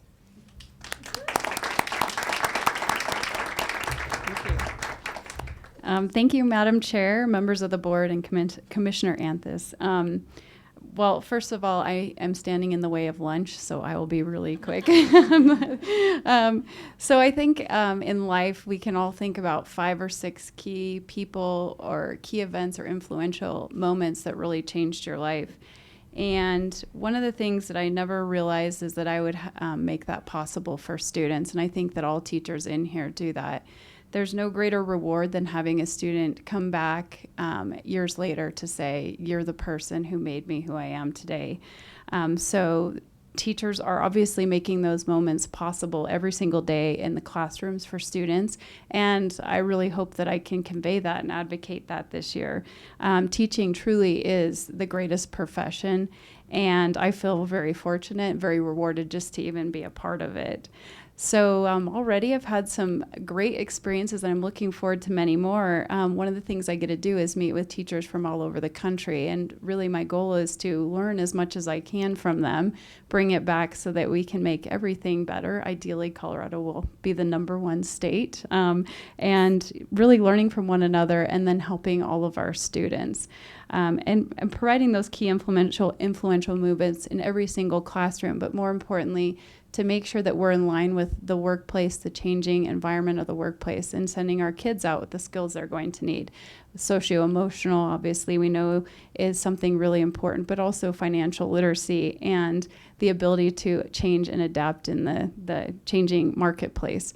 And so just visiting Google's campus, you can get M&Ms, and it will actually tell you the statistical breakdown of what you're going to get in your M&Ms package when you order from a vending machine. So we're seeing things change so rapidly, and so I want to make sure that all students in Colorado can connect with businesses and industry to take advantage of all those opportunities. So I can't thank you enough for this. Teaching for me is already an amazing reward. I love working with my students every day, and to have this honor on top of everything is just incredible. You've really given me a life-changing moment and opportunity, so I'm very grateful.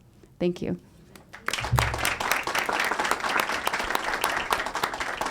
Congratulations, Ms. Wimmer. We're gonna move forward and have photographs. Yep. I'll let you be the chief on that. Sure. Let's have Jenny come up first. Would that make sense?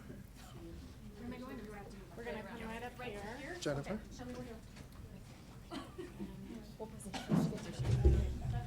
Yep. Right here. Am I struggling? That's the right one.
In case number 20-CS-01, the appeal of Weld County School District RE 5J decision to deny Civica charter application. During this hearing, the board is acting in its capacity to review decisions of local boards considering the denial of charter applications and will hold hearing under CRS 22-30.5-108. I'd like for the attorneys to enter their names for the record and to identify the party they represent. Please also introduce the persons you've designated to answer questions of board members. Only those identified by the parties have the opportunity to address the board. Civica? Good afternoon, Madam Chair. Barry Arrington, appearing on behalf of Civica Colorado. And to my left is Carlos Alvarez. And to his left is Sheena. And if you want to pull your pens out for phonetic spelling, because it's nothing like that, it is Macowet. And Craig Horton to her left. Madam Chair, Adele Reister, I'm the attorney for the district, and to my right I have Superintendent Leslie Arnold. I have Michael Wales, Board President, and Becky Samborski, CFO. They have all been designated to answer questions today, and I also have with us the rest of the board sitting in the audience. Okay, thank you. Welcome. The role of the State Board is to consider only those issues raised in the notice of appeal. The board has been provided with a record on appeal and a supplement to the record. We will not consider references to documents or testimony not present in the record or its supplement. The board will decide whether the local board's decision to deny Civica's application was contrary to the best interest of the People's School District or the community. The parties have already submitted written arguments and information. A maximum of 15 minutes will be granted for the oral argument and examination of each party's issues. Counsel for Civica may reserve a portion of the 15 minutes rebuttal. The hearing shall proceed as follows. Civica, the appellant, shall present its arguments. Weld County School District, the appellee, shall present its arguments. The appellant, Civica, shall present its rebuttal to the extent there is any time remaining. Each board member may have 6 minutes to ask questions of the parties, but may reserve the balance of their time for later, and may concede any amount of time to other board members. And then the State Board shall deliberate and render its decision.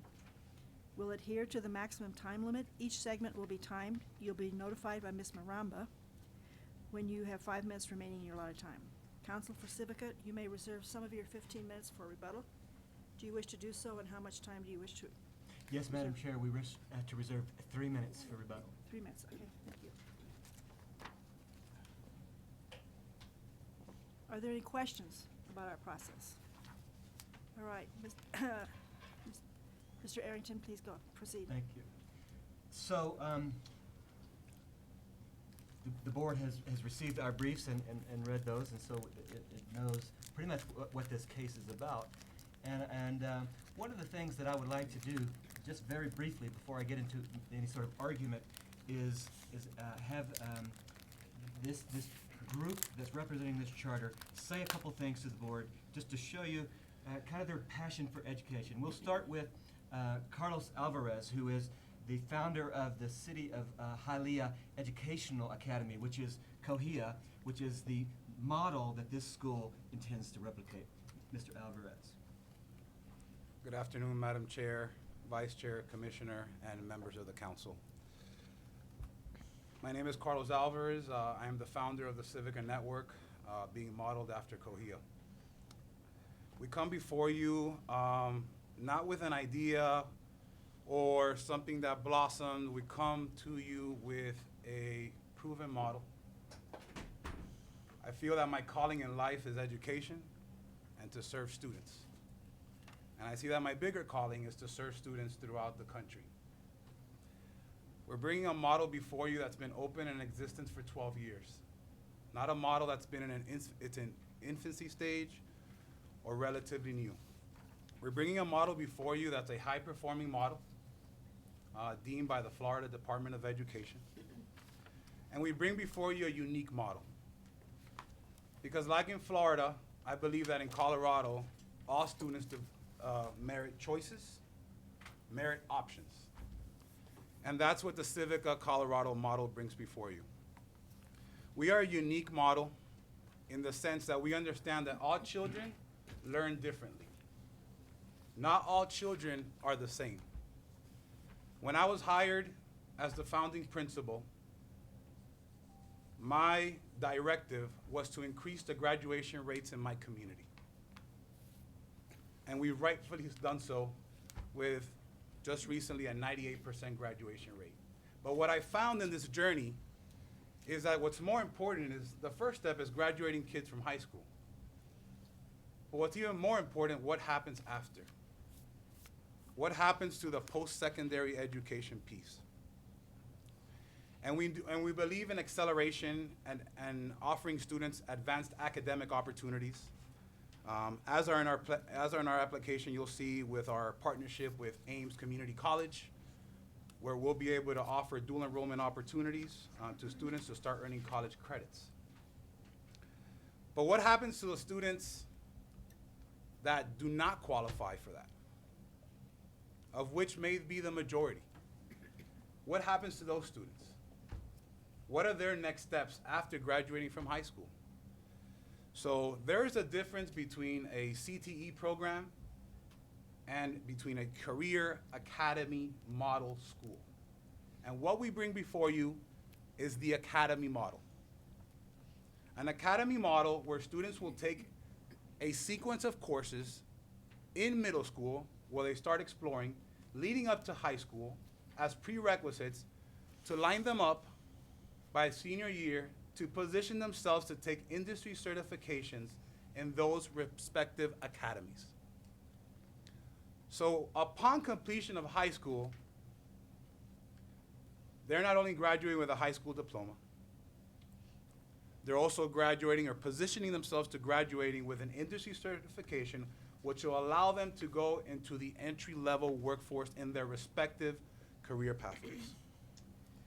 And so that's kind of the focus, the vision of the school, and from Civica Colorado's perspective and a national perspective, Ms. McCowett will give you kind of a more local perspective. She's been a SPED teacher as her specialty. She's in the community for decades. Ms. McCowett. Hello, thank you for having us here. I come to you as the board chair, and I also come to you as one of the parents and community members that are on our local board. I've had the blessing of teaching for 19 years in many different environments. I've been a mother for 19 years. I come to you as that, and I've been in the community of Johnstown Milliken for 10 years. Noland is also on our board, and he also has been a parent there and a coach and a teacher for 20 years. And so it's really helped us to see what is going to help this community.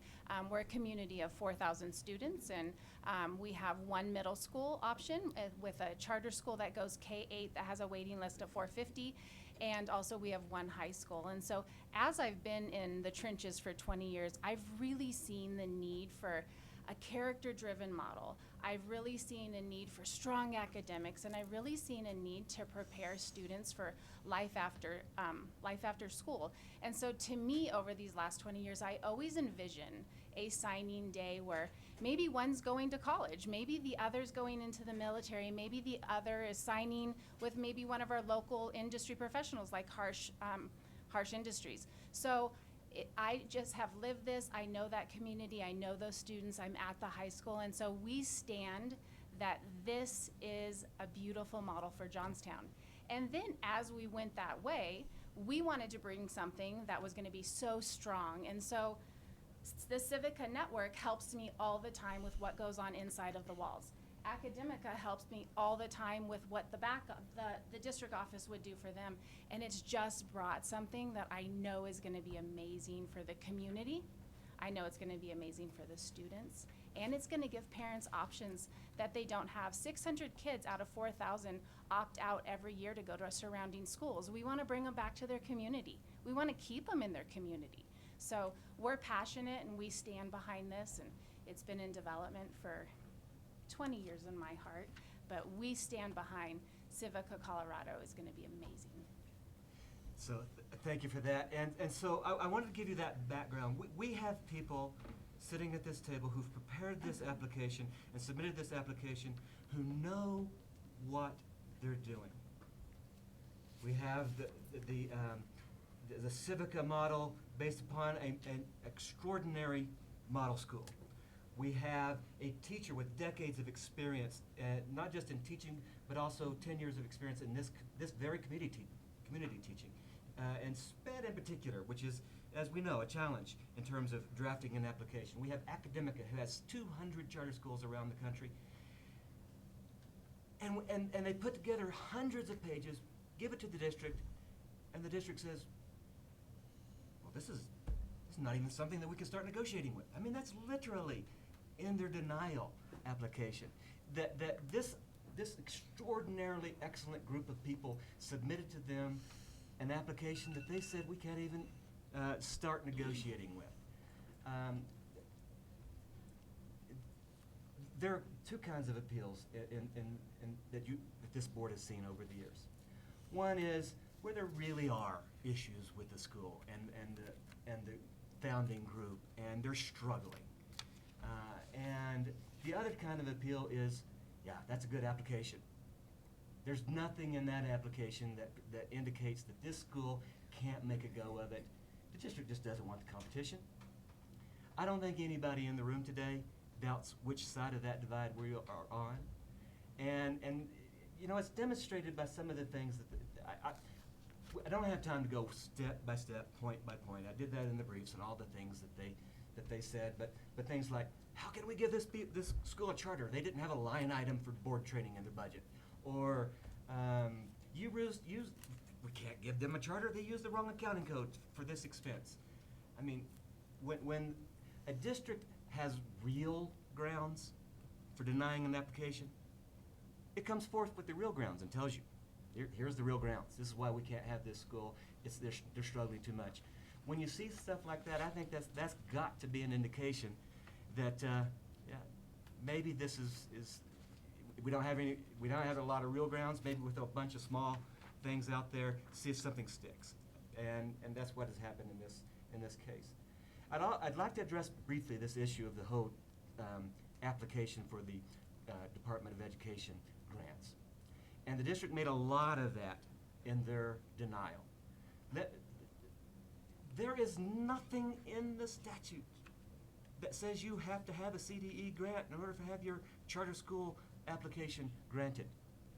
It's a complete red herring in this appeal. Now, the fact of the matter, as we all know, it did wind up getting granted. But even if it hadn't, it wouldn't have been a ground for denial of the appeal. Let's talk about how the district has raised this issue of transportation and food service. A lot of their denial, a lot of their briefs has to do with transportation and food services. Well, the statute's very clear on this. Charter schools are not required to provide transportation, for example, and the vast majority of them don't. And so the charter says, well, you provide transportation to KQA, the Knowledge Quest Academy, will you do the same thing for us? And the district says, no, we won't. Well, that's the end of it. But the district says, no, we won't. And because you even asked, we're going to deny your charter. That's kind of a non sequitur. And so I would urge the state board to look past the details. Look at this group, the excellence of their application, and focus on what is in the best, the standard, best interest of pupil, district, and community. Best interest of the pupils, because they're going to have a great program. Best interest of the district, it has facilities issues, it has waiting lists at its current charter schools. 600 students go to surrounding districts. Bring those students back in. And here's another one. Very often in these, we leave out that last piece, the community. What's in the best interest of the community? We don't even talk about it. Here, we have a school that has a donation of land. Whoa, whoever heard of that? Donation of acres and acres of land, and a plan to co-build with the Boys and Girls Club on that land, so it not only benefits the district and the pupils, this program's going to benefit the entire community. And believe me, the co-location with Boys and Girls Clubs works. The school referenced the one in Thompson School District with New Vision. I was involved in that when that first got off the ground. It is an extraordinarily successful model. So I would reserve the rest of my time. I look forward to your questions. And so however much time we have, I'm not sure how much it is, but 1 minute. So You got 4 next time. So 4 minutes on rebuttal. Thank you. Thank you. We'll now hear from the district, which has a maximum of 15 minutes. Madam Reister? Chair, members of the board, Commissioner, thank you for having us here today. We're here today to speak regarding the fair, transparent, and rigorous application process that the Weld County School District, RE5J, just went through all last fall to make an informed decision on this charter school application. And at the end of that informed decision was to deny it in not being in the best interest of the students, the district, or the community. Now, for this appeal, it is very important to look at the overall framework of this transparent and fair application review process that's provided by our, the framework in our Charter Schools Act, by district policy and procedures, and by the regulations that are promulgated by this board. When we look and start this framework, it comes from the school, Charter School Act. The Act provides that the application that is submitted contain minimum contents for its application, contents, sorry. It allows for the district to review an application, and if it's incomplete, to not have to send it through an entire review process. It sets up the framework that the DAC will review the application prior to the board, at least 15 days prior to the board getting the application before it makes its decision. This legislative framework was enacted in 2012, and as articulated by Senator King at that time, it was enacted to make sure that the application process is both rigorous, as well as that the applicant has thought through many and all of the particular issues that it will encounter with the application and with operating a charter school. The statute then provides a process to deem an application complete within 15 days of the receipt. It deems it complete as long as it includes information with all of the minimum components. Prior to submitting the application on August 30th of 2019, Civica and the district had many communications. They emailed back and forth. They had a face-to-face meeting. Beginning last April, these communications began.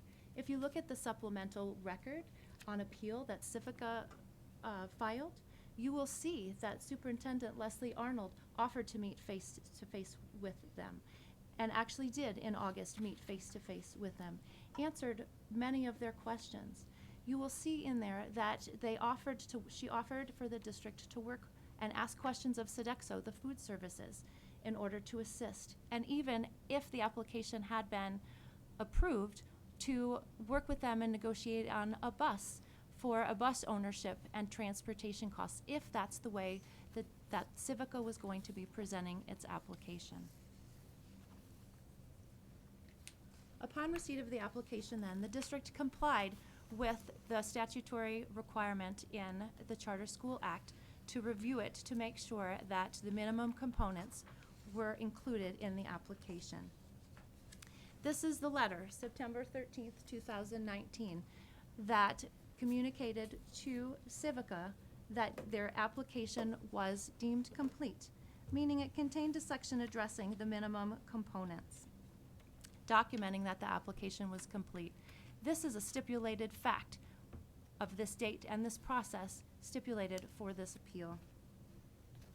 The letter specifically states that unless requested by the district, no further documentation, information, or amendments to the application shall be permitted.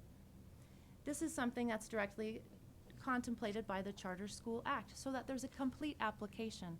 This way everyone is on the same page to know what application is going through the process in order to have it reviewed, so that the board at the end can ultimately make an informed decision. The district then has its policies and procedures for thoughtfully and evaluating the application so that it can make a recommendation to its board so that it can make that informed decision. The district uses the Colorado Charter School Standard Application Checklist and Review Rubric. It also used the League of Charter Schools quality standards for developing charter schools. It followed the 2 community meetings. It had its DAC input, and the administration, through the various different roles of finance, special ed, human resources, etc., reviewed this, looking at the application rubric in order to evaluate the application to make sure it was of quality. This process, this transparent process that was communicated ahead of time, is again on the completed application so that everybody knows what's being evaluated. Ultimately, it results in a summary of the application's strengths, the concerns, and a recommendation to the board so that the board can make at the end an informed decision. This statutory framework and the board's and the district's process is supported by the regulations that are promulgated by this board. This is one of the core principles of charter authorizers. It is to set high standards for approving charter schools and the applications. Additionally, the regulations require that charter school authorizers, number 1, have a comprehensive application process that will include clear application questions and guidance, and that it follows a fair, transparent procedure with rigorous criteria in that application review process.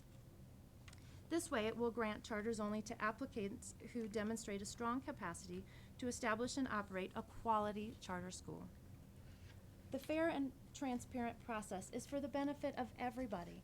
This includes not only the applicant, but the district as well, so that everyone knows what application is being processed and reviewed, how it's being reviewed, and then ultimately the board can make an informed decision at the end.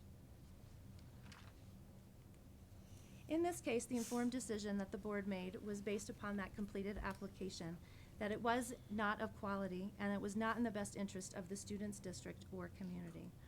To overturn this decision now, this board must find that Civica carries the burden of proof and that this district was wrong.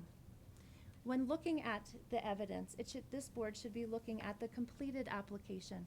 This is what went through the evaluation process all last fall, beginning August 30th when the application was completed, which then goes through the fall with the community meetings, the DAC review, the administration review, before it gets to the board in December. There might be other documents that are in this record on appeal for this body and for this hearing, but these are not relevant to assessing the completed application. The district's answer brief, as well as the resolution itself, provides additional details as to why the application was not of quality and Civica cannot meet its burden. For today, though, we're going to just highlight some of the substantial reasons why they failed to meet this burden, even with a 600-page plus application. Remember, quantity does not equal quality.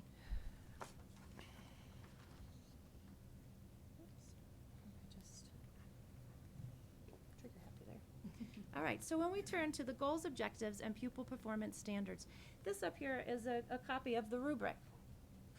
And this here shows where there's the red lines around the box that on Civica's application, it did not meet the criteria here because it did not demonstrate an understanding of state reporting, accountability, and the accreditation process. Yellow then is where it partially met. And then there's an area on the rubric where the strengths as well as concerns and questions can be stated. And here you can see that they could not demonstrate an understanding of state accountability and that multiple demographic groups were excluded from their state performance accountability measures. When we look at the strengths and concerns that are continued, an important one under the pupil performance standards, which is one actually that goes throughout the application itself, is about how there was no explanation of how formative assessments would monitor progress towards goals. The how is an important concern in this application. While numbers of pages may be able to regurgitate facts or put in standards or boilerplate information, and it may provide a quantity of information on a topic, it lacks that connection of explaining the how to implement, the how to differentiate, the how to show progress, the how to monitor, the how to interpret. It is these how explanations that are lacking throughout the application, as well as the responses that were given by Civica, Civica's entire team, when they attended the meetings, as well as when they gave their written responses.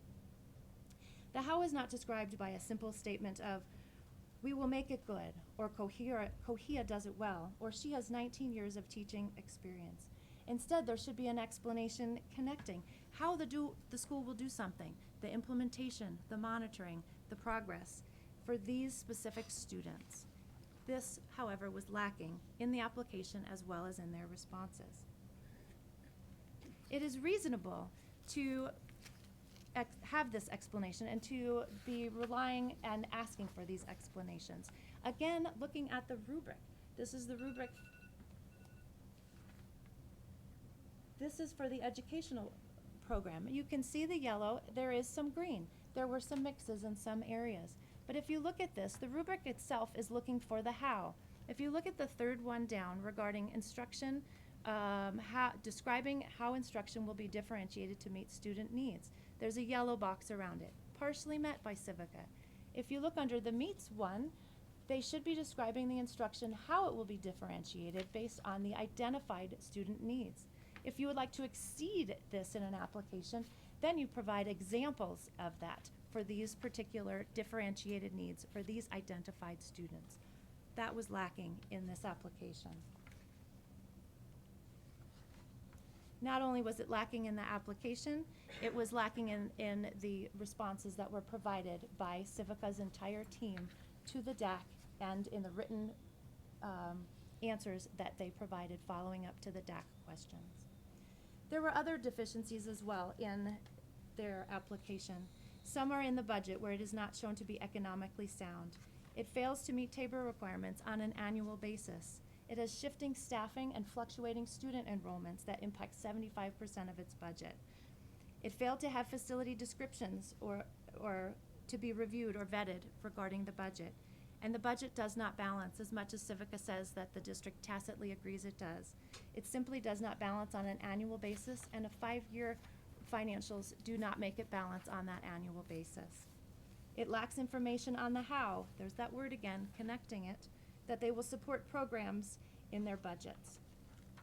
For the facility, it lacked a facility description and failed, let me start that again. It failed to meet the facility description where they put forth a fabric tension building plan, then abandoned that plan halfway through the application review process, specifically telling the DAC to ignore the facility plans in its application. The district did so. No information could be vetted on a facility plan or description in any way. Any last-minute effort outside of the fair and transparent application process to look at a letter of intent is going to fall flat even to meet this requirement because it still lacks the descriptions and the compliance with building and fire codes and the vetting for how this may be a learning environment building. For transportation and food services, Mr. Arrington is absolutely correct. Transportation and food services are things that that a charter school does not have to provide. But if they so choose to put it in their application, the statute, the Charter School Act mandates that in that they must include a plan for each service that at a minimum specifically addresses serving the needs of low-income students. You either choose not to provide it, or if you do, you must have these specifics in your application. There is nothing in this application. Civica failed to do this. Ultimately, at the end of this fair and transparent process, the administration made a recommendation to the board. A summary of the recommendation is up here behind me, showing the deficient areas that the board then considered in making its informed decision in December. This decision followed a fair and transparent process.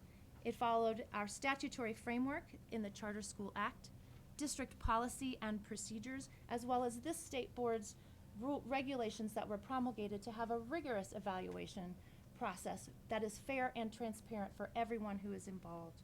Reliance on this process is reasonable for all, including the district itself. There is no reason for a gate contract with this application where there is not a quality application. There are simply too many deficiencies before you would even get to talk about that. There was a thorough evaluation of a lengthy application with an objective rubric, which showed this was just not a quality application. A charter should not be granted to this applicant who has not demonstrated it has a strong capacity to establish and operate the quality charter school. An informed decision was made after this process. It was not in the best interest of the students, the district, or the community to grant this charter, and we respectfully ask you today to uphold this board's decision from December. Thank you. Thank you. Mr. Agnew? Thank you. So, I actually wasn't going to talk about this, but the argument compelled me to do so. On a number of occasions, Ms. Reister talked about how the district invited Civica's entire team. She used the word entire team, the phrase entire team, a number of times. And they did. They invited Civica's entire team. And Civica flew people in from around the country, including Mr. Alvarez here. He showed up at the meeting after having flown in from Florida. The district said, "You sit down, we don't want to hear from you, do not open your mouth." He was not allowed to say a single word. That, to me, betrays a mindset on the part of the district that they didn't really want to know the answers, because Mr. Alvarez had a lot of answers, and they refused to let him speak. Refusing someone speak who is on the board, who a member of the charter applications team, you don't get to speak. I think that says a lot about how the district, and they said they had a full, fair, and complete process. How's that fair? To not let a member of the application team speak to you. Let's talk about charter gates. Well, let's talk about the nature of the charter school application process. The statute does not contemplate that when that charter application is submitted in August, it is set in stone. It can never be supplemented. Questions can never be answered. It's nothing that you can ever say or do different from what you said or did in August. That's not what the statute says. The statute specifically says the application could be supplemented during the process. And Civica did supplement it during the process. For example, we all know that a startup facility for a charter school is a tough thing. They had a long-term plan with the Boys and Girls Club, but they had to get there in the interim. They had and they went back and forth on some interim plans, and finally they found one that really worked. And they said to the district, "We've got a letter of intent on this facility for a rental price that's within our budget." And the district said, "We don't want to hear about it. We don't want to hear about it." Well, a district that is really interested in working with a charter school says, "Wow, that's interesting. You know, there's some issues that we want to see and talk about. So what we'll do is and this, everybody knows this happens, we'll have a contract and we'll set a gate.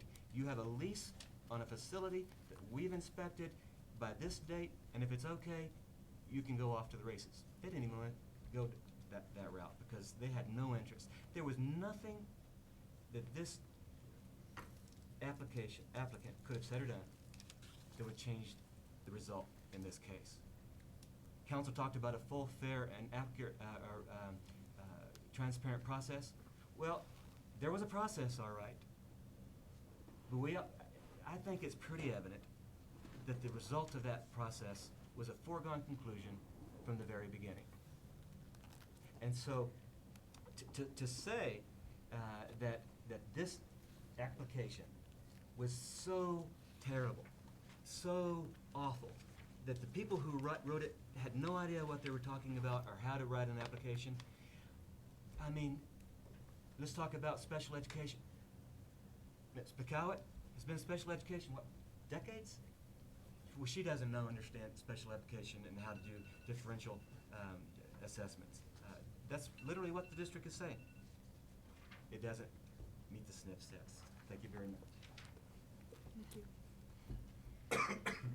So colleagues, under our appeal procedures, each board member may have 6 minutes to ask questions of the parties, and hear their answers. You may also cede all or part of your time to another board member. Ms. Marama will tell you when your time's up. Who has questions? Board Member Rankin, thank you.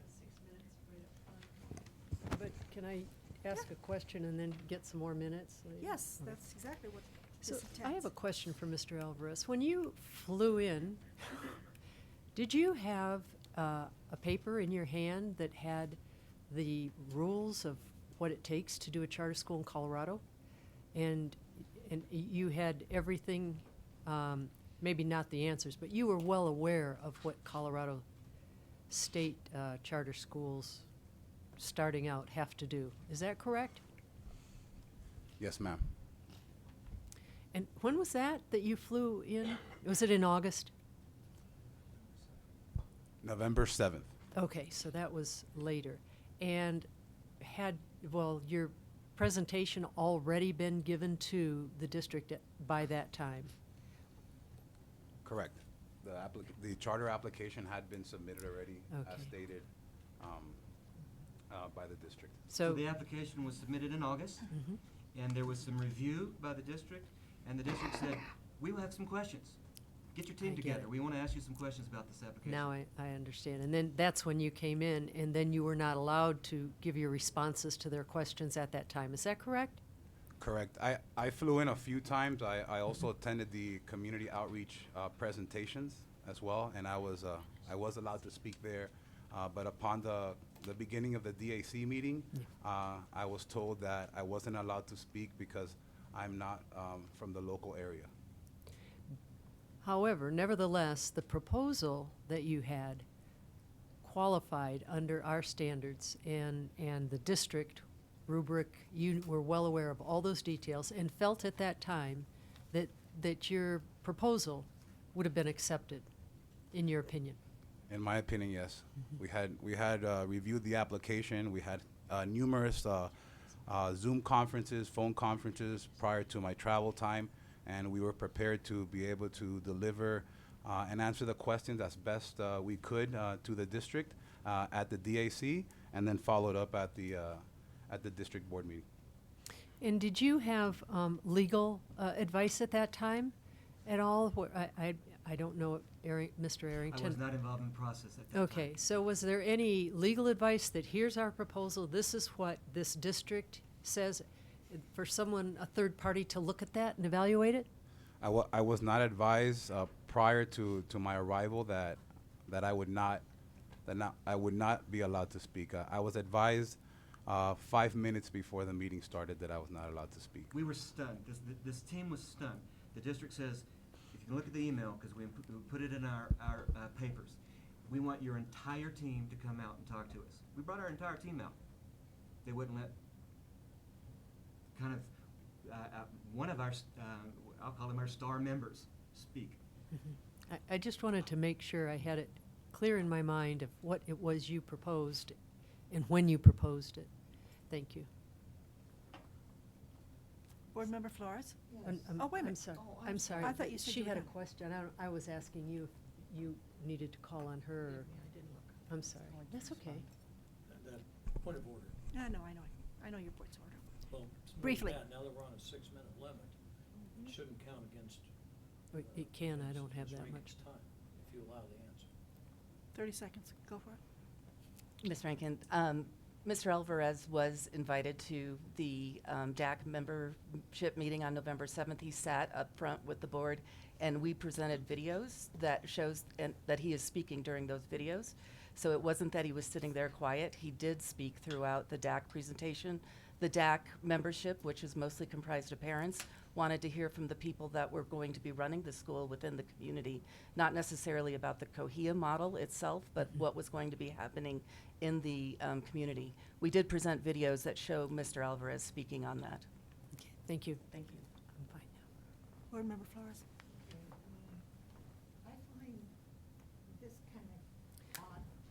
Sorry, I find this kind of odd, but is it true? I mean, that you exclude SPED, ELLs, and GT, and free and reduced lunch kids from applying? Is that correct? I don't understand where that's coming from. That's That totally came- untrue. And any kid in the district is welcome to come to this school. I don't know, can you tell me I where think that's I coming read from? that that came from the district. It's not that, if I may, Board Member Flores, it's not that they're excluded from coming to the school. It's that when those students are at the school, then, help me with this, Ms. Arnold, when they're at the school, then. The accountability. Correct. So we had the accountability concerns that if those students, if they were going to be replicating our district numbers as far as our SPED numbers, our free and reduced lunch numbers, et cetera, that we asked the local board about the accountability measures of how they would measure that, since they would be less than the end count for a measurement on the school performance framework. And those were the questions that couldn't be answered, of how that they would hold the students accountable for progress in those categories Right. their first 3 years. Yeah, And they are that's- expecting those students to be in attendance, 34% free and reduced lunch, and they had ELL and special ed students in there. So it was that accountability piece that May- was the concern. May I allow Ms. McCowett to respond to that, please? Sure. We have it in front of us, so I'm gonna let Craig respond to that one.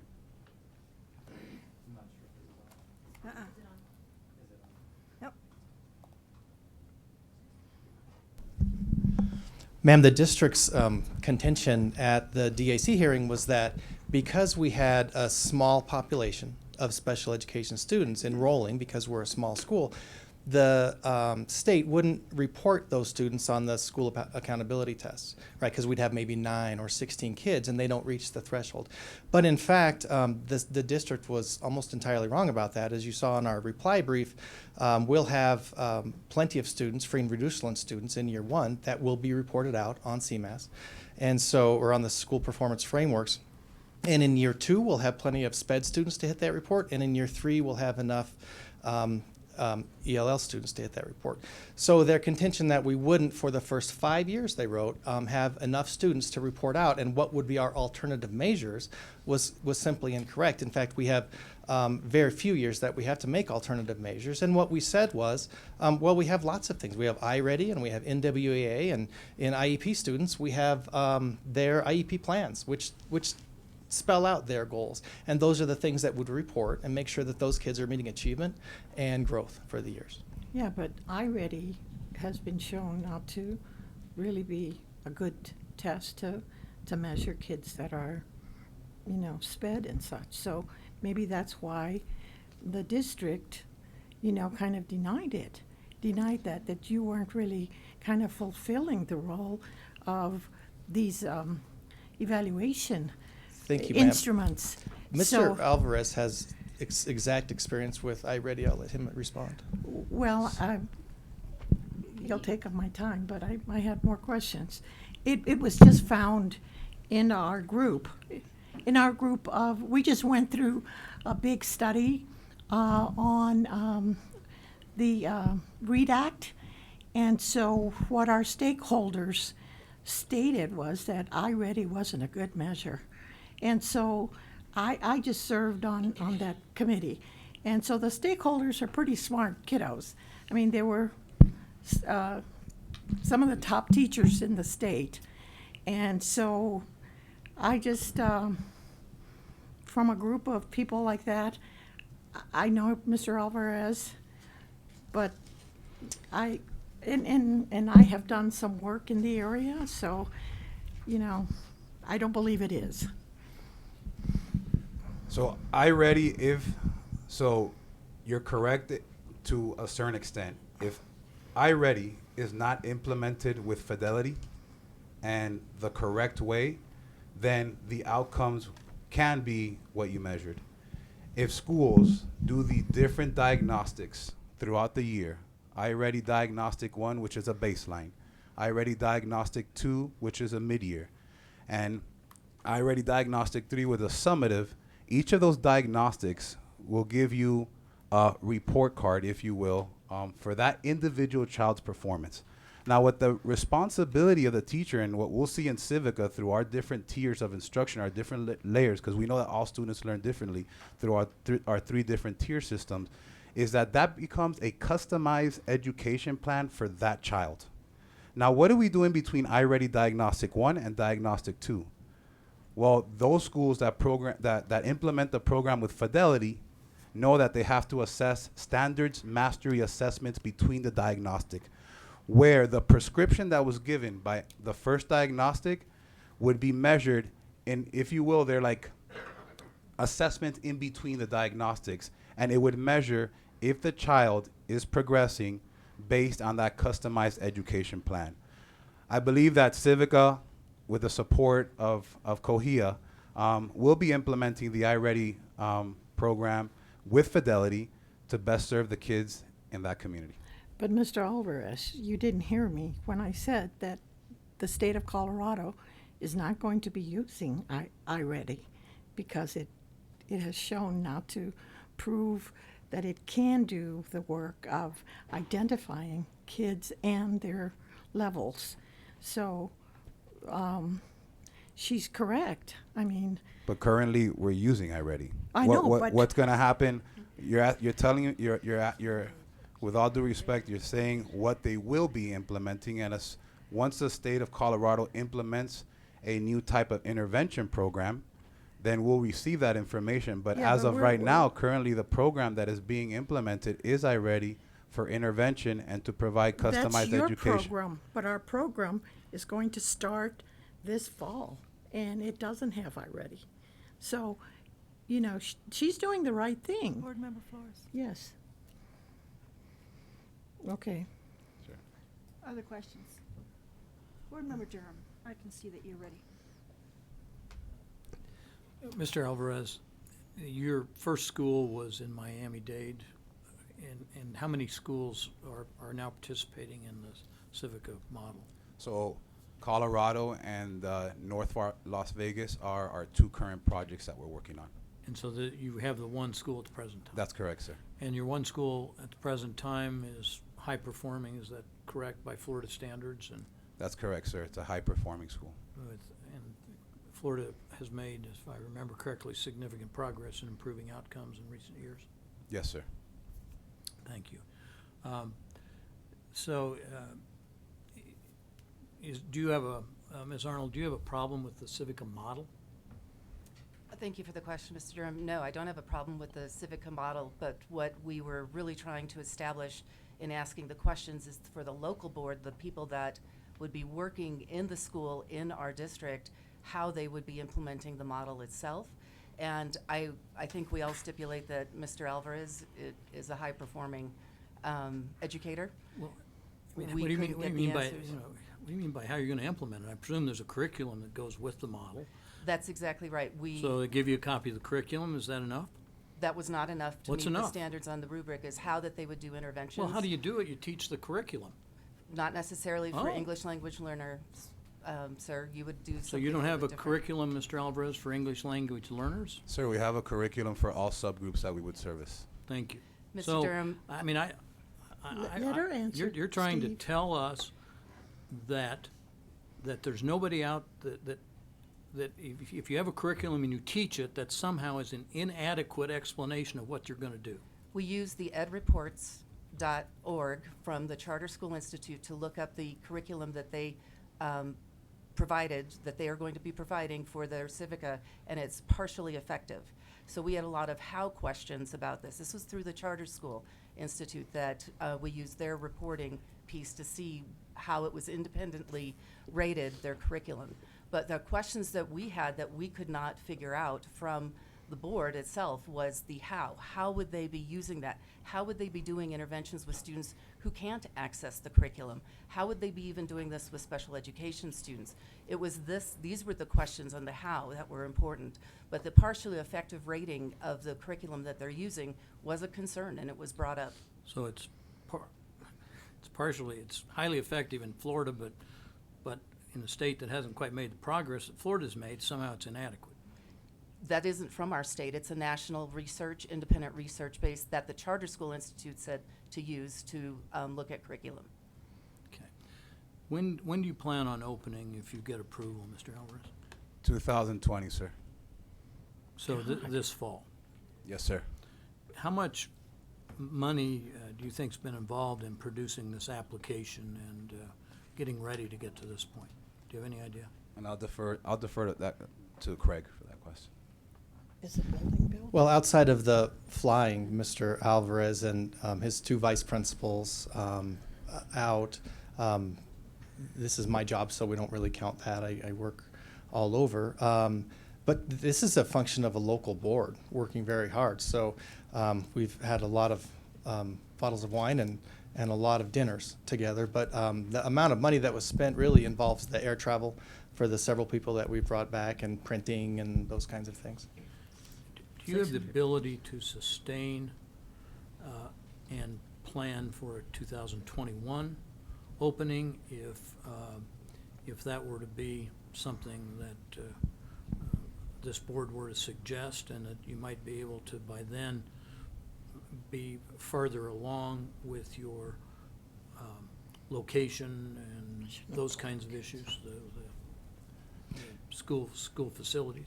Yes, sir. The assuming we get an approval, the local grant, or the CSP grant, and the school district certainly has the option of giving us a charter and writing a contract to open in 21, and we're all in. We're ready to go. So, Ms. Arnold, did you indicate to me that somehow you just thought the facility they had couldn't pass the fire code? Is that what you said in your?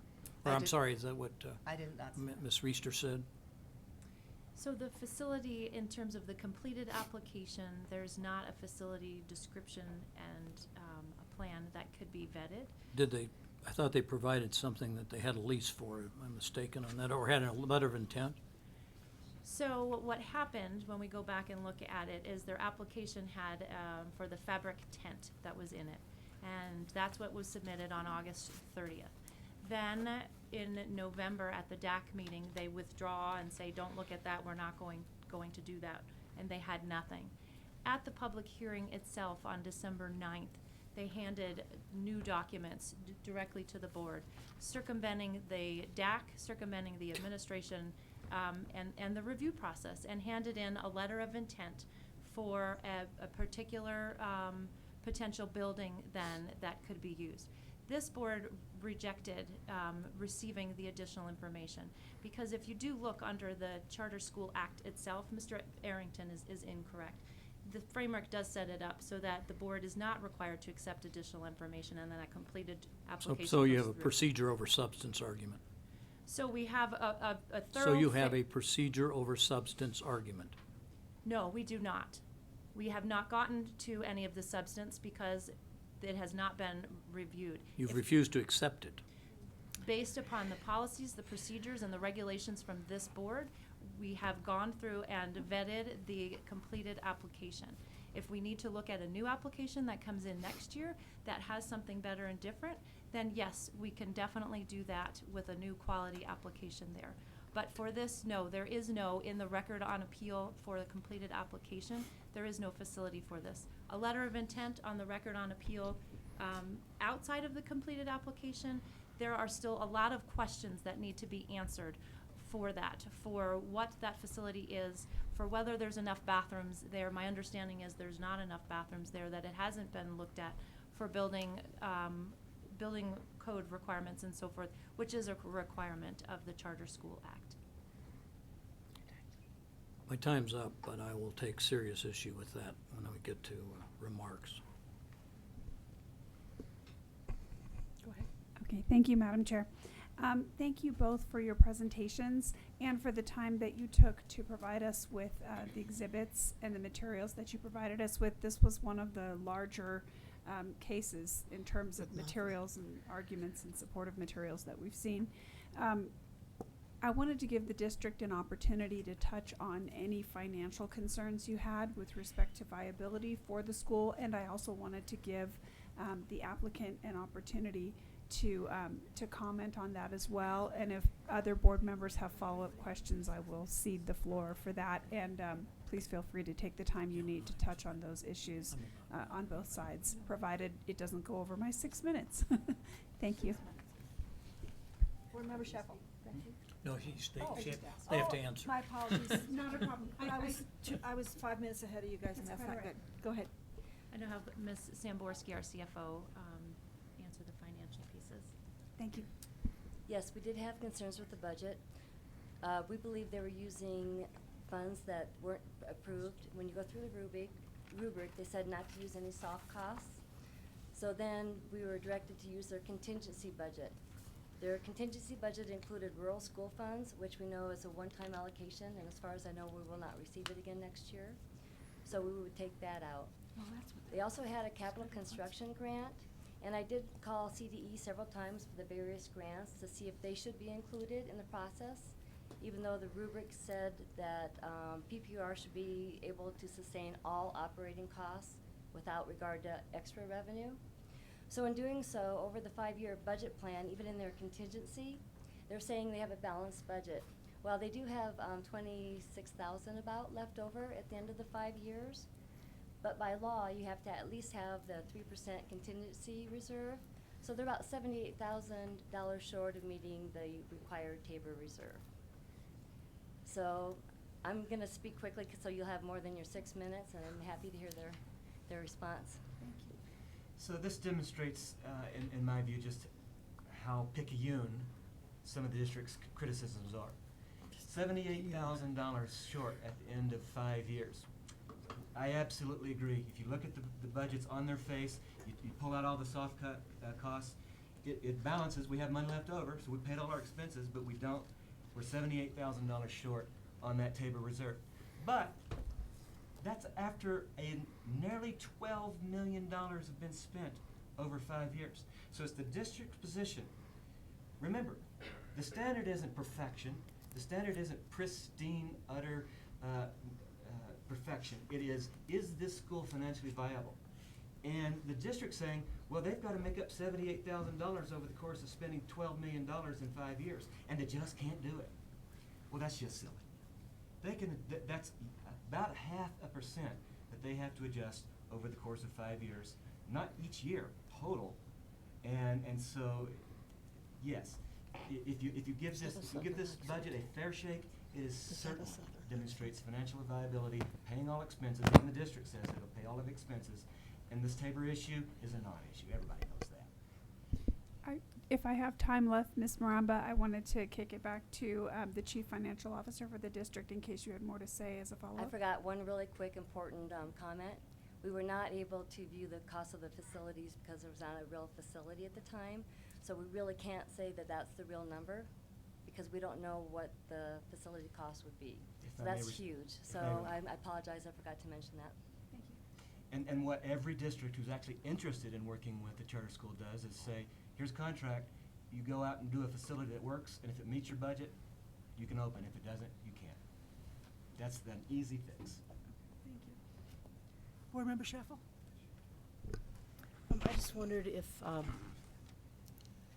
Superintendent Arnold could speak to the issue of lack of facility, not able to review options within the application, and then if Mr. Alvarez could speak to that too. The issue of the facility, and then also the separation from academica and the educational process. Those two issues that were in the presentation. Thank you. So facility first, Representative. Okay. The part of the facility is when we received the completed application, it did have a tension fabric building that, similar to like the DIA tents, that to put out. So that was what the DAC had reviewed for 2 months, as did the administration. When we came to DAC on November 7th, we were then told that there would be no facility, that they were not doing that any longer. We asked at the DAC meeting where the facility would be located at that time, if it would be in Milliken or Johnstown. They had told us Milliken at that time, that outside of, right outside of the administration building there. And so there was no building on that land, and they did not talk about any partnerships or had any commitments during the DAC meeting. So we kind of passed through the facility piece because we couldn't review what that looked like. Does that make sense? Yes. At that time? And so when they came to the December 9th board meeting, that is when they had more commitments from the Boys and Girls Club to eventually build something on that land in Milliken, but there was still uncertainty of where the facility would be that before the facility was going to be built. And so we had some loose conversations about, from Civica, about a sports barn that's a gymnastics environment where they do gymnastics, that was a possibility because we don't have a lot of empty offices and different things for charter schools, and we don't have any other buildings within our district in Johnstown or Milliken. And so that had not been vetted by DAC. DAC had no idea of where they were considering moving it temporarily. Did you want them to answer on facilities before I answer the other? Could you speak to that, Mr. Alvarez, or anyone else on your team is fine? Facilities are hard for young charter schools. As you know, originally we had planned to construct a building that we could reuse on the donated land. It's a very large parcel, 27 acres of property that's donated.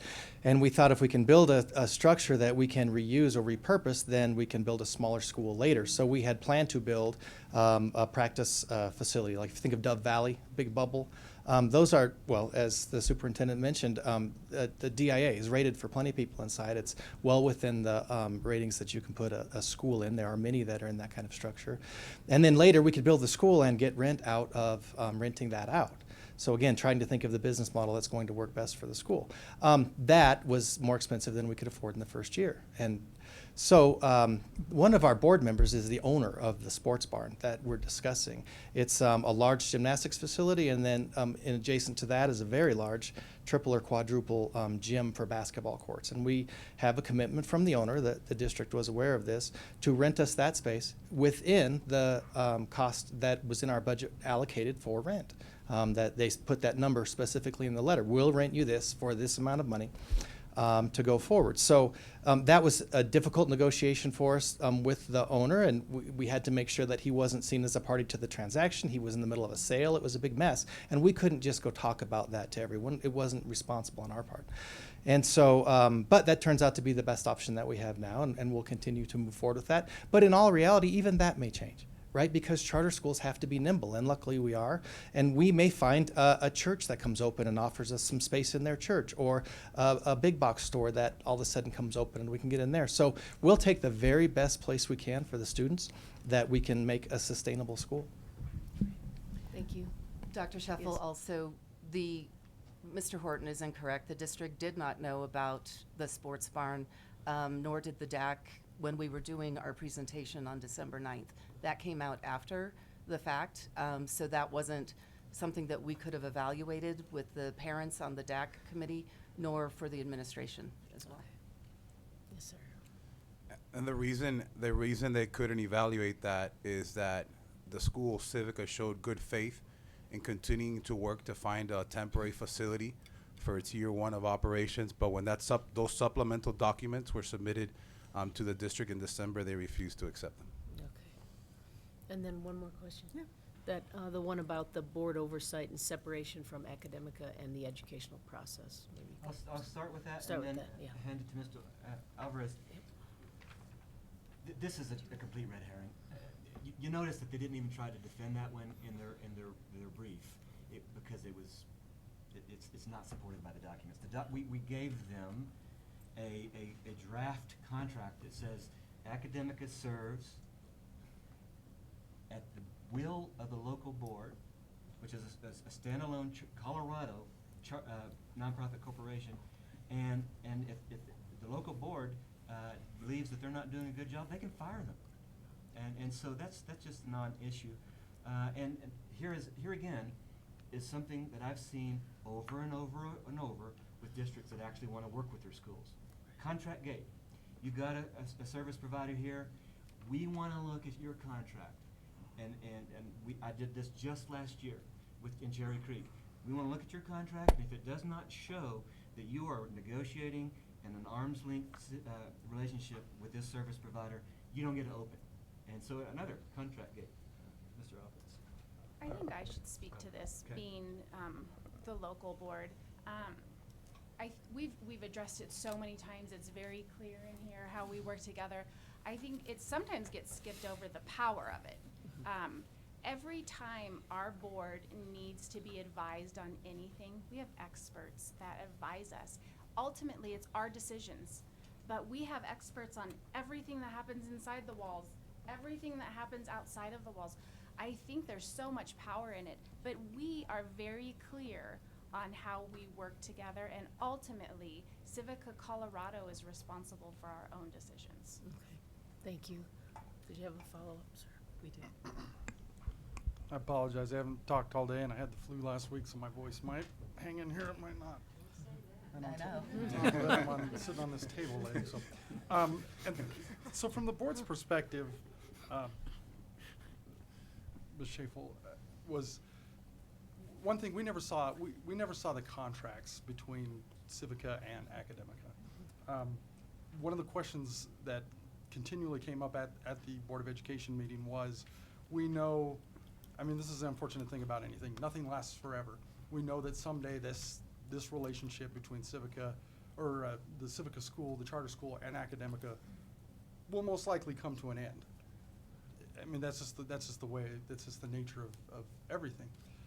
We wanted to understand how that separation took place. What were the mechanisms in place that would allow that? Really, from a board's perspective, our concern was, if we were going to have to take on some of the duties that Academica is providing as far as the back office stuff, the payroll, the benefits administration, what did we as a district need to be looking at as maybe some signals that our budget, we need to plan for that in our budget process years prior to something like that happening? And so that's where we had a lot of concern about that. Right, yeah, just that, yeah, that we would have that contract.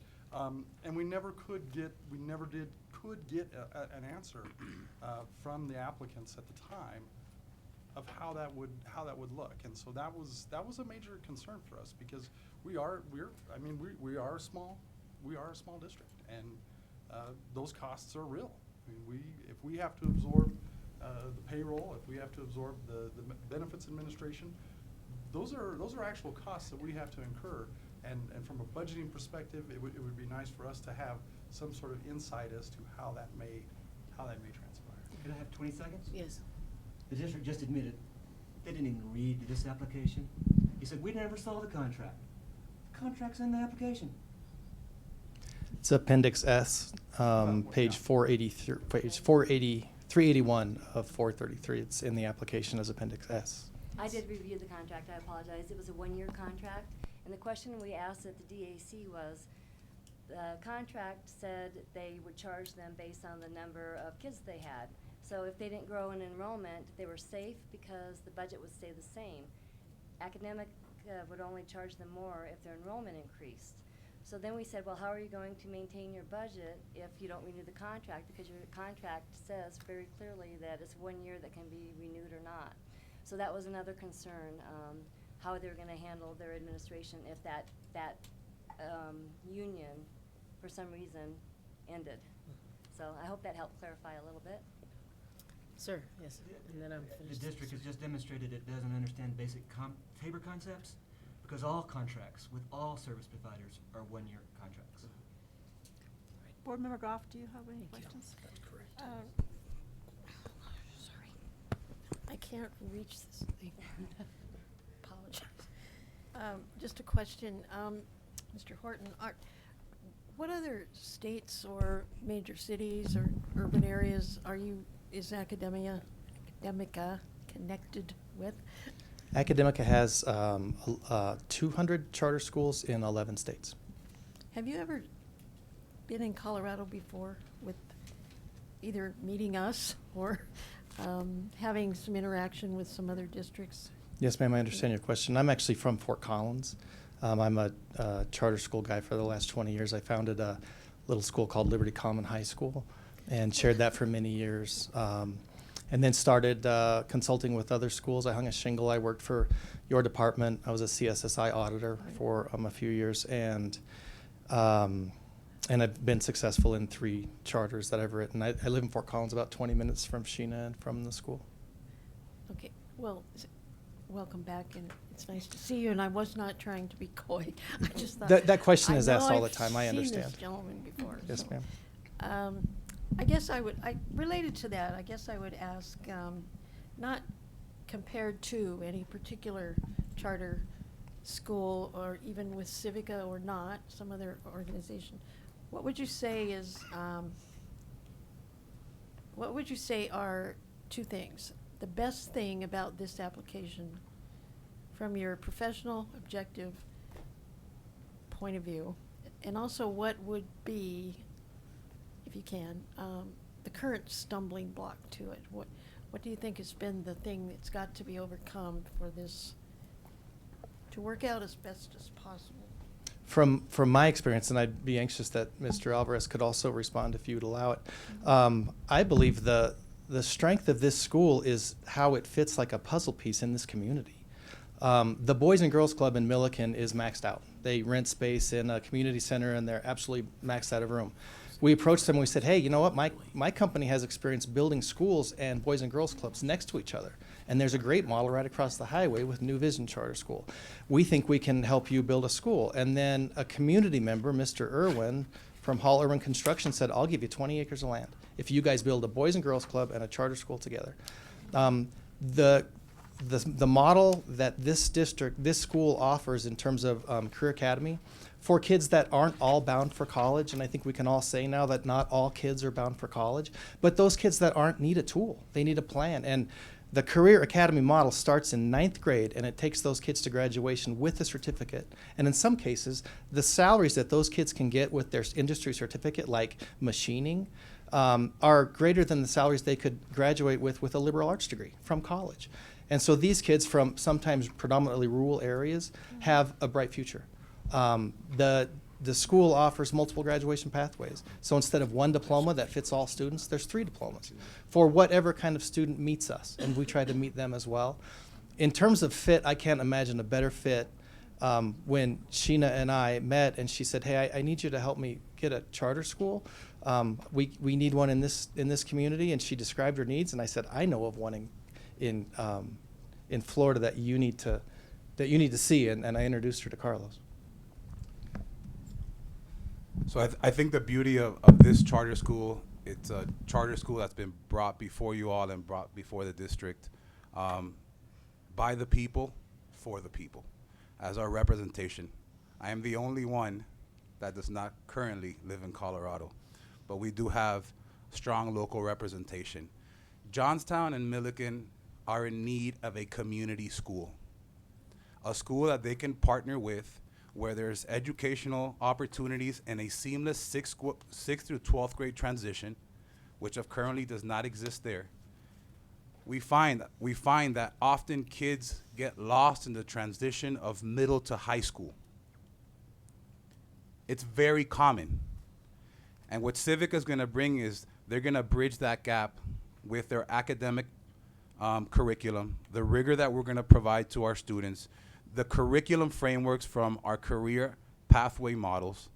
And at the end of the day, this school will be a beacon of light for Johnstown, for Milliken, because of the partnerships that have been established, where this will be your community school, where you foresee education for 6-12 students throughout the day, extracurricular activities in partnership with the Boys and Girls Club in the afternoon, and partnering up with Ames Community College to offer continuing education to the residents in the community.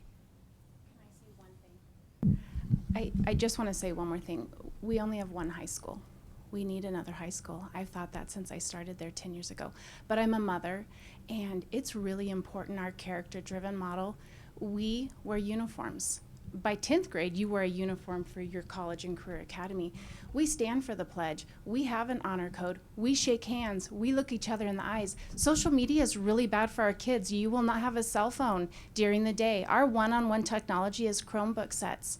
We're proud to say that, and it's okay to be different and do things different, but we have the lens, as we've developed this as parents and community members. Civica means strong members of the community, and we shake hands, we talk to each other, we articulate. When you go to Cohia, they wear their red or blue, and you can say to them, Fire Sciences, what are you going to do with that? They shake your hands, they look you in the eyes, and they explain what they're going to do with their future. College and career academies are going to keep kids in school. Our graduation rate needs to come up.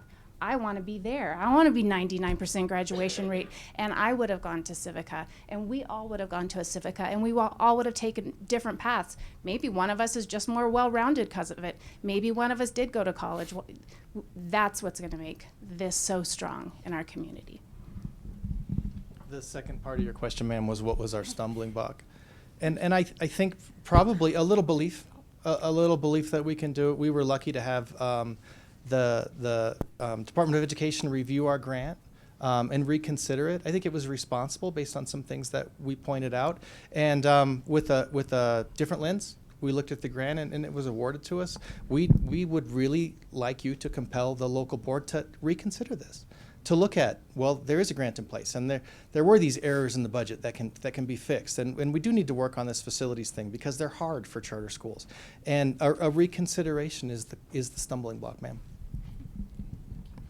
Do you mind if I let Ms. Go ahead. Arnold answer? Go ahead. Go ahead, please. Thank you so much. I just want to say, I mean, it takes more to open a school than what is being discussed here. What we seem to have received throughout the application process wasn't the details that we needed to make sure that all students were going to have opportunities to learn, that all students were going to be considered as they were going through an educational process, that all students would have equal opportunity and equity into these pathways. And when we would ask these questions, we would get this is about character education, this is about a uniform we're wearing, we're going to be shaking hands. When we're trying to get to the how will we know that the English language learners that you have in your building are going to be have that equitable experience, instructional experience, by using a proven model like Sheltered English or some curriculum that students can hold on to. And what the answers that we received in front of parents and in front of the school board multiple times was that it was about we love our kids. We just love the kids and they'll be fine. And it takes more than that to have a higher standard. We have to hold our own public schools to that standard. We have to know that those are the things that we're doing. I know that Mr. Alvarez knows what COHIA is doing in Miami-Dade. Mr. Alvarez is not going to be in our building every single day. He's not going to be part of this building.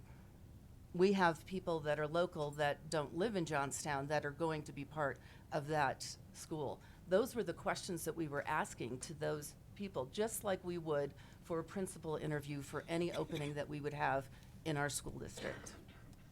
Thank you.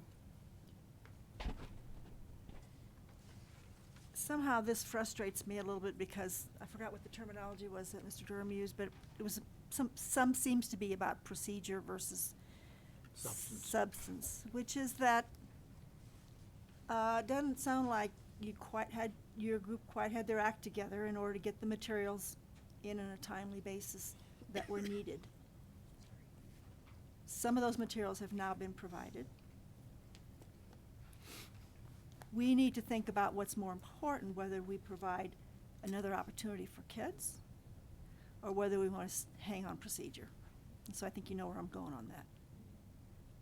I don't want to withhold something that sounds very good. We don't know if it's good. I think Mr. Durham's question about whether this year, 2020, could be year zero, if I said that right, makes a lot of sense to me, given that the knowledge is out there, but it has not been shared with your entire staff. In order to get organized, I think you need more time than between now and August, which is when school starts. So I struggle. I tend to be somebody who goes on procedure and on rules, but I also want to have what's best for kids. Don't use the excuse again or the reasoning again that the quality of the buildings, the existing buildings, is a reason to have a charter school. I just haven't seen anywhere where that works. It means you guys need to go for a grant and a bond. It's not a reason to have a different charter school. I have to agree with Mr. Arrington that some of the descriptions in your resolution were really nitpicking. Some were not. And I had a hard time getting through it to figure out where are you picking nits and where are you actually expressing some serious concerns. I will always be worried about the budget. It needs to be a good budget. You now know that you have been approved for a grant. Start that budget over, put in a cash flow. I'm an accountant. Whatever that argument was, it didn't work with me, Mr. Arrington. It matters, because the cash flow statement really needs to have some timed segments as well. But I do support giving this another try, giving this a whole lot more time. Going back and looking at what you did submit late, and then also what still is necessary for the district to be comfortable that all the kids, that any kid in the district that might want to go to your school actually gets the services and the outcomes that'll be necessary for them. So I really think there's work to be done, but I'm not sure we should be throwing this away at this point. I probably have a couple of minutes left, which I am happy to give to my colleagues. This has been an experiment for us to hold ourselves to 6 minutes. We're crappy at it.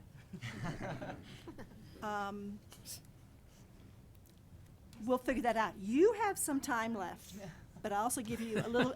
I'll also give you 1/6 of what I have left. In other words, if we can just hold ourselves, we're going to go around one more time. Okay? No. Sure. I have 2 minutes, I believe, so I'll try to go really Give you 15 seconds. Thank you. Wow. Thanks, Board Member Rankin. I think I just used them. I'm trying to wrap my head around how much community support the school will have, and I'm definitely getting a couple of different opinions here from this side and this side. I don't have a rural school district within the 6th Congressional District, so when I'm hearing that there are about 600 students that are going outside the district, can you give me a feel for how meaningful that is in proportion to the size of your district student body, and is geography playing a role? And then the other thing I wanted to ask about is, was this a unanimous vote, remind me, on your elected school board? Okay, and are we in a position where in the event of a remand back to the district, have you already missed your timeline? Is that similar to the effect of having to start over with a new application? It would be interesting for me to understand where that puts you both parties procedurally, just so I understand the real effect of what an action in either direction from this board would mean. Because a lot of what the applicant is sharing with us with respect to their opinions about the fit for the community and some of the roots in the community that some of the folks on this side of the table are expressing are compelling. So I do want to hear your input about why your board came to a unanimous decision, and whether that might be something where there's room for you to be, maybe some room for some movement in the event that the quality of the application itself were to improve. If you can give me a little bit of feedback to help me understand why the loggerheads, that'll help me to get a sense. So if I can address the students leaving, we live between Windsor, Loveland, St. Vrain, Greeley. So we're a very small community, but we're a commuter community. So people leave the district, to go and for other, their jobs, et cetera. And that what we have found, and even though no one has insight into why they're leaving, we just get that report back from the Colorado Department of Ed, is that because we're so close and there's open school choice, that kids will stay at the school if they're moving into our community, so they can transfer them to Loveland or to Windsor or to Longmont, et cetera, because we are just right there. So we have, go ahead. I just wanted to ask, could it be possible that these are kids near the border of your district who are simply staying through convenience with the school that they had Absolutely. previously attended right outside your district? That's right. So we know the ones who that come into our school and leave. We capture that information. We don't know of the students that come into our district that never register or enroll in our schools. That is the number that they're talking about. When we asked Civica how many of those students are they bringing back, they couldn't tell us any of them. Because nobody knows who these students really are. You might have a neighbor or something that you might hear of, but we would only know who these students are if they enrolled in our district to begin with. You And can't then do they an left. exit interview because they were never in. They never were entered. And so their parents bought a house, they continue at the school that they left, in the district that they left. So we don't know who these parents are. And so part of that is we also get about 100 a little bit over 100 students in as well. So we're getting those in from Loveland, Greeley, et cetera. And then he can answer the board. Maybe, I feel a cough coming on, so I really apologize. No, don't do that. Could I get a little bit of water? So as far as the board was concerned, not much, huh? Any more water? It's ration. Yeah. There's no water. Thank you. Don't exceed your ration. It's just about empty, yeah. I don't think there was a,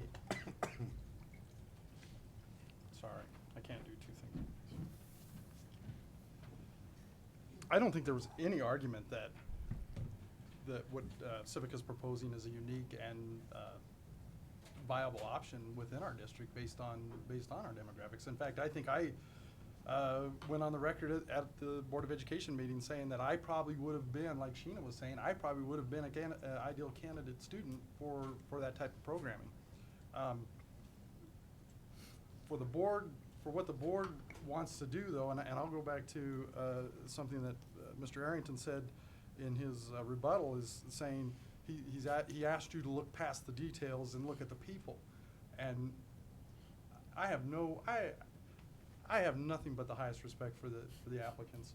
I mean, so a lot of these people are my friends, they're my neighbors. We've grown up in the same community. I have a tremendous amount of respect for Mr. Alvarez. I mean, look at the physique on that guy. And so it's never been a question about the people who are running this. What we're looking at is how do we ensure that this facility, this school, is going to have longevity in our school district. And so this goes back to a lot of the things that Ms. Arnold was saying, is we were missing a lot of the hows. How are these things going to work? How are these programs going to be implemented? And it was a little frustrating because we were continually answered with, this is a character-driven school.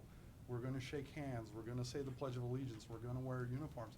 And it was kind of this pep rally style of sale of what we were hearing.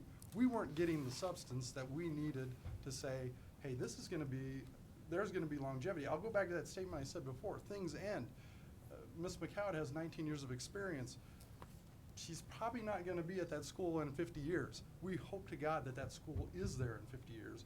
What can we as a board who's going to approve this charter be ensured that there will be policies and procedures and methods to ensure that that's going to happen? And so that's really where the board came from on that unanimous decision, was that we just didn't have the details to connect all the dots.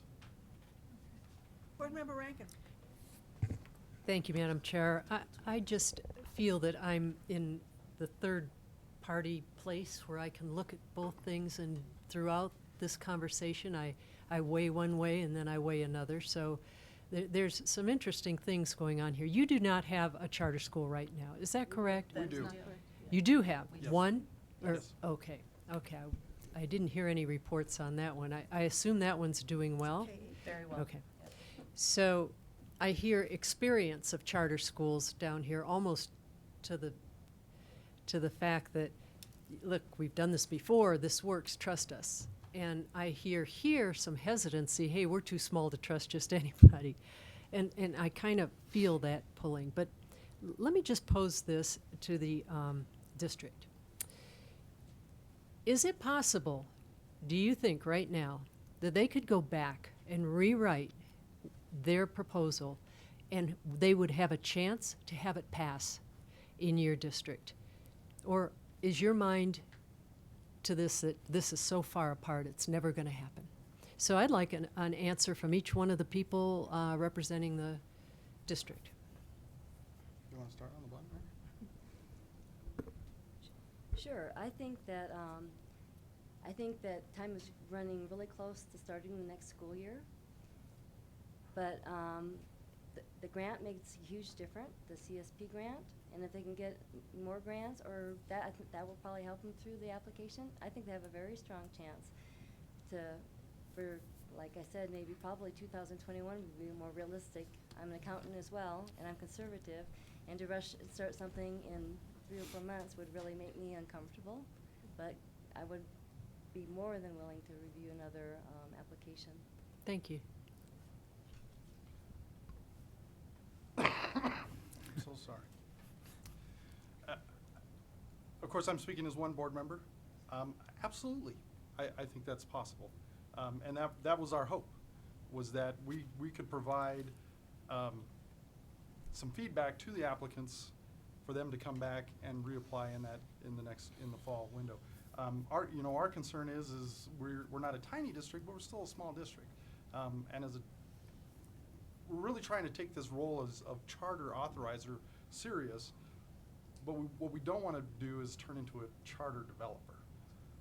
And I feel like we're kind of walking kind of close on that line where we're trying to help write the application, where I don't think we have the resources to do that. My biggest fear, of course, obviously with 2020 open, is that now has left us with very little time to figure out if they were to have the 135 students that they have in the application. I mean, that would be a approximate 5% hit to our budget that we would have to try to. I mean, we would have to try to address that rather quickly, and I don't know that we're in a good position to do that. But absolutely, I think. I mean, I don't know, open meeting laws or what. We got the whole board back here. I probably can't. I probably shouldn't even look at them, right? But I can tell you that the general sense is. One of the comments that was made to me, let me put it this way, one of the comments that was made to me was, this is not a no, this is a not yet. Thank you.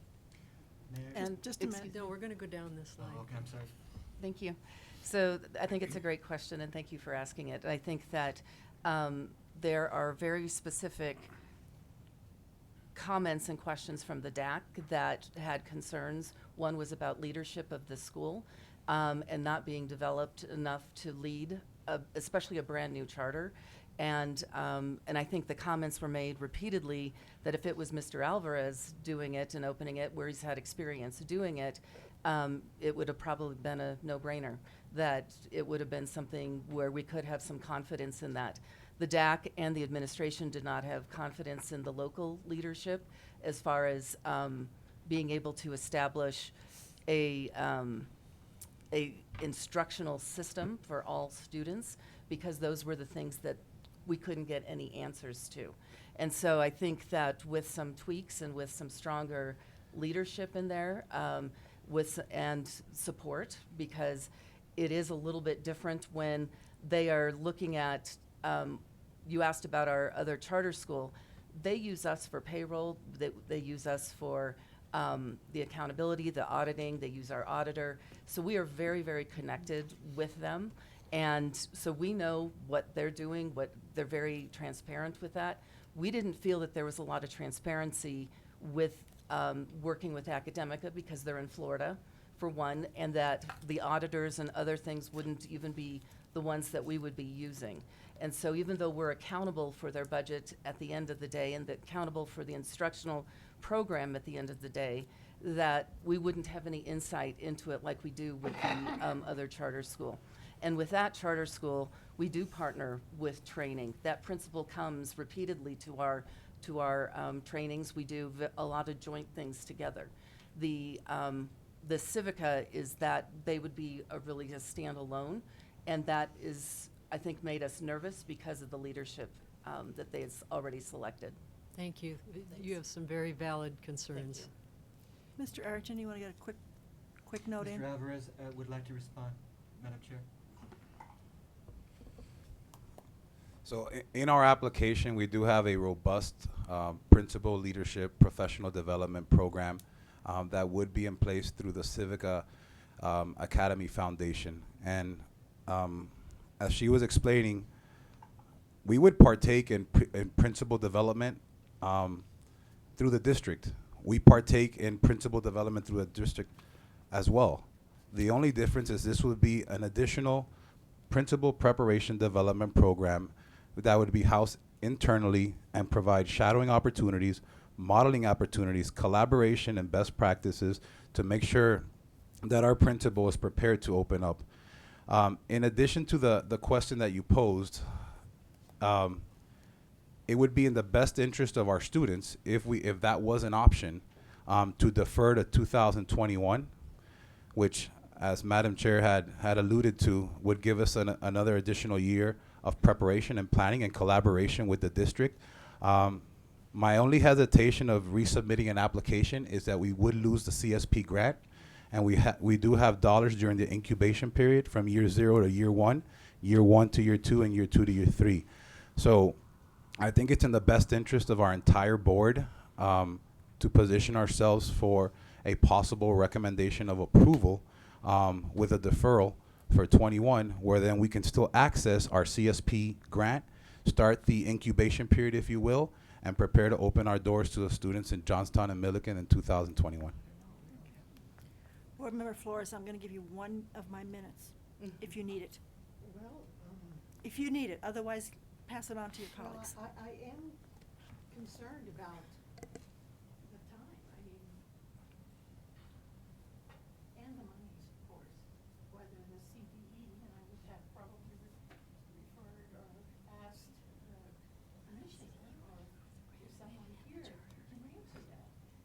Could the monies be deferred? Anybody here from CDE that can answer that question? Sir. Oh, yes.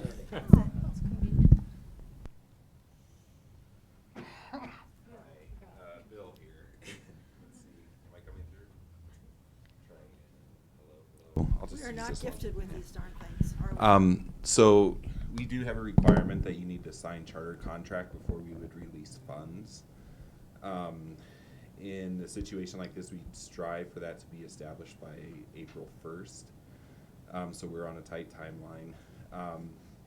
We do have an ability to extend the year 0 funding for up to 18 months. So we could find a way to make that work with that type of flexibility. But we would want to get something established this spring, or we would ask them to reapply in the fall of next year, if that helps. I'm going down the line. Sure. Thank you, that's good answer. Thank you. Board Member Durham. I have no more questions. I have about a 20-minute summary when we're ready to vote. Oh, God. Board Member McClellan. Wow, okay. We all brought our jammies. Well, I really appreciate Mr. Alvarez's comments with respect to the relative flexibility, because the burning question for me was going to be what practically is the difference between a remand and you having to start over in the future. And I really appreciate Board President Wales's comment, and I recognize you don't speak for all the elected members of the board and that you are only one. However, it is helpful for us to hear that this is not a no but a not yet. So it sounds to me like effectively if we were to remand, the order could be written in such a manner as to almost create a year 0 but allow you the continuity that your contract began. And that might be a fruitful way of going forward. And I recognize you don't speak for your entire board, but I'm hoping that I'm not misreading any of the parties here, that might allow for a successful resolution of some of the issues that the board has raised, the local board has raised, while keeping some of the considerations that Mr. Alvarez brought forward. Did you want to make a comment, Mr. Argentine? I can say, speaking for the applicant, we would welcome that. Thank you very much. Did you get to hear what the concept was? No, we were. That if we were to, talking. Okay, so the idea was, I was struggling with the concept of what would be the practical difference between a remand Oh, yeah. and them having to start over. That if we do a remand that structures it such that they essentially then had a year 0 that allowed them to kind of get it all together, that it might be fruitful. Okay, thank you. We already planned that, but thank you. All right. Board Member Sheffel, I'm sorry. No further questions, thank you very much. Do you have one more question, Board Member Goff? I would like Mr. Cottonsteady to please clarify what you said last. You said the possibility of deferment, the money? Yeah, But that, what, in connection to what? Is that, could the district receive our remand and tie it somehow in with this deferment for a year? And money still there? How does that work? Okay, so what we would be looking for is, like, if they decided to agree to an extended year 0, but they executed a contract, then we could award the grant and allow them a start of a year later, and they could access the funds for more than 12 months for that startup year, and they would still be able to participate in the grant fully. If they didn't sign a contract, then at some point we would say, okay, your year zero has, like, under this grant has already expired, so you're just going to have to reapply in the fall. So we would be waiting to see if they were able to execute a contract or not, essentially this spring. And if they wanted to open in the fall, we could work with that. But if they wanted to wait 12 months, but they did have a contract in hand, we could allow that and still fund them with the current grant. I don't know if that helps. Well, but, so in other words, they could have access to money now. If there was a As long contract as in the hand. contract, which April-ish, you said. Yeah. So as long as a contract is in place by that time, there still would be access to money. And that would be year zero, so to speak. Right. And that would be But as could part of, like, because extend. we just went through a grant cycle, so that's part Right. of this current grant cycle. Yes. And I will add that we can be flexible with that April 1st, especially if they were going to go into an extended year zero. So like if it was May or June, we could make that work. Thank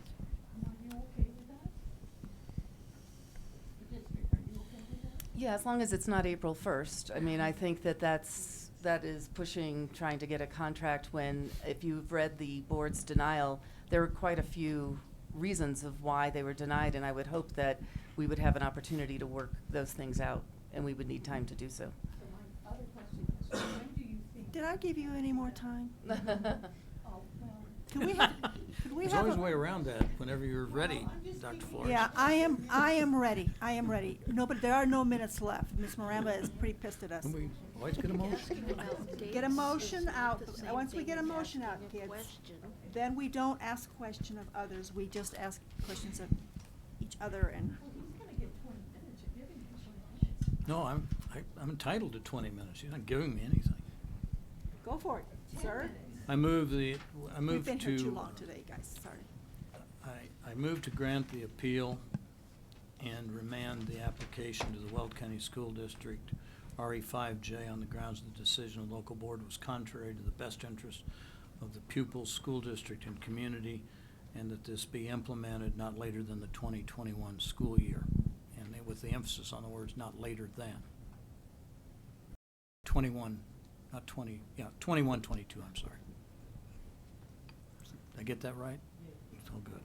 Do I have a second? So that's my motion. Second. Thank you. All right. I would like. Chatter away. I would like to speak to it for just a minute. And I have a bad habit of doing something that I don't like, which is questioning people's motives. But let me just go through what we have here. We have free land, a building not built at taxpayer expense, an education system based on a proven model with a company that has proven 200 schools that they can implement and produce results.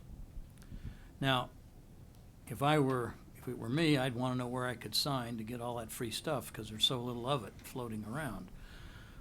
But what do we get here from this board? And this is where I want to be cautious because I want to accept you at your word. But what is in your official board resolution is what I characterize as the parade of imaginary horribles that we see every time a board wants to reject a charter application. And almost always there's a transportation question. The reality is the school, they're your children. You could provide the transportation, but to discourage kids from going to this school, you won't. Food service almost always comes up, and that never gets anywhere with me because I went to a rural Kansas school and I carried my lunch in a brown bag in a poor rural farm community wrapped in wax paper. So food service is not high on my list. Then we always get the financial budget, and I think it was demonstrated well by Mr. Arrington that there was a little bit of nitpicking going on with this budget, and that part of the reality is until you actually open a school and have something to sell, you don't know whether you're going to have one customer or 500 customers. And And that's one of the things that puts and almost, if a board wants to make it impossible to open a charter school, you know, we see it all the time. Well, show us 500 signed commitments that your kid's gonna go there. At least you didn't do that, and I appreciate that. Then we always get into the building issue, and it's a cart and horse issue. If you really want to prevent a charter school from opening, don't give them a contract, because if they don't have a contract, nobody will sign a lease with them. Or nobody will give them a loan or issue them a bond. So if you want to stop it, that's the way you do it. Just say, well, you don't have a building, we can't approve it, and we can't sign a contract. We almost always get the issue of, well, what's this board really like? And and you know, are they really independent, and this, that, and the other thing. You know, there are all kinds of laws that none of us are involved in enforcing that make that kind of activity, if it goes on, criminal. So it's not something to get too worked up about, frankly, from your prerogative. It's rare that we hear the Tabor argument, but when we hear these things over and over and over again, they really start to lose some effectiveness. Whereas if you wanted this to succeed, and you realized you got a building taxpayers don't have to build on land they don't have to buy, with a proven model that is proven in other communities, you almost have to ask the question, if you're sitting up here, is that really, I mean, did you really find enough reasons not to go out and actively work and pursue to jointly make this a success for your children? Because they are your children. And if you'd worked together from the start, we might have been able to get this thing opened in a timely fashion. We might have been able to get a grant approved. We probably could have a building under contract, and they'd be able to open. So I don't mean to be all that, I want to take you at your word that you're honorable people and you're willing to work for this, but I think you have to look at it from, you know, there is going on in this country, and I said it earlier today, I'm going to say it one more time. There is an active attempt to keep children from exercising an option to get a better education, and I define that better education as a better education that suits them. And who's involved in that? CEA, CASE, and CASB. They don't want kids to escape the traditional model, whether it works for them or it doesn't work for them. And it's just time to say it out loud. So I'm going to say it out loud. I'm going to say it out loud every opportunity I get. That allowing people to choose what's best for them makes it possible for them to have confidence in the education they're getting.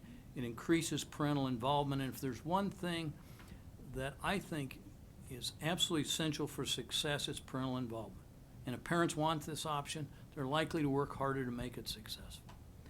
So I just don't understand why everybody doesn't have a positive attitude to start with, and say, as opposed to saying, how many faults can we find with this? How many things that we think are wrong can we get fixed? And I hope that's what you'll do, and I hope that's what the motion embodies, that we're all going to work hard to get this school open. Hope it'd be open in 2021, or hope it'd be open in 2020. That may be a pretty heavy lift, but I really think if you wanted to do it, you could do it and have all of your questions answered, but certainly not later than 2021. So I renew my motion. Renew my motion. Yeah, I'm renewing it since I spoke on it.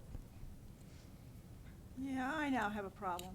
I do not think 2020 is appropriate. I do not. It's not what the motion says. Yeah, but you just said something different. You just said No. you could do it in 2020.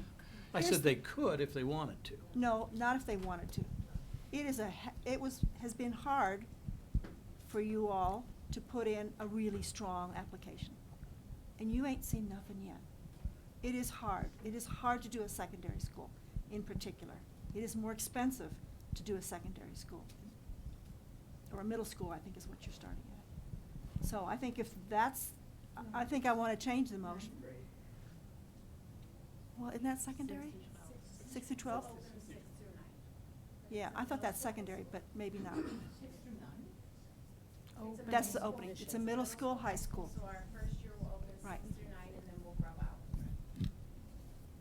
I really want the motion to say that, yes, we're remanding it with year 0. We're okay with that. So somebody help me say that.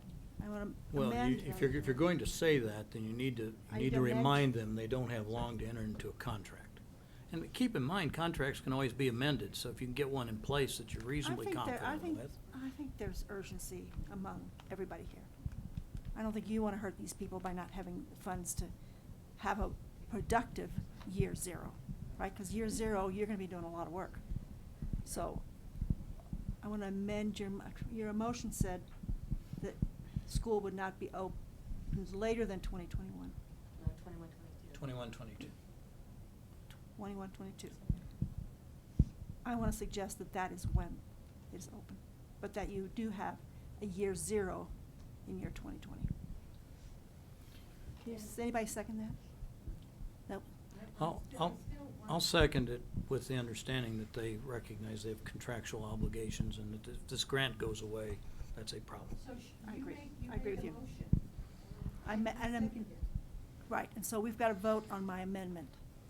Am I right, Ms. Miranda? Yes, you could do it that way. Do the amendment first and then vote on the full Amended motion as motion. amended. I'd like to say a couple of things before we. Great, go for it. See, okay, I just don't know if, I mean, we're forcing these people. You bet we are. Well, I'm not forcing them. I think They came forward, then vote no, then vote no. Let's not go into this. They've already been asked how they feel, etc. That's how this works when you have an appeal. That's just the reality of it. I can't vote for it. That's okay. Ms. Miranda, could you vote, could you call the roll on the amendment, please? Board Member Durham. Yes. Board Member Flores. No. Board Member Goff. Yes. Board Member McClellan. Yes. Board Member Rankin. Yes. Board Member Shuffle. Yes. Board Member Schroeder. Yes. That passes 6-1.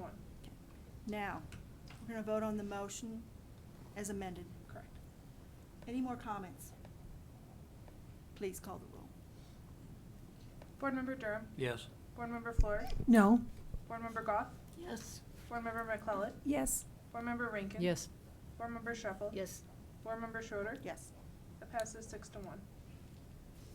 Thank you. I'm not gonna force anybody. Thank you. I'm sure it was Thank you, members of agonizing the for board. you. It's just a little bit agonizing for us as well. Best wishes. Get to work. Uh-oh. Oh, I'm glad I don't have On the remand order. Do I have volunteers? Thank you. What is your district? 4. What'd she volunteer for? To work on the order with the Yeah, agent's that's right. office. You're east of I-25.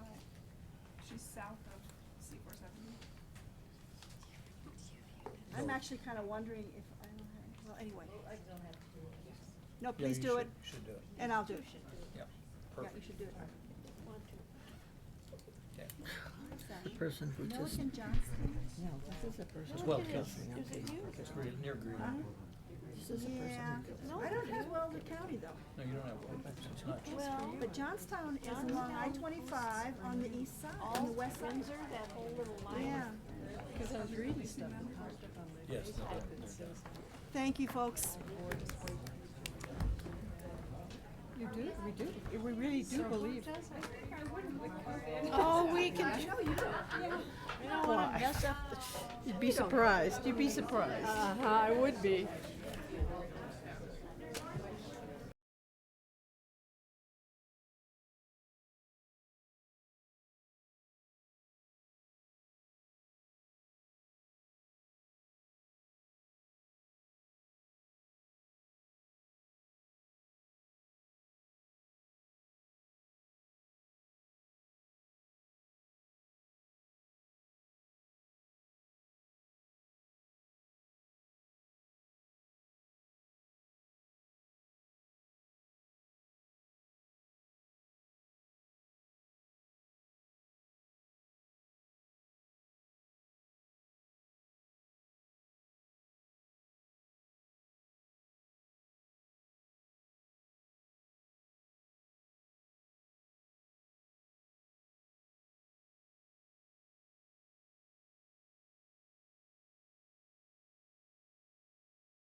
over to Ms. Medler. I'm supposed to turn it over. All right, Ms. Hannaford. Hi. Welcome. Hi. Good afternoon. Good afternoon. And Good thank- night, almost. Yes. Well, thank you very much for this opportunity, Madam Chair, Vice Chair, and esteemed board members. I'm Rhonda Hannaford. I'm the Associate Commissioner of School Quality and Support. And joining me is Lisa Medler, and she is the Executive Director. Somebody, thank you. She's the Executive Director of Accountability and Support, and we are pleased to have this opportunity to provide additional information concerning the Local Accountability Systems Grant. Today, we will review the purpose and background of the Local Accountability Systems Grant, share the document recommendations for funding, and the State Board will have the opportunity to vote on 11 applicants to receive funding for local accountability systems. I'm not sure if our presentation is. There you go. You're good. Thank you. Per Senate Bill 19204, the General Assembly finds, therefore, that it is in the best interest of the state to strengthen the accountability system for public schools and school districts by encouraging and supporting the development of local accountability systems that may inform the continuous improvement of the state's public school accountability system. In addition, Senate Bill 19204 states, a local education provider or group of local education providers may establish and seek funding through the grant program to support a local accountability system that supplements the state accountability system. A local accountability system is supplemental to the state accountability system and may be designed to fairly and accurately evaluate student success using multiple measures to develop a more comprehensive understanding of each student's success, including additional performance indicators or measures, which may include non-academic student outcomes, such as student engagement, attitudes, and dispositions toward learning. Evaluate the capacity of the public school systems operated by the local education provider to support student success. And use the results obtained from measuring student success and system support for student success as part of a cycle of continuous improvement. This program also provides the state an opportunity to learn from innovation in the field. CDE will annually convene the applicants to facilitate and support learning, and CDE must provide an annual report on implementation of the grant program and contract with an external evaluator to prepare a summary evaluation of the implementation of the local accountability systems. Thank you, and I'm now going to turn the presentation over to Ms. Medler, who will begin with the context of the Local Accountability System grant within the accountability system.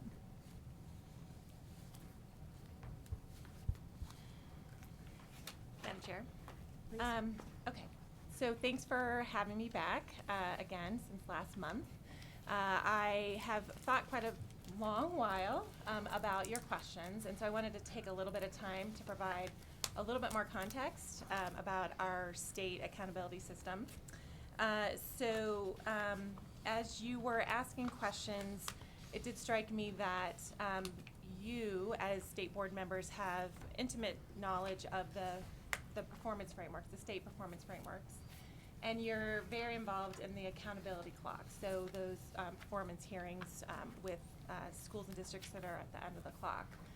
But there's a middle portion that you do not get to spend as much time on, and that's around the continuous improvement cycle. And that's where a lot of this grant actually resides. And so I think it probably, we needed to take a little bit more time to talk about that middle portion a little bit more, about that really hard work that schools and districts engage in to hold themselves accountable and to get better over time. This program is really aimed at helping them to get better, not to replace, and it does not replace the state accountability frameworks. It does not replace or change the accountability clock or the hearings that you would be doing. This is supplemental to that. So I just wanted to take a minute to explain that middle portion. This is work that the department has been engaged in for years as well. Again, it's just we don't interact with the state board as much. And so that is where schools and districts look at their local data and really dig in to understand their performance data, where they are prioritizing how to react to it and what to do. They're doing intense root cause analysis. They are also then matching it up to research-based strategies to address some of those concerns. And then they're ultimately coming up with measures to make sure that they're on track. And if they're not getting the results they want or were intending to, then they're adjusting their practice. This is all undergirded in helping them to meet those targets so that they do better on the state performance frameworks. But this is the local work. And we do have an office that works with and helps them with this process. But it's done at a very local level, okay? This is the UIPs. This is the UIPs, exactly. And the assumption behind the work in the UIPs is that ultimately it will change the results on our state system. That is the But hope it's for not, it. it's not part of our work. This is what school districts and district accountability committees work on and CDE supports and collects. Exactly. Okay, I just want to make Exactly. sure that Yep. we know when we're looking at a UIP, what that actually means, and that's essentially the local accountability effort. Sorry, interrupted, Yep, but Yep, exactly. But this is not something that we've engaged with you as much. I just wanted to spend a little bit of time to provide you with that background, okay? So, then moving things. Okay. So this slide we talked about at the last meeting as well, but I wanted to spend a little bit more time to make some of it a little more concrete. So, as the statute lays out, funds may be used to support activities, including designing local measures of academic or non-academic outcomes. As a part of your packets, we did go ahead and add a summary of each of the recommended grantees. So that is in your packets. Just to highlight a few of them, so that it becomes a little bit more real for you. And granted, I also want to point out that this is based on my read of it. I've not necessarily been to visit all of these sites, and part of this grant is to get out there and see them. So as time goes on, we can give you much better and more concrete examples of what they're doing. But for right now, this is just highlighting some of what we've read in the grants. But examples of designing local measures, you've got Fountain Fort Carson, which is, they've actually created a comprehensive framework, and then they're going to be working with an external evaluator, WestEd, or an external partner, to help them then create quantitative and qualitative measures. So we don't have those measures yet, but it is based on a framework that they've worked with their community to identify. We've got other examples of those, so if you want more, I can certainly give you more. On implementing evidence-based site visits, I would highlight the SCAP project. That actually came up at the last meeting. That project, I think there's a lot of components to it, but in this particular grant, the site visits is a big part of their process, and they are working with a university to do some further analysis on the site visit process to make sure it's actually getting them what they want and it's actually adding to their improvement, and actually wanting to do some working with other sites like as control groups to refine that site visit process. Then we've also got developing data analysis tools and local accountability reports. I think a good example of that one is Denver. So you're familiar with the Denver frameworks. They actually have a reimagining the DPS frameworks group. It's a representative groups made up of parents and community members, educators, to really take another look at that and listen to their community to help shape where they go next with that work. So that would be an example there. That was actually of convening stakeholders. Developing data analysis tools and local accountability reports. I would highlight Jefferson County, where they are essentially developing data dashboards using state data, but then also their local data to put out information publicly, as well as providing tools for groups like their district accountability committee and their school accountability committees. So those are just some examples to highlight for you. As Rhonda mentioned, we are expected to convene the grantees on an annual basis to support the communication and learning. There's an expectation to evaluate the process. It's also, there's a learning component to this. So I would highlight that on an annual basis, we are collecting information. The department will be collecting information on the progress of the implementation of the grants, as well as data. And to be clear on the data side, it's not down, we're still following data privacy rules with that. That's actually in the statute itself, but we've also written it into our agreements. So if these are approved, that would be underscored as well. There's an external evaluator that would be brought in the third year to provide us with summary evaluation on each site that looks at student success as well as the implementation and whether they've been able to engage in a continuous improvement cycle. So there will be a report associated with that that would be going to you annually, and then certainly all the evaluation results. On the summary of the grants, just to remind you, we looked at this slide last month. There was $450,000 available each year, and grants are awarded in 3-year increments. So that list of 11 would be over a 3-year period. So we did receive 14 applications, including 5 consortia. There's quite a few districts that were involved, so 30 districts, BOCES, and then some individual schools, including charter schools. By statute, priority was given to rural districts and any proposals that were ready for implementation.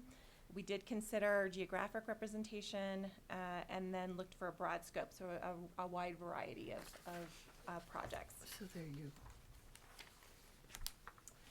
And then this is just a really hard to read chart that lays out the department's recommendations. You do have this in your packets as well.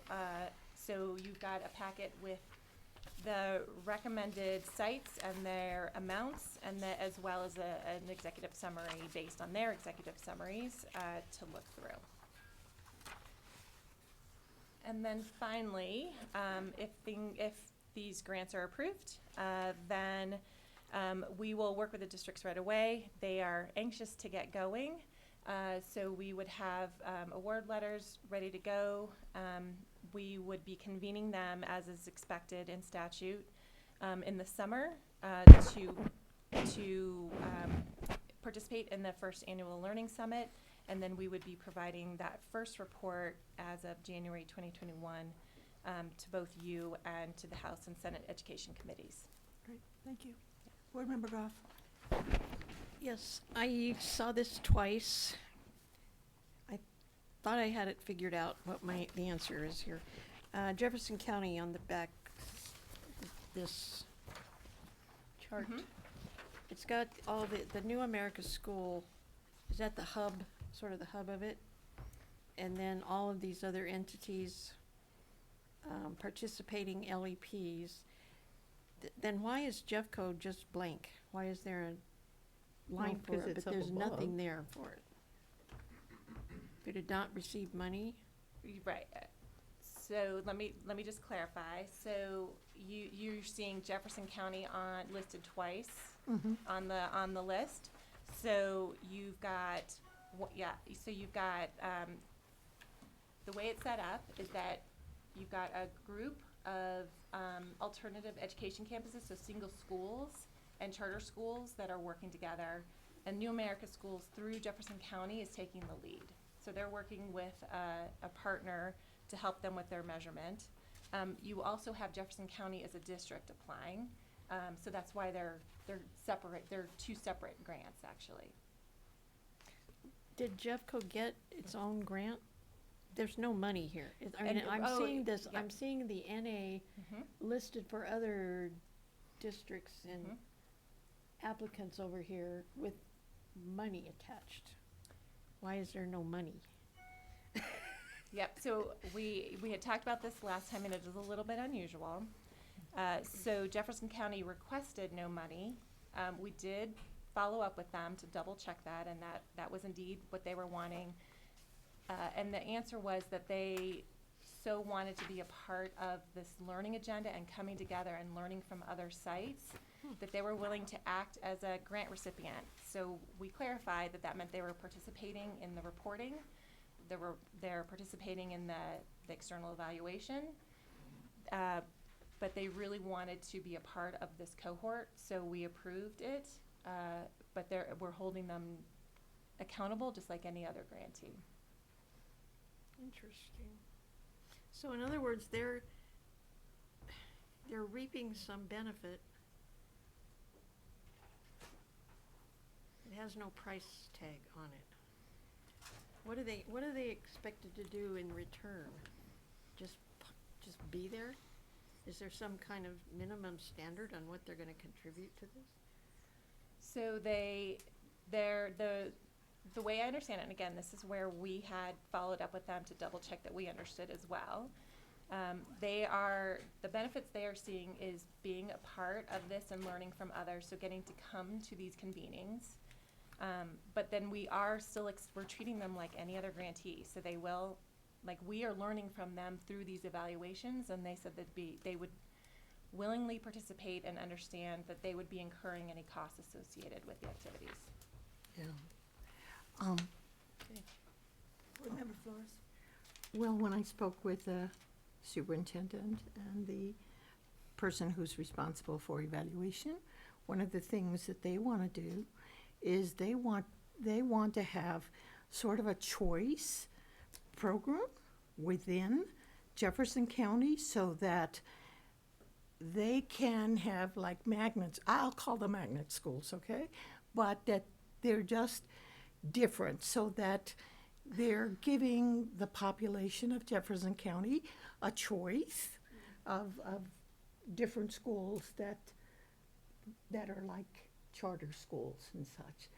So I think this goes along with their plan of learning about other schools, which I thought was an interesting concept when I spoke with them. It is a very interesting concept. Well, we can iron this out a little bit. I'm not ironing it. There are two Jeffco pieces to this chart. Right. And I'm talking And- about the lower one.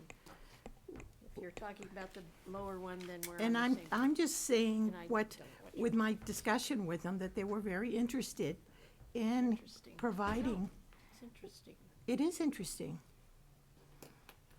So here's what all this clarifies, for me at least.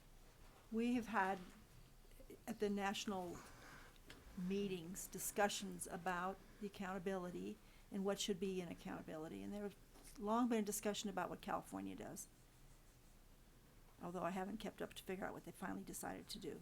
But it was statewide. Multiple There were measures. multiple measures. They were our accountability measures, and that was one piece, and then there were other measures. But they are statewide, which means every district Yeah. has to provide that information. But the way we're approaching this, and I like it, is that we're having districts pilot for themselves or for their group of districts and schools some alternatives to try, from which we might learn that there are some of these measures Right. that would make sense if we did sort of a similar dashboard where we would have our normal 163 accountability piece and others. But we're not forcing that, which I think is good, because I don't hear right now all districts interested in all sorts of alternative measures that have to be consistent throughout the state. In Right. part because of the uniqueness of our school districts. So this is a really good way to try this out, to see what we do learn and what the appetite is for some of these other things. So I appreciate that. Do I have a motion? Move to approve the recommended local accountability system grant awardees. It's a proper motion. Have a second? Second. Thank you. More comments? Do you have another? Yes, I did. Hold on, Board Member Rankin just jumped against you. I have a real problem with this, and I know I'm probably hanging out there by myself, but fairly and accurately evaluate student success using multiple measures. We don't even define what those are, we let them define them. And I have seen some which is based on attendance, social emotional development, which to me is very non-definite in how you're going to evaluate that. I go back here where it says the local accountability system summary. A consortium of 11 alternative education campuses are partnering with Momentum to pilot the Measuring Opportunity pilot to align additional measures to each school's specific AEC program and including evaluating student success and student schools capacity. Measures are focused in 4 areas: optional measures, opportunity measures, multi-measure of student re-engagement index, and comprehensive school reviews. That just makes absolutely no sense to me. And we already have an accountability system. I look at the frameworks and I say, how can we all be in the green area and our academics are low because we've made the amount of percentage that counts in accountability lower in the academic? That's just a big overview. But this stuff I don't understand at all. And maybe they do. But I really am concerned about how effective this is going to be. Which is And why you they ought to pilot. They ought and to you try. say it says 3 years, right? So I would say, and they say there's a third-party evaluator. Boy, what are they going to do? A survey? Are they going to go in and look? I have no idea what they're doing. So I have many, many, many questions about this. However, Board let's Member just Rankin, go. We didn't write this bill, just to remind you. This isn't our bill. I know that. Okay. That Okay. part I really do know, Okay. but my suggestion is, in 3 years, or when we get a report on it, can we have our, some sort of more concrete evaluation that we do, accountability, to see if their local accountability feeds into the higher level accountability? Oh, I think that's absolutely gonna be a piece of it. I think that's absolutely gonna be one of the things that will be looked at. Do the change, assuming that they engage in continuous improvement, identify measures that they believe matter, And then when and then look at the results on our accountability measure. I'd like them Is there- I side by mean, side. This is an assumption that we make, We right? shouldn't make that assumption. We should say that is how we want to see it when they bring it before us. Can we say that? Maybe not. Well, I- Maybe this bill is so, I think I agree with you that by year 3, well, but we should see, maybe in some it would be even more incremental, a little bit in the beginning, but we could see some improvement on money related to it. And I would have to have some more concrete accountability that we have, and I you're don't know. if talking it- about year by year. Yeah. Or no, maybe they only have to report to us in 3 years, and if Yeah, that's it, but I'll Yeah, see it, yeah. Yeah, But get your hand out of the way, please, so I can see her. Jesus. Yeah, Um, but you overpassed me. I mean, I was next, and then you took her. Okay, Right. I think we're on the same page We're on here. the same page. And This is the but- same thing as the whole thing between, we measure growth, we give a lot of weight to growth in our accountability measure. Yes. That is based on an assumption that if you get enough growth, you're gonna see Yeah, achievement go up. I hear you, But So I those want it right assumptions- next to whatever each one of these grant people have, but that will not be in the motion. The motion would be just to accept this as it is.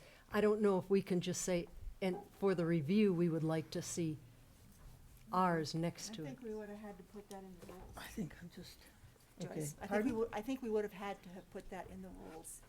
Oh, We wrote some rules, right? can we still do that?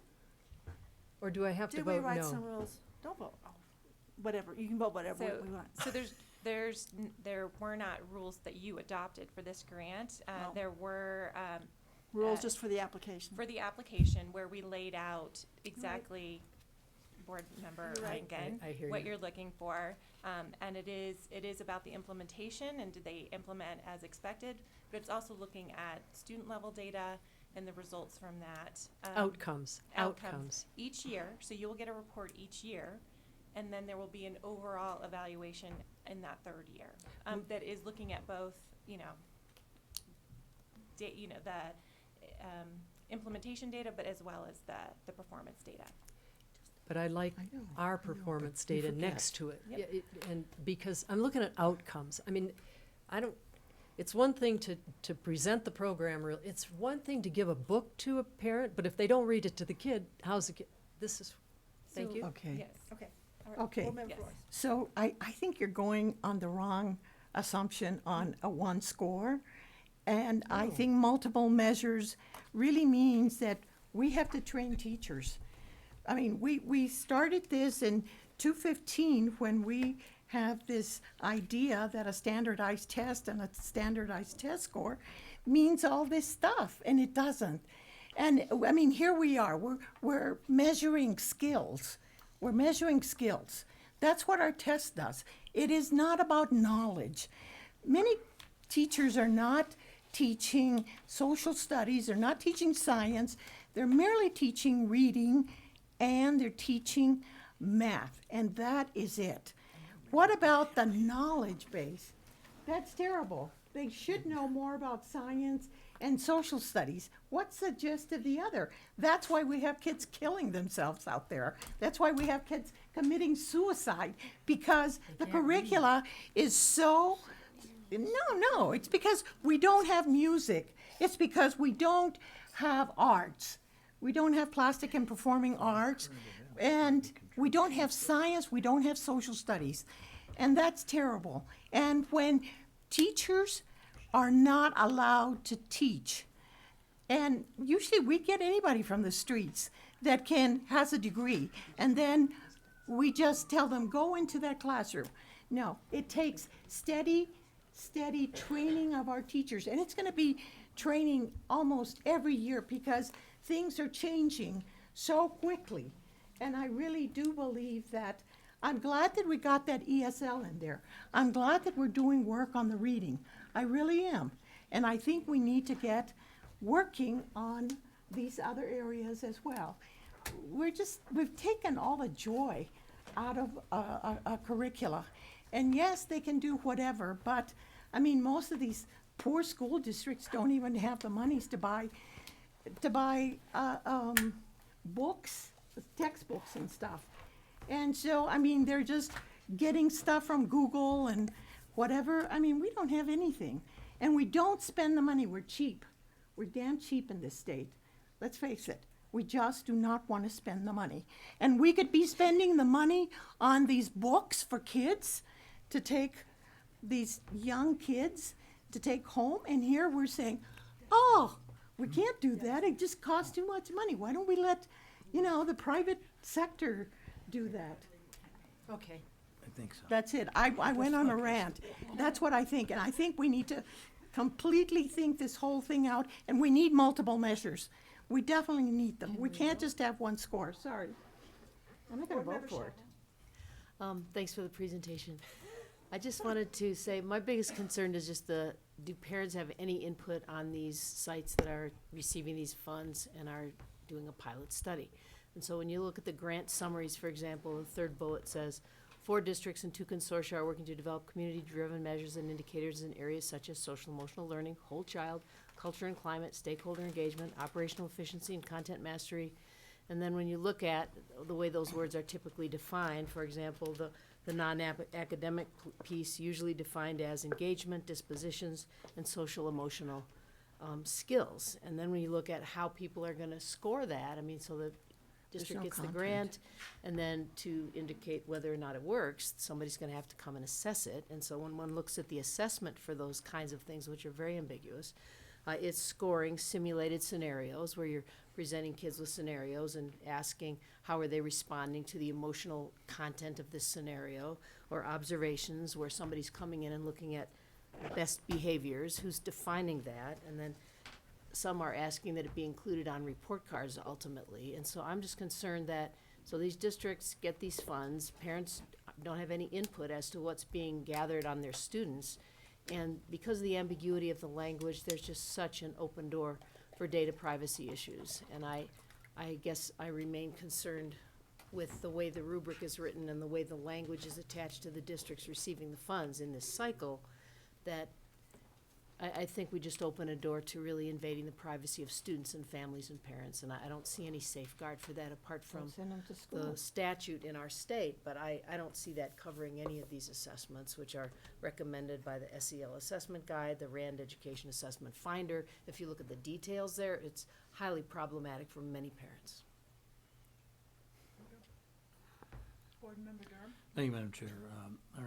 I agree with much of what Dr. Sheffel and Ms. Rankin have said, but unfortunately, I think the legislature's left us no option but really to approve this, and so I intend to vote for it. An additional incentive is the final report is 3 years from now. After 2 years and 9 months, it's gonna be somebody else's problem, so it won't be mine. So I renew my motion for the adoption, or for the approval of the recommended local accountability system grants. And I would say, when they come back in the interim, it might give us a chance to really tear into it, and if they're on the wrong path, we may have some action in terms of grant renewal and that sort of things that might work. May I ask a follow-up? Sure.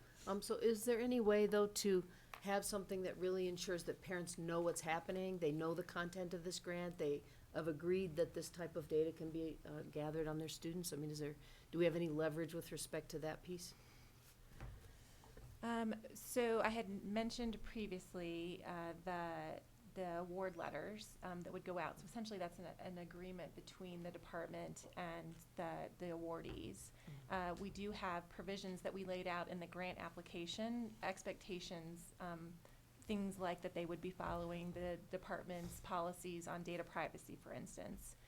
It's not as, I will say, it's not as explicit to say that parents know about all assessments and that they have the ability to have their child participate or not participate. I think that's something that we could recommend to them and add into that agreement if that is what the board wishes. I think that might be a solution. Yeah, I'd feel much more comfortable if there was a much more explicit way that parents know what's being collected, they've agreed to it, they can opt out. I don't know if we have authority to say any of those things, but I just think that the nature of these assessments can be very intrusive. Might send some guidance to districts, because districts are the ones that are going to have contracts with some of these organizations that collect the data, right? Mhm. And actually, they already have some guidance, don't they? When districts have guidance, when they have contracts Yeah. with vendors? Yep. Yes.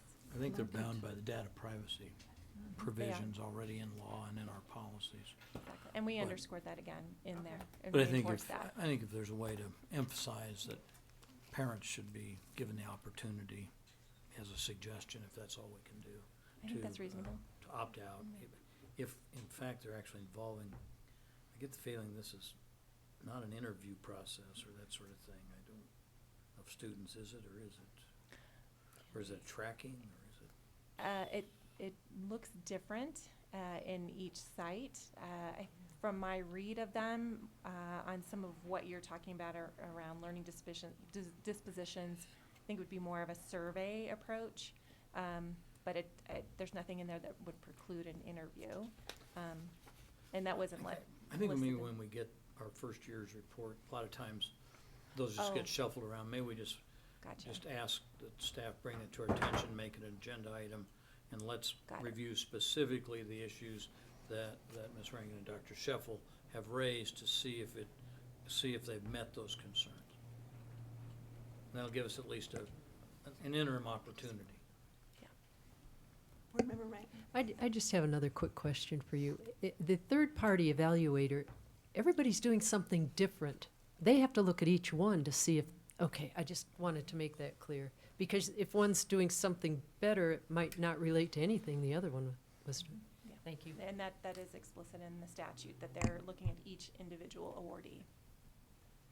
We did have a second on that, didn't we, on that motion? We did. Okay. Do you have another comment?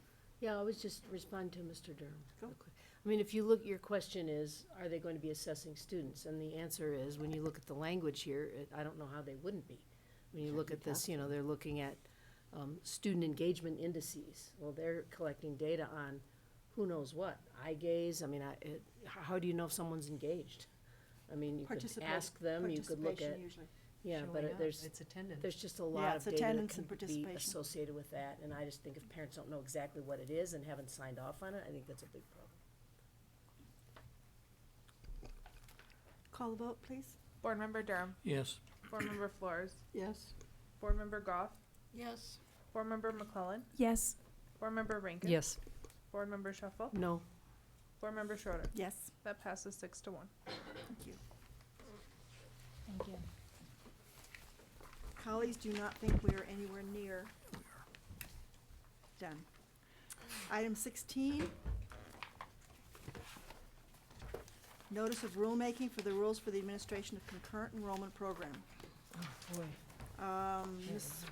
Ruthven? Let's see. Do I have that? Ruthven. And Mr. Tucker, will you be good enough to make a presentation? Yes, thank you so Do much. I have Get up here so you can play commissioner. Well, I'm asking you. Come on. It says here that I'm supposed to turn this over to the commissioner, and I don't have a commissioner. Or the acting commissioner. Or the acting commissioner. Come on. Really want me up I don't know really if I do. have it. And I like you. That's another reason I want you up. But I just don't feel comfortable sitting there. Oh, you know, these seats are okay. Trust me. I slide off of my Only when sleeping. Let me see if I like this chair better. Now, chair. Jesus. I'm just kidding. Hi, guys. We need a laugh. Thank you for coming. We want to learn enough about this that we will vote for notice. Perfect. Great. Thank you so much. Well, good evening, Madam Chair, Mr. Vice Chair, members of the board, Acting Commissioner Pearson. Good evening. I know it's been a long day. I'll try to make my remarks brief. My name is Andy Tucker. I'm the Director of Post-Secondary and Workforce Readiness. This evening, we are having a notice of rulemaking for updates to the rules for the administration of the concurrent enrollment program. You have in your packet 4 items. The memo outlining the bill that requires rules to be amended, a red-lined version of the rules, a clean copy of the suggested rules, and a crosswalk for rules of statute.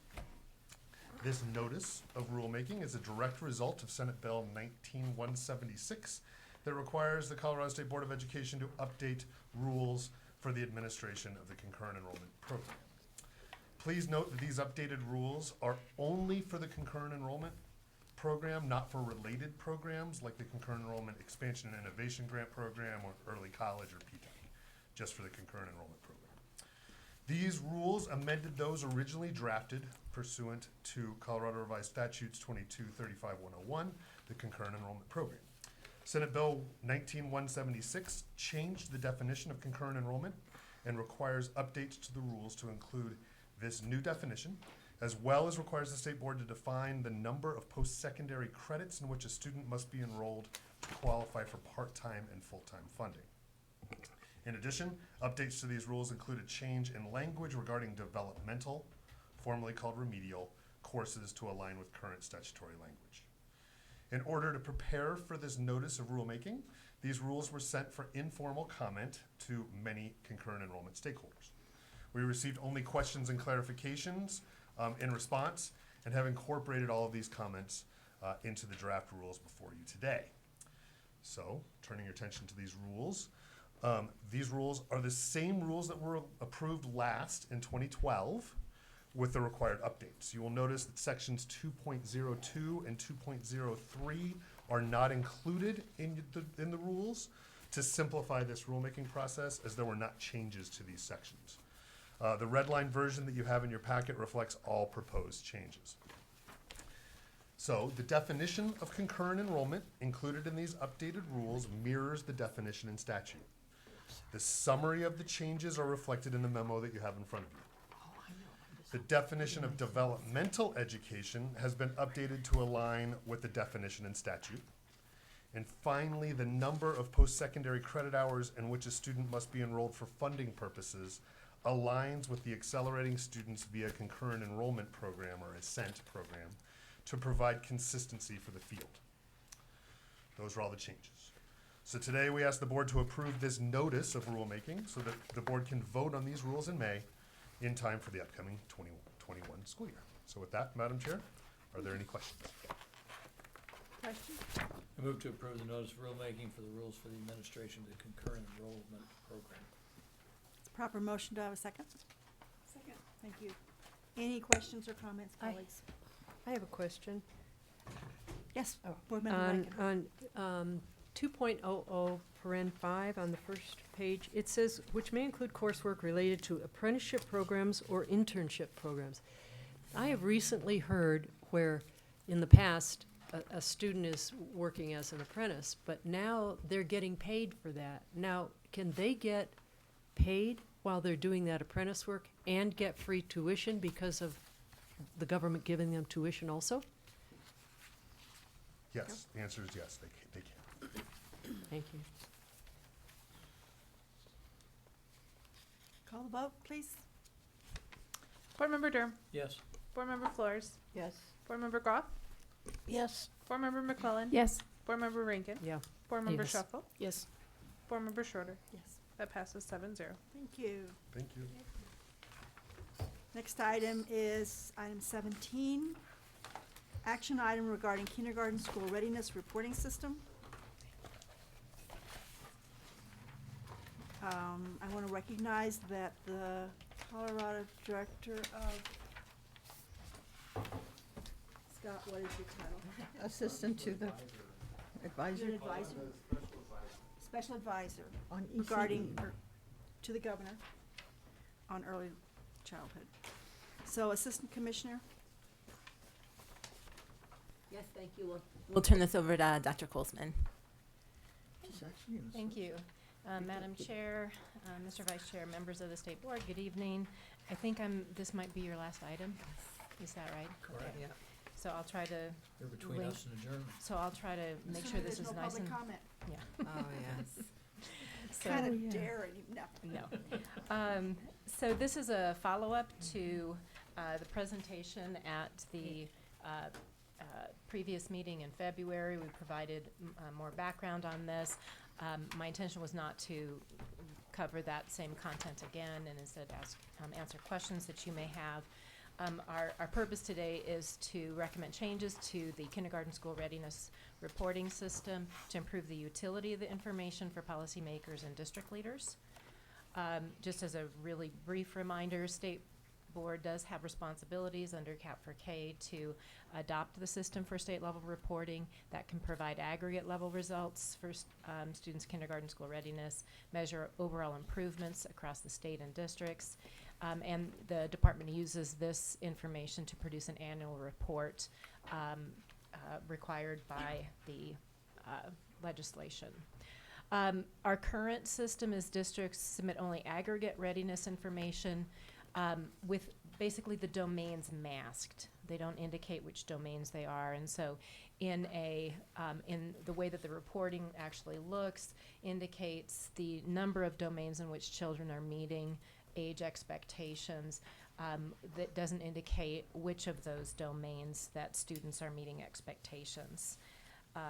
The recommendation is to still collect only aggregated information, not any student level information, but to be able to ask districts to submit that data by domain. So for instance, a district would say that 42% of our students are meeting the language and comprehension development. So to be able to give a number and a name for those domains.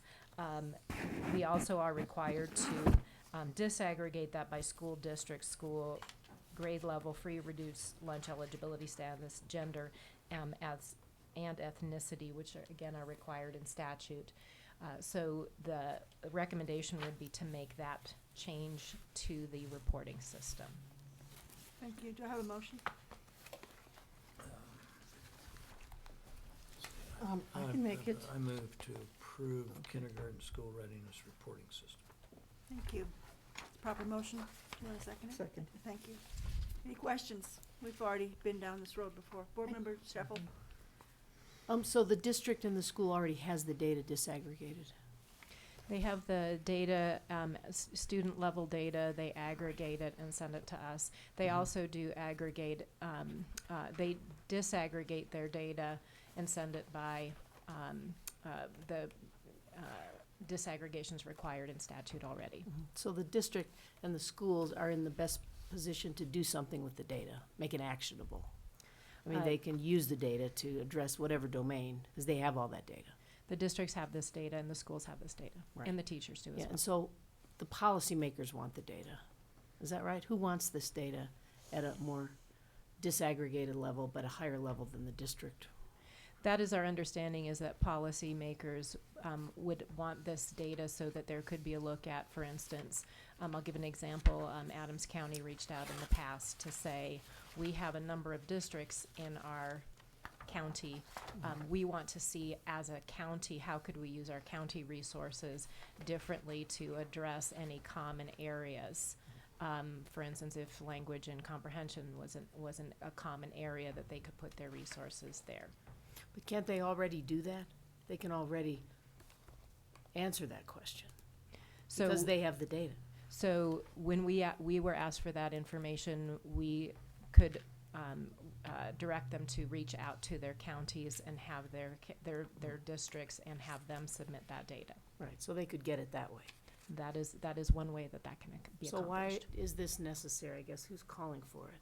Because it really just centralizes the data with CDE, right? Children's Campaign, a number of So organizations. policy entities. They're policy Yeah. entities. Advocacy entities. Why do they want it? Because it just seems to me that with young kids, I mean, the data exists. The ones that can do something with the data to help students, it's already there. And the districts need the data depicted in a different way. They can already do that. So who are we serving here? What need and what interest are we serving? So, Guess I don't know. so from the conversations that I have heard around this issue is, it can be very challenging especially from a state level to say, do we see any needs across the state? And in order to do that, there would need to be an entity who could, unlike the Adams County scenario, who could look across the state and say, do we have any common needs around mathematics? Do we have any common needs around physical and motor development, perhaps related to students' use of lots of electronic devices? Another example might be the Imaginary Library. Justification for funding a program that sends books to children because of an identified need. Right. I mean, I think that's why they're asking for the information, to be able to Right. say, yeah, we don't need that. Right. Or, yeah, this is a particular area of school readiness Right. that can be addressed in those first 5 years. And the last thing I'll add to that is that we do know that different communities make investments in certain ways, and they would have expressed a desire to be able to look at data to determine whether or not those investments are making a difference. So then we're down to, if I can follow, the assessment that's used typically to assess preschool kids, which is usually TS Gold. Am I right about that? Yeah, that's still the most widely used assessment, although with the board's approval of the North Carolina tool that Jeffco piloted, we now have, a very large district now using a different tool, which now starts to swing that use of assessments. It's still like over 90% using TS Gold, from what I understand. Yeah, we could look into that for you, but you're right, it is a large percentage. So I just guess there's so many data points with that assessment. There's so many issues with that assessment. Now we're using that not on a local level where one can really link it to a classroom or kids and really try to make actionable steps instructionally, but we're creating policy opportunities with an assessment that I think has a lot of issues. And that would be my issue. I mean, I understand that some policy folks and advocacy organizations would like these data, but if there are issues with the assessment, and if the data is already available, where it's most needed. I guess I don't know why we're centralizing it at CDE, but I'm sure others would like to have it. We've been asked. I understand. Are we ready for call the vote? Board Member Durham. Just take a minute to explain my vote. I'm gonna vote for this because I think we might end up with something worse if the legislature addresses it. Please.